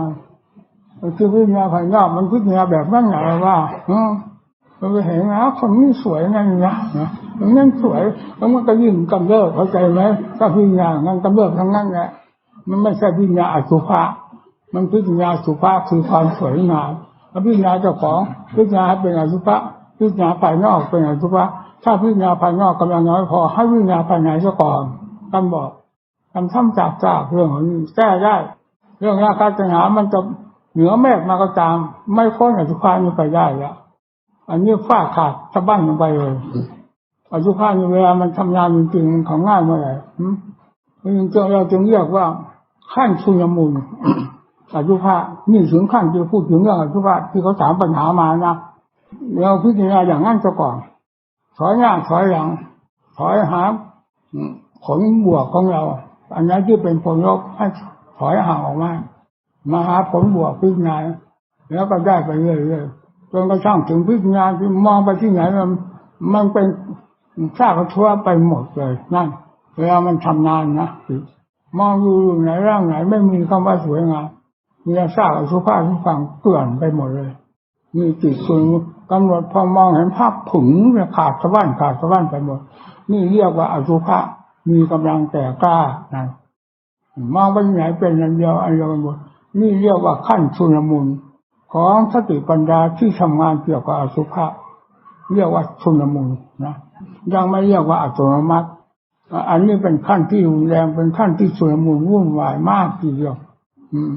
พอผ่านจากนี้อันนี้ขาดลงไปปุ๊บลงไปเรียบร้อยแล้วทีนี้สติปัญญาอัตโนมัติจะเอาน้ำมันนี้ไปฝึกซ้อมเรื่อยก้าวเรื่อยท่านบอกว่าสำเร็จพระอนาคามีราคะขาดแล้วแต่อะไรที่เป็นผิวเป็นฝอยเป็นอะไรเล็กๆน้อยๆยังติดอยู่ท่านชำระอันนั้นเรื่อยขึ้นเรื่อยที่อันใหญ่ก็เนี่ยตัวชุลมุนวุ่นวายจึงไม่เรียกว่าสติปัญญาอัตโนมัติจนผ่านชุลมุนนี้ไปแล้วจึงเป็นสติปัญญาอัตโนมัติด้วยการนำอันนี้ไปฝึกซ้อมให้ชำนาญนี่ไปเข้าใจเลยนะคือพูดนี่เขาพูดนี่ถูกหรือผิดอะไรยังไม่ได้ยากเลยมาถามถูกหรือผิดผลเป็นยังไงไม่เห็นบอกมาแล้วมีอะไรอีกคนที่สองครับมีคนที่สองครับเอาว่ามาคนที่สองผมฝึกสมาธิจนมีอาการต่างๆเช่นอาการเหมือนตัวหมุนจากช้าแล้วก็เร็วจนต้องออกจากสมาธิเพราะมันน่ากลัวอาการอีกอย่างหนึ่งก็คือผมกระทำความรู้สึกแยกเป็นสองส่วนได้กระทำความรู้สึกแยกเป็นสองส่วนได้เห็นร่างกายของตนเองนอนอยู่ส่วนตัวที่ลอยขึ้นจะมีความรู้สึกมากกว่าและมีแสงสว่างออกจากตัวเองแต่เดี๋ยวนี้เสื่อมแล้วต่อมาก็ฝึกกำหนดลมหายใจเข้าออกฝึกไปทุกวันวันละ5 นาทีและเพิ่มขึ้นไปเรื่อยๆในวันหนึ่งก็มีความรู้สึกว่ามีลมหมุนที่ปลายจมูกและนั่งสมาธิทุกทีก็จะมีอาการอย่างนี้ทุกครั้งอยากให้หลวงปู่ช่วยชี้แนะสั่งสอนก้าวกับผมด้วยครับไม่จะพูดมันทำจับจดเดี๋ยวจับนั่นจับนี่ไม่เงินหลับใจแสงแล้วไม่อยากอธิบายอย่างนี้ทำอะไรให้มันจริงจังบางทีเดี๋ยวมาลมหายใจเดี๋ยวไปนั่งไปนี่ยุ่งจับให้มันเห็นชัดเจนจะเปลี่ยนด้วยเจตนาหาเหตุหาผลจริงๆอย่าเกี่ยวกับว่าทำจับแต่ว่าเปลี่ยนอย่างนั้นใช่ไม่ได้ไม่ดีนี่เราก็แก้แล้วหนึ่งก็ได้เยอะมาอะไรครับก็กลับเรียนถามดังนี้นะครับหนูเริ่มเดินจงกรมเวลา 00.43 น.หนูไม่มีเจตนาจะส่งจิตออกข้างนอกแต่จิตออกข้างนอกเอง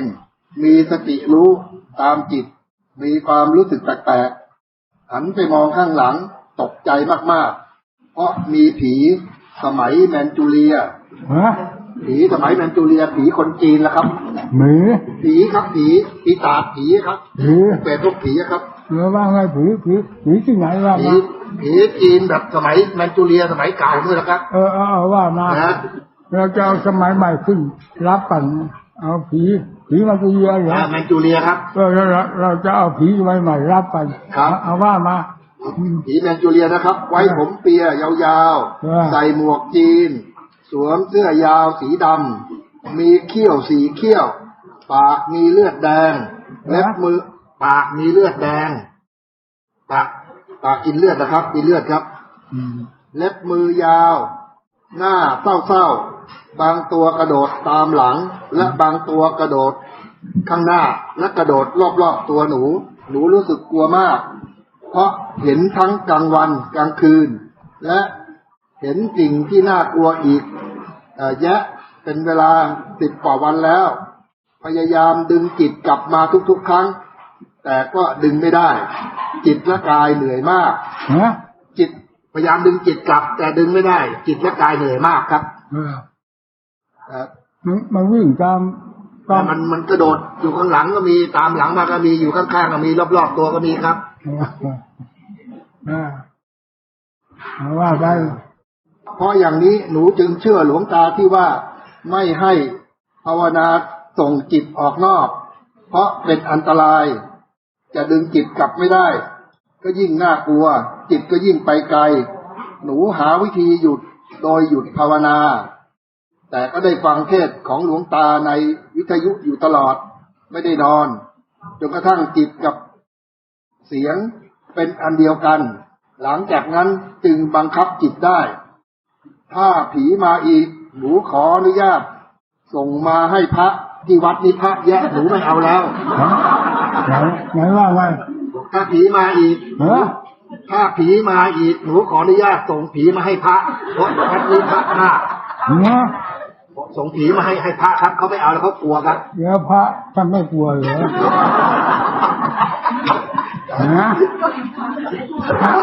พระท่านไม่กลัวเหรอลงมากเลยตั้งแต่อยู่ในวัดมันก็มากต่อมากแล้วผีพระท่านกลัวมากต่อมากแล้วก็ส่งผีเยอะมาอีกผี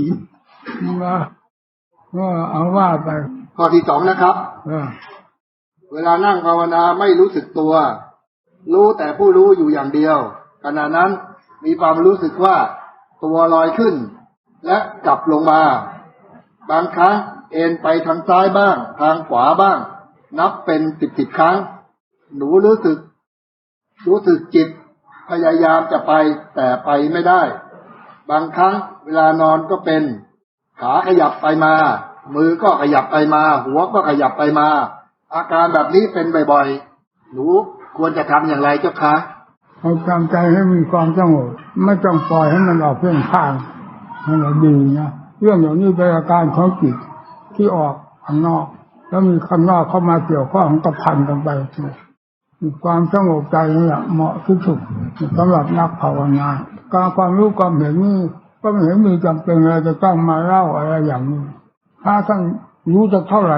นี่ไม่ใช่เป็นเรื่องรากกิเลสต่อถอนกิเลสท่านไม่เคยพูดท่านจะพูดในวงธรรมะที่ถอดถอนกิเลสอย่างนี้มันเป็นจุดเป็นด้อยแต่เป็นภัยได้มากนั่น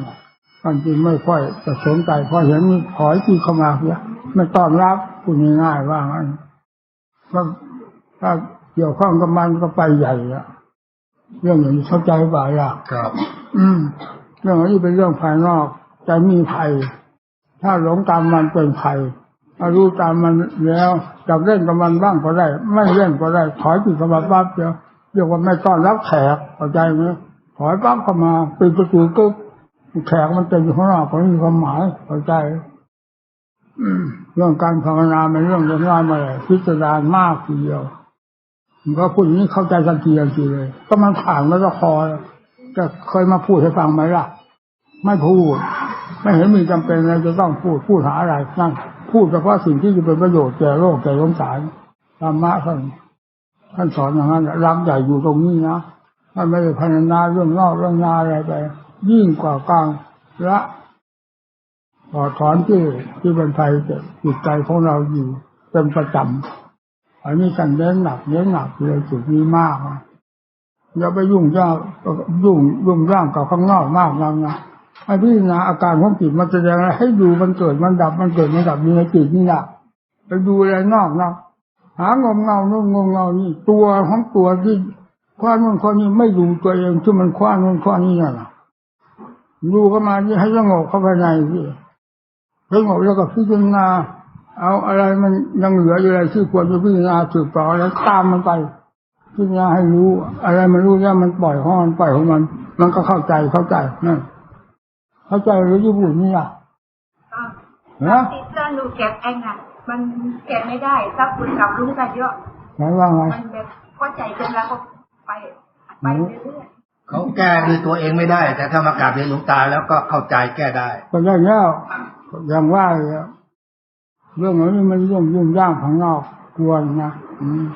ถ้าถอยเข้ามาข้างในพิจารณาอยู่ในอาการของจิตทุกอย่างมันยับไว้ปั๊บรู้ปั๊บดับปุ๊บแล้วดูอาการของจิตนี่เป็นเรื่องละกิเลสถอนกิเลสอยู่ในตัวถ้ามันออกมาปั๊บตามไปนี่ไม่ใช่ละนั่นนะเพิ่มไปกับมันคือมันมีเสริมกิเลสมากเข้าเรื่องนี้มันมีมากมาเวลาจะพูดอย่างนี้พูดก็บ้างนะเอาพระพวกเดียวกันนี่แหละ2 องค์องค์หนึ่งไปอยู่ถ้ำนั่นองค์หนึ่งมาอยู่ถ้ำนี้ใช้ภาวนานี่จะเอาตัวชัดเจนมาเลยนิทานสดนะท่านก็ไม่เคยพูดแต่มันเมื่อมันหยาบย้ำเข้ามาก็ต่อยมารักกันบ้างที่เข้าใจไหมเมื่อไปนั่งภาวนาพอไปอยู่ในถ้ำนั้นได้3 คืนทนได้3 คืนโดดมาบอกนัดกันว่าเท่านั้นวันเท่านี้วันถึงจะมาพบกันแต่ยังไม่ถึงไหนโดดออกมาได้3 คืนโดดออกมาแล้วก็โดดไปหาองค์ที่อยู่ถ้ำนั้นแล้วทำไมว่าไปอยู่กำหนดเท่านั้นวันที่มันมาได้ไงอ่ะเดี๋ยวมาสิยังไงอย่างนี้ล่ะหลังนี่ได้3 คืนเนาะมันอยู่ไม่ได้หรอกไม่ได้อะไรอยู่ไม่ได้ไปเอาละหน้าที่นะผู้หญิงคนหนึ่งมันตายมีท้องมันตายมันไปปีนหาผลไม้อะไรเนี่ยตกลงมาเลยตายอยู่ที่นั่นอยู่ในแถวใกล้ๆถ้ำนั่นแหละนี่ตายแล้วมันเลยเป็นเปรตอยู่นั่นที่นี่เวลาพระมาไม่มีอะไรตีมันเกาะเพดานถ้ำหัวมันหย่อนลงมาลมมันมากอดพระเอาอะไรพระตัดพระสองไล่อะไรมันก็ไม่เอาแผ่หน้าตามันก็ไม่ยอมมันมีจะกอดแต่พันพระอย่างเดียวท่านทนไม่ไหวถ้าลืมตาอยู่มันก็มาอยู่เห็นอยู่ว่างั้นอย่าว่าจะหลับตาเลยลืมตามันก็เห็นนี่ถ้าทนไม่ไหวทนได้3 คืนเปิดมานี่แล้วมันเป็นอย่างนั้นไปหรือว่าเอาผมจะไปทดลองดู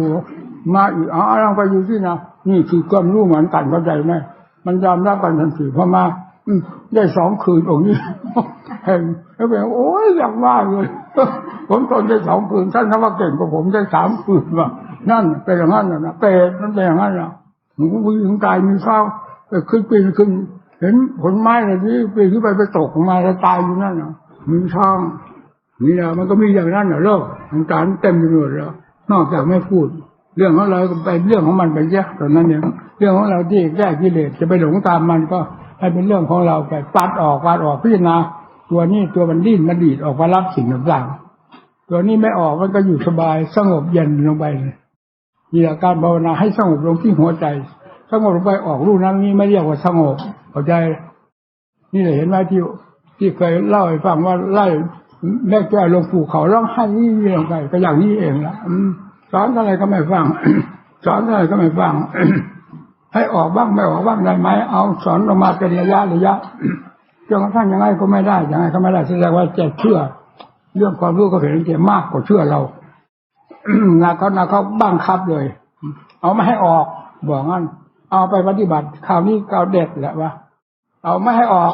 ได้ไหมลงแล้วให้อยู่ว่าเมื่อมันอยู่แล้วจะอธิบายต่อไปอีกมันยังไม่ลงที่จุดที่อธิบายต่อไปมันเป็นบ้าอยู่ข้างนอกไล่เขามันก็ไม่เข้าบอกไม่ให้ออกเอาอย่างเด็ดกลับไปมาอีกว่าออกอีกก็ไล่ลงภูเขาเลยสถานนี้ไม่มีบัณฑิตนักปราชญ์มีแต่คนโง่เขลาบอกปัญญาใครเป็นนักปราชญ์ใต้ไล่ร้องไห้ลงภูเขาที่อยู่ห้วยทรายวัดอยู่ทางนี้ตีนเขาเราอยู่บนเขาอยู่ตีนเขาเป็นพระมากอยู่เราขึ้นอยู่บนภูเขากับเนรหนึ่งแล้วสำนักที่เขาอยู่ฝากบ้านทางโน้นวัดเราอยู่ฝากบ้านทางนี้ตอนวันพระเขายกขบวนไปละไปตอน4 โมงเข้าไป5 โมงกว่าหรือจน6 โมงเขาก็กลับมาอย่างนั้นเป็นประจำอันนี้พูดถึงเรื่องว่ามันดื้อนะไม่ใช่เล่นนะจิตเนี่ย ดื้อจนไม่ฟังเสียงเราเลยหรือว่าถือว่าเป็นครูอาจารย์เวลาฟังไม่ฟังเสียงเชื่อความรู้เจ้าของมากกว่าเชื่อครูอาจารย์ด้วยถึงขนาดไล่ลงภูเขาเลยร้องไห้เราเฉยน้ำตานี่ไม่มีประโยชน์อะไรนั่นเอาตรงนั้นนะน้ำตานี่มีประโยชน์ไล่ลงไปก็หมดท่าแล้วก็จึงได้มายอมรับที่นี่เอาย่นเลยนะที่นี่มายอมรับเราก็ว่าเราเป็นอย่างนั้นถึงขนาดท่านไล่ลงภูเขานี่หมดแล้วที่นี่ที่พึ่งไม่มีที่พึ่งแล้วที่นี่ว้าไปยุ่งไปหมดแล้วเราก็หวังจะพึ่งครูอาจารย์ตรงนี้แล้วก็ถูกท่านไล่ลงภูเขาแล้วเราทำไงนี่แล้วก็มาย้อนมาเห็นโทษตัวเองนี่ก็เป็นเพราะเรานั่นแหละไม่ฟังเสียงท่านเอาซะบ้างแล้วว่าเพราะห้ามมาตอนเป็นตักเป็นตอนเป็นว่าเป็นตอนเนี่ยเขาก็พูดได้ลำดับเรื่องกันนะเราห้ามมาเป็นว่าเป็นตอนจนกระทั่งถึงที่สุดที่จะเอากันอย่างจริงจังนะจะยังไม่ลงอีกไม่ลงก็ไล่ลงภูเขาเนี่ยใครจึงยอมเอาท่าว่าเชื่อครูอาจารย์ก็ฟังท่านบ้างสิท่านสอนว่าไงให้ปฏิบัติตามท่านบ้างสิแต่เชื่อแต่ความรู้ของตัวเองทำอยู่อย่างนี้ไปทีไรก็ไปคุยให้ท่านฟังท่านรำคาญแล้วก็ไล่ลงภูเขาที่เอาปฏิบัติตามท่านที่ถ้ายอมรับว่าเป็นครูอาจารย์ก็ปฏิบัติตามมันก็ลงจ้าลงเลยเที่ยวนานเห็นไหมล่ะ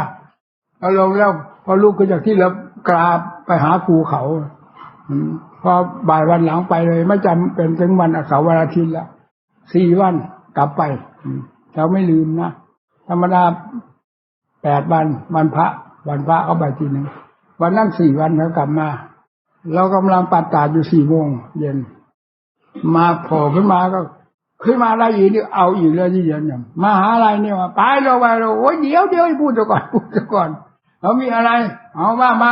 เราก็ปัดกวาดอยู่กับเนรอยู่ข้างบนเขาก็ขึ้นไปแล้วก็เลยนั่งที่นั่นเราก็วางไม้กวาดที่นั่นซัดกันที่นั่นเลยนั่นแกก็ไปเล่าให้ฟังอย่างนั้นก็อย่างนั้นนะที่นี่เราอธิบายต่อนี่ก็จ้าไปเรื่อยๆนั่นเห็นไหมล่ะนี่แหละเรื่องความเชื่อตัวเองยิ่งกว่าครูอาจารย์มันเสียได้อย่างนี้แหละถึงขนาดไล่ภูเขาร้องไห้นั่นวันนี้ก็พ่อแม่ครูอาจารย์มั่นท่านก็เล่าให้ฟังแกก็เล่าให้ฟังเรื่องพ่อแม่ครูอาจารย์มั่นเวลาท่านไปท่านมีตุวิจารณ์กับแกนี่แหละกับแกนั้นแกเป็นกำลังเป็นสาวอยู่เป็นสาวอยู่ถ้าว่าเป็นเนรท่านจะบวชแล้วเอาไปด้วยนี่ก็เป็นผู้หญิงมันลำบากลำบนเอาอยู่ไปแล้วก่อนกรรมมีก็เสวยไปก่อนมันหากจะมีครูอาจารย์มาสอนแหละท่านว่าจุดท่าอยู่ว่าจะมีครูอาจารย์มาสอนอยู่แล้วแหละท่านว่านี่ไปมันสุดอย่างว่าอย่างว่าแล้วความรู้ของแกออกตั้งแต่เปิดเผยเรื่องเทวดาอินพรหมที่ไหนแกรู้หมดนั่นแหละแต่เราไปคือพ่อแม่ครูอาจารย์มั่นห้ามนะนี่เวลาเราไปให้อยู่ภาวนานะท่านบอกอย่าภาวนานะบาปมีบุญมีกรรมของเราเสวยไปเถอะท่านว่ามันหากจะมีครูอาจารย์มาสอนอ่ะท่านว่าอย่างนี้นะนี่แกกับนักแกก็มีครอบครัวละทุกเพราะจากนั้นก็ออกบวชแล้วนี่แล้วออกบวชมันก็ไปแบบนี้แหละท่านห้ามไม่ภาวนาแต่มันอยากภาวนาเป็นกำลังทนไม่ไหวจะว่าแล้วแกตกลงก็ภาวนาระวังเอาวางกันนะอย่าว่าระวังเอาหวังนี่ภาวนามันก็เป็นอย่างว่าเนี่ยแต่ก็เพราะความระวังเอานั่นแหละมันพอทรงตัวอยู่ได้แล้วพอดีแล้วก็ไปที่นั่นนั่นแหละไปจึงไปเจอกันอย่างว่าเนี่ยถึงขนาดไปไล่ลงภูเขาแล้วจากนั้นมาแล้วพอยอมรับแล้วมันก็จ้าขึ้นเรื่อยพุ่งเลยนั่นแล้วไปปี94มั้งไปห้วยทรายจำได้นะ93ลงจากภูเขาดอยจามเจดีย์แล้วก็ย่อมาจำพรรษาที่วัดหนองผือมาสนองคุณของบรรดาพี่น้องชาวหนองผือที่มีคุณมากต่อพระเจ้าพระสงฆ์ทั้งหลายมีจำนวนเท่าไรบ้าน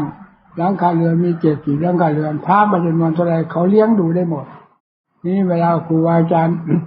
มรณภาพจากไปคือพระแม่อาจารย์มั่นจากไปแล้ววัดล้างเลยนี่เราจะไปจำพรรษาที่วัดดิจภูมิกับท่านเพ่งนี่แหละบนเขาถ้ำเราเคยไปอยู่แล้วเราจะไปจำพรรษาที่นั่นไปได้ 2-3 วันไปนั่นแหละ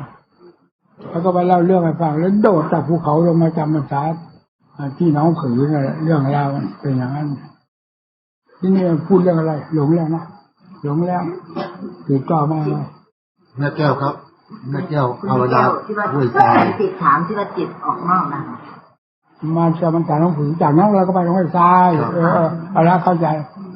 เราไปห้วยทรายยิงไปเจอเพื่อนปี94ประจำห้วยทราย93ประจำหนองผือ94ประมาณ94 95 96 97 4ปีจำพรรษาที่นั่นพอ94ไปก็เอาแล้วนี่เอากันหนักนะ94ย่าง95เอากันอย่างหนักเดียวพอ95แกก็ผ่านได้เห็นไหมล่ะเอาอย่างนั้นแล้ว2 ปีนะแกเร็วอยู่นะเราไปเที่ยง94เอากันอย่างชุลมุนถึงขนาดไล่ลงภูเขาพอ95แกก็ผ่านได้นั่นแหละแต่ว่าแกเร็วอยู่นะเนี่ยถ้าลงมันเป็นอย่างนั้นนะถ้าไม่ลงก็เป็นบ้าอยู่นั่นนะจะพูดชัดๆอย่างนี้ไม่ว่างเลยเอาขนาดไล่ลงภูเขาร้องไห้ลงไปเราไม่สนใจไม่มีอะไรเหนือธรรมน้ำตามีค่าอะไรเนี่ยน้ำตาออกจากความโง่เขลาบอกมันยางตัวไม่ใช่น้ำตาออกจากปัญญาเฉลียวฉลาดน้ำตาพุ่งอย่างพระพุทธเจ้าตรัสรู้สาวกตรัสรู้ทำน้ำตาพังออกมานั่นน้ำตาที่มีค่ามากน้ำตาอย่างนี้ไม่มีค่าเลยอย่างนั้นเลยนี่พูดไปถึงไหนจบแล้วลืมแล้วพูดไปลืมไปดูที่เป็นอย่างนั้นแล้วเฮ้ยคนไม่เคยมีหลักมันจะมาถามหาอะไรมีแต่ลอยหลักไม่มีแต่ลอยจะมาถามหาหลักอะไรเราไม่อยากตอบเสียน้ำลายว่าลุงเจ้าจงคะครับนุ้ยสงสัยร้อยเสียบอย่างนี้เมื่อก่อนร่างกายขยับอย่างนี้แต่ว่าจิตนี่แล้วก็เปลี่ยนจิตเมื่อก่อนร่างกาย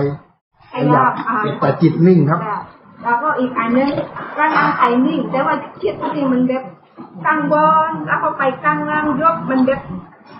นอนดีอะไรอย่างนี้แล้วก็ตอนนี้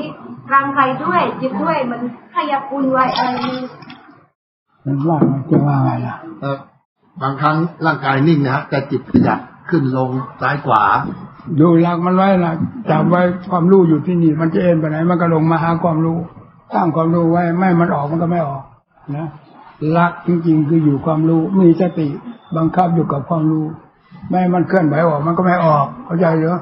แต่ว่าโยนที่ร่างกายด้วยจิตด้วยเจ้าค่ะไปตั้งบนไปข้างล่างไหนว่าไงปัจจุบันนี้ทั้งจิตทั้งร่างกายเดี๋ยวไปข้างบนเดี๋ยวลงข้างล่างซ้าย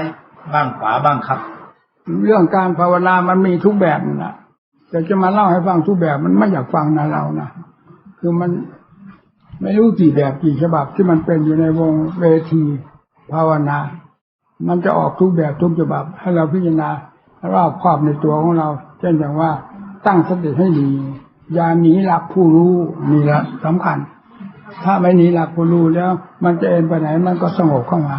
ถ้าหลักเจ้าผู้รู้นี่เอ็นไปตามมันไปเรื่อยเข้าใจเหรอเจ้าค่ะแต่ว่าเดี๋ยวนี้เป็นอะไรเมื่อแค่แต่ว่ามีสติมันจะปล่อยเลยแล้วมันจะไปไหนไปสติให้ตั้งอยู่กับจิตนะอย่าให้หนีจากนี้ไม่เป็นไรไม่เสียถ้าเอ็นไปเมื่อไรแล้วไปละคืบคลานไปเรื่อยเรื่อยเรื่อยเห็นไม่เห็นมันก็รู้มันก็ปรุงก็แต่งมันไปเรื่อยรู้ไปเรื่อยเห็นไปเรื่อยไปถ้าตั้งคือเอาความรู้ไว้ในสติบางคราววันนี้มันก็ไม่ออกมันก็อยู่ความรู้นี่ก็เด่นนั่นเรียกว่าเป็นธรรมขึ้นภายในใจเข้าใจเลยนะครับข้อสามสุดท้ายครับบอกหลายวันวันนี้เวลานั่งนอนภาวนาความรู้สึกตัวมีอยู่หูได้ยินเสียงข้างนอกแต่จิตเฉยๆไม่สนใจอะไรเหมือนไม่มีงานทำบางทีนอนไม่หลับเพราะว่าจิตเฉยๆหนูต้องทำอย่างไรต่อไปเจ้าคะให้สอนนะที่เหยียดต่อไปนอนไม่หลับก็อย่าหลับที่เราก็เคยนอนไปนอนไม่หลับแต่ว่าอะไรเมื่อคืนนี่ก็ยังตีหนึ่งยังลงไปเดินยังกรมเลย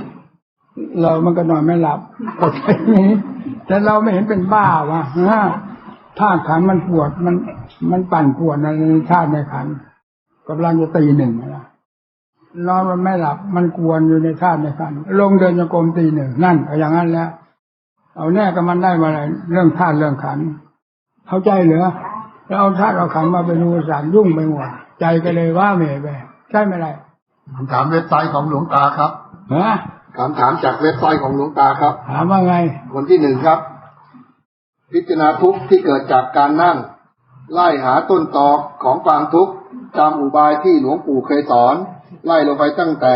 เนื้อหนังกระดูกผ คนตายไม่เห็นมีทุกข์แต่เราไม่ตายทำไมจึงทุกข์เอานักหนาปวดแสบปวดร้อนเฉพาะบริเวณที่ปวดพิจารณาว่าทุกข์เกิดจากอะไรจนจิตรวมเข้ามารู้เฉพาะหน้าคล้ายมองเห็นเป็นจุดหนึ่งเหมือนจิตไม่เกาะเกี่ยวทุกข์ก็เริ่มเบาจึงพิจารณาขันธ์ห้าและปัจจัยการที่เป็นต้นเหตุให้เกิดทุกข์ทั้งปวงปวดกระดูกหลังจนต้องยืดตัวขึ้นทุกข์ที่ปวดแสบปวดร้อนก็เลยกระเพื่อมขึ้นมาใหม่ก็ได้แต่น้ำตาซึมกับทุกข์ที่เกิดขึ้นขอกราบเรียนถามว่าขณะที่จิตหดรวมเข้ามารู้เฉพาะหน้าลมก็ยังปรากฏอยู่แล้วน้อมเอาสิ่งที่มองเห็นคล้ายเป็นจุดหนึ่งซึ่งไม่รู้คืออะไรแต่ก็น้อมเข้ามาเป็นจุดเพื่อทำลายโดยพิจารณาสาวถึงปัจจัยการลูกเข้าใจว่ากำลังของลูกยังไม่เพียงพอยังต้องมีความเพียรฝึกให้มากจึงขอกราบเรียนถามขออุบายจากหลวงปู่เพื่อพิจารณาต่อไปด้วยครับที่พิจารณาที่ถูกต้องแล้วนะครับถ้าพิจารณาไปไล่ไปมันทุกตรงไหนทุกตรงไหนไล่เข้าไปมันก็มาจนกรอกที่จิตซึ่งไปหมายเขานั่นแหละพอมาถึงจิตนี้แล้วอันนั้นก็ดับไปหมดไม่มีอะไรเหลือจิตก็รู้ตัวแล้วก็แน่วเลยเข้าใจครับพิจารณานี่ถูกต้องแล้วถ้าไล่เข้ามานี่แล้วจะเพื่อความสงบแหละถ้าไล่เรื่องทุกข์เรื่องอะไรมันเกิดที่หนังที่เนื้อที่เอ็นที่กระดูกหรือเกิดที่ตรงไหนไล่มันเข้าไปถ้าว่าเกิดที่หนังเนื้อเอ็นกระดูกเอาไปตายแล้วไปเผาไฟเขาว่าไงนั่นเขาไม่เห็นบ่นว่าทุกข์ว่ายากลำบากมาร้อนว่าหนาวเวลามีชีวิตอยู่มันเป็นอะไรมันเป็นเวลาไล่ก็มาถึงจิตนั่นนี่เรียกว่าไล่หักสัจธรรมอยู่กับเราความจริงเมื่อมันเข้าใจนี่แล้วสิ่งนั้นกันแล้วระงับของมันลงไปเข้าใจครับก็มีเท่านั้นเองพิจารณาอย่างนี้ถูกต้องแล้วให้ไล่เข้ามามันทุกข์ตรงไหนไล่แล้วอยากให้ทุกข์อยากให้ทุกข์หายนะไม่ได้นะมันจะเกิดมากเกิดน้อยอย่าไปอยากให้มันหายมันยิ่งทวีนะเอาพิจารณาตามความจริงมันทุกข์ตรงไหนมากดูทุกข์ไปมากด้วยสติด้วยปัญญาฟัดกันลงไปนั่นแล้วมันก็จางไปเข้าใจปั๊บที่นี่พอเข้าใจนี้มันก็เข้าใจไปตามกันหมดเพราะมันเป็นอาการอย่างเดียวกันนั่นเข้าใจเลยครับนี่แหละการพิจารณาถ้าพิจารณาอย่างนี้แล้วจะได้หลักใครไล่เบี้ยเรื่องความทุกข์ทั้งหลายที่มันเกิดขึ้นมามากกลัวแต่จะตายนั่นแหละคนนั้นไม่ได้เรื่องนะล้มเหลวไม่ต้องกลัวตายคำว่าเกิดตายมันมีอยู่กับทุกคนนั่นแหละว่าผู้ภาวนาก็มีผู้ไม่ภาวนาก็มีเราภาวนาเพื่อให้รู้เรื่องของมันเรื่องความตายเป็นอะไรตายแน่ไล่หามนี่ทุกนั้นไล่ก็ไปหามันก็ไม่มีหนังก็เป็นหนังธรรมดาหนังรองเท้าเห็นไหมล่ะใส่เหยียบกวางเหยียบน้ำเหยียบขี้เหยียบอะไรมันก็เห็นว่าอะไรนั่นหนังเดี๋ยวว่าเราอยู่กับเรามันทำไมมันไม่เป็นอย่างนั้นล่ะพิจารณาอย่างนั้นสิหนังเนื้อก็เหมือนกันเนื้อเป็ดเนื้อไก่เอามากินเห็นไม่เห็นเป็นอะไรเนื้อเราทำไมใครแตะไม่ได้เดี๋ยวเจ็บนั่นทุกนี่กระดูกเอ็นไล่เข้าไปมันเห็นทุกสัตว์ทุกส่วนคือมันอันนี้มันมีเป็นแต่สักแต่ว่าสภาพอันหนึ่งนะจิตเข้าไปยืดอยู่ในนั้นพอจิตเข้าใจแล้วจิตถอยมาสิ่งของนั้นก็เป็นความจริงของเขาอยู่ตามเดิมเข้าใจเลยล่ะครับเนี่ยมันมีเท่านั้นแหละเขามีอะไรคนที่สองนะครับลูกขอกราบขอความกรุณาจากพระคุณท่านเมตตาช่วยเหลือยกจิตยกใจเยาวชนของชาติด้วยเนื่องจากในยุคนี้เด็กไม่ค่อยเชื่อฟังพ่อแม่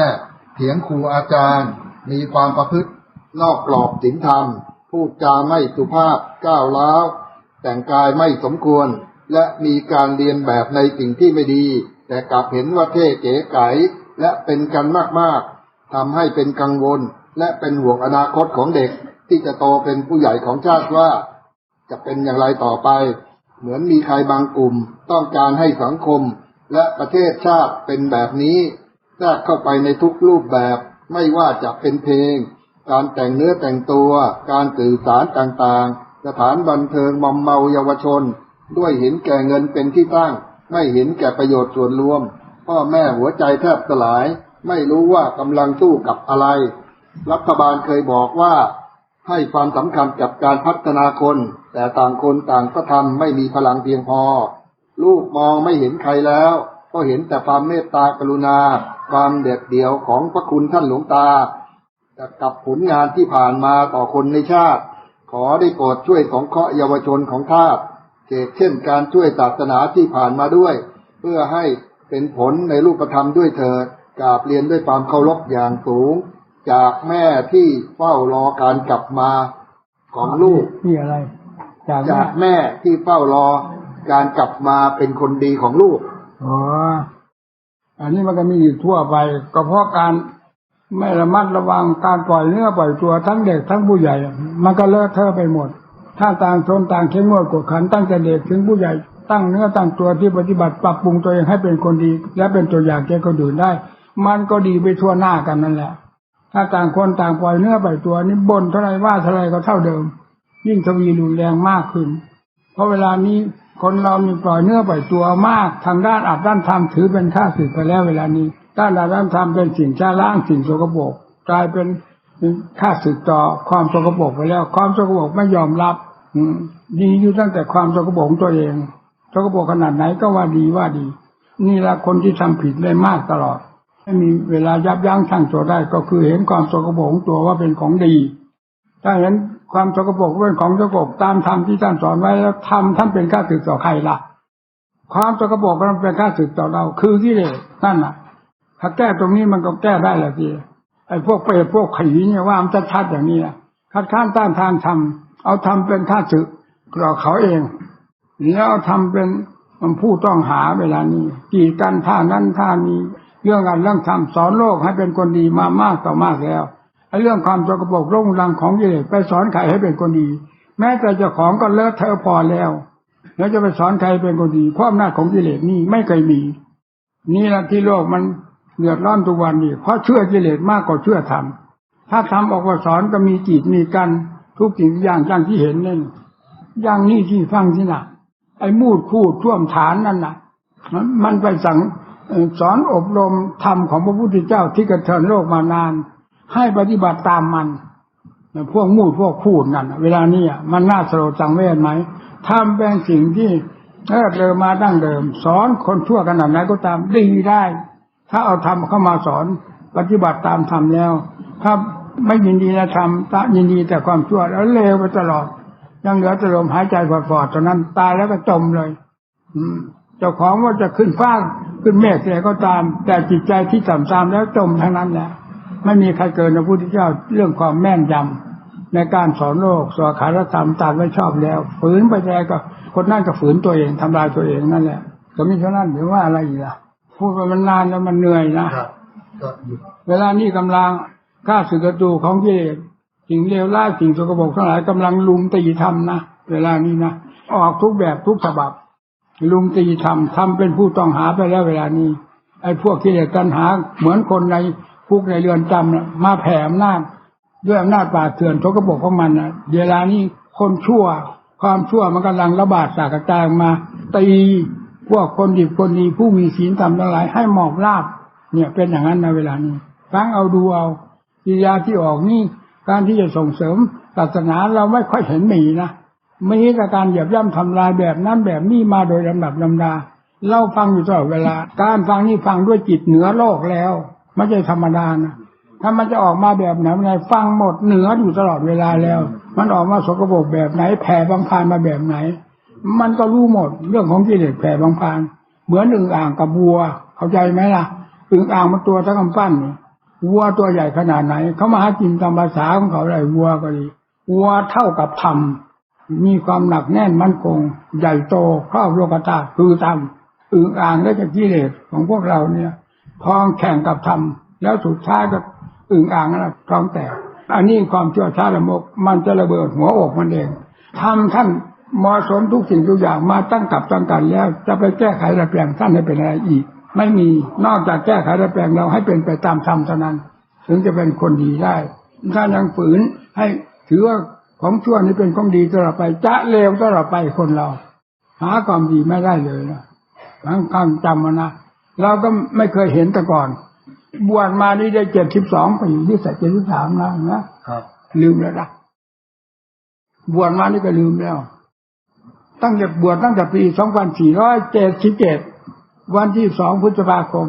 จนกระทั่งถึงบัดนี้นับดูสิกี่ปีแล้วก็ลืมนี่เราก็ไม่เคยเห็นเรื่องโลกทั้งหลายเฉพาะอย่างนี้ในเมืองไทยเรา ที่จะมาเที่ยวคัดค้านต้านทานอัดธรรมที่ครูบาอาจารย์แนะนำสั่งสอนซึ่งเป็นธรรมที่เลิศเลอพอแล้วและให้ปฏิบัติตามกิเลสตัณหาตามท่วมตามฐานนี่เราก็ไม่เคยเห็นเวลานี้เห็นแล้วนะมันลากอัดรับธรรมซึ่งเป็นของสะอาดหมดจดงดงามล้นโลกล้นสารมาเข้าสู่ในท่วมในฐานท่านจะเข้ามาได้ยังไงก็ท่านเป็นธรรมอันนั้นเป็นท่วมเป็นฐานมันไม่ได้เหมือนเดียวกันนี่นะท่วมฐานให้เป็นท่วมเป็นฐานไปสิทำเป็นธรรมอยู่คนละวักละตอนมันก็ไม่ถ้าเข้าไม่เกิดเรื่องเกิดราวขึ้นมาอันนี้ความสกปรกนี่มันก็มาบีบบังคับอาจทำให้ปฏิบัติตามตัวเองที่สกปรกสุดยอดแล้วให้เป็นอย่างนั้นจะเรียกว่าสะอาดสุดยอดด้วยความสกปรกของมันนั่นแหละนี่จะเป็นไปได้ยังไงเป็นไปไม่ได้เราพูดจริงๆสำหรับเรานี่เราพูดจริงๆพูดอยู่เหนือโลกหัวใจเหนือโลกหมดแล้วใครพูดแบบไหนมันรู้หมดกิเลสมันออกฤทธิ์ใดแบบใดแบบไหนมันรู้ทันทีรู้หมดเราอดสังเวชไม่ได้นะภาษากิเลสว่าหัวมันขาดสะบั้นลงไปแล้วแสงสง่าผ่าเผยอยู่ในหัวใจตรงนี้แล้วมันจะมาอวดดีได้ยังไงนั่นเวลานี้กำลังพองตัวนะกิเลสพองสุดยอดเรานี่ไม่เคยพองไม่เคยยุบไม่เคยย่อไม่เคยกล้าไม่เคยกลัวกับสิ่งใดมีแต่พิจารณาด้วยความสลดสังเวชในสิ่งที่น่าสลดสังเวชเท่านั้นเองอันเรื่องที่จะห้ามไม่ให้เรื่องนี้เราจะเทศจนกระทั่งวันตายทำพระพุทธเจ้าเทศมาตั้งกับตั้งกันสอนโลกขนจากโลกให้พ้นจากทุกข์มาตั้งกับตั้งกันมีจำนวนมากขนาดไหนไอ้ประเภทที่มากีดมากันมาขวางมาหยิบบี้ชี้ไฟนี้มันเอาใครให้พ้นจากทุกข์ได้บ้างใครถือมันเป็นสรณังคัจฉามิมีไหมพิจารณาทุกคนนะมันกำลังฮึ่เหิมมากนะพวกชั่วช้าลามกตามตีตามต้อนตามทำลายความดีคนดีอาจทำอะไรที่ดีมันไปเที่ยวจุดเที่ยวเผาไปหมดพวกเปรตพวกผีพวกนรกอเวจีในสัตว์มนุษย์ทั้งเป็นที่มีชีวิตหายใจปอดๆนี้แหละมันกำลังแสดงฤทธิ์ไหนก็ฤทธิ์เถอะฤทธิ์เหล่านี้จะไปหาตัวของมันทั้งหมดไม่ไปหาใครเลยนะกัมมสาโกมหิกัมมทายาโถกัมมโยนิกัมมพันธุกัมมปฏิสรโนยังกำลังกริซ่ามีกริยาณว่าปาปากว่าตัสทายาโถปวิซ่ามีเรามีกรรมเป็นของตนมีกรรมเป็นเผ่าพันธุ์มีกรรมเป็นที่ให้ดีให้ชั่วอะไรๆเกิดจากกรรมนี้ทางนั้นกรรมเหล่านี้เป็นของเราทั้งหมดทำดีทำชั่วจะผู้ใดจะมาแบ่งเบาไปไม่ได้เลย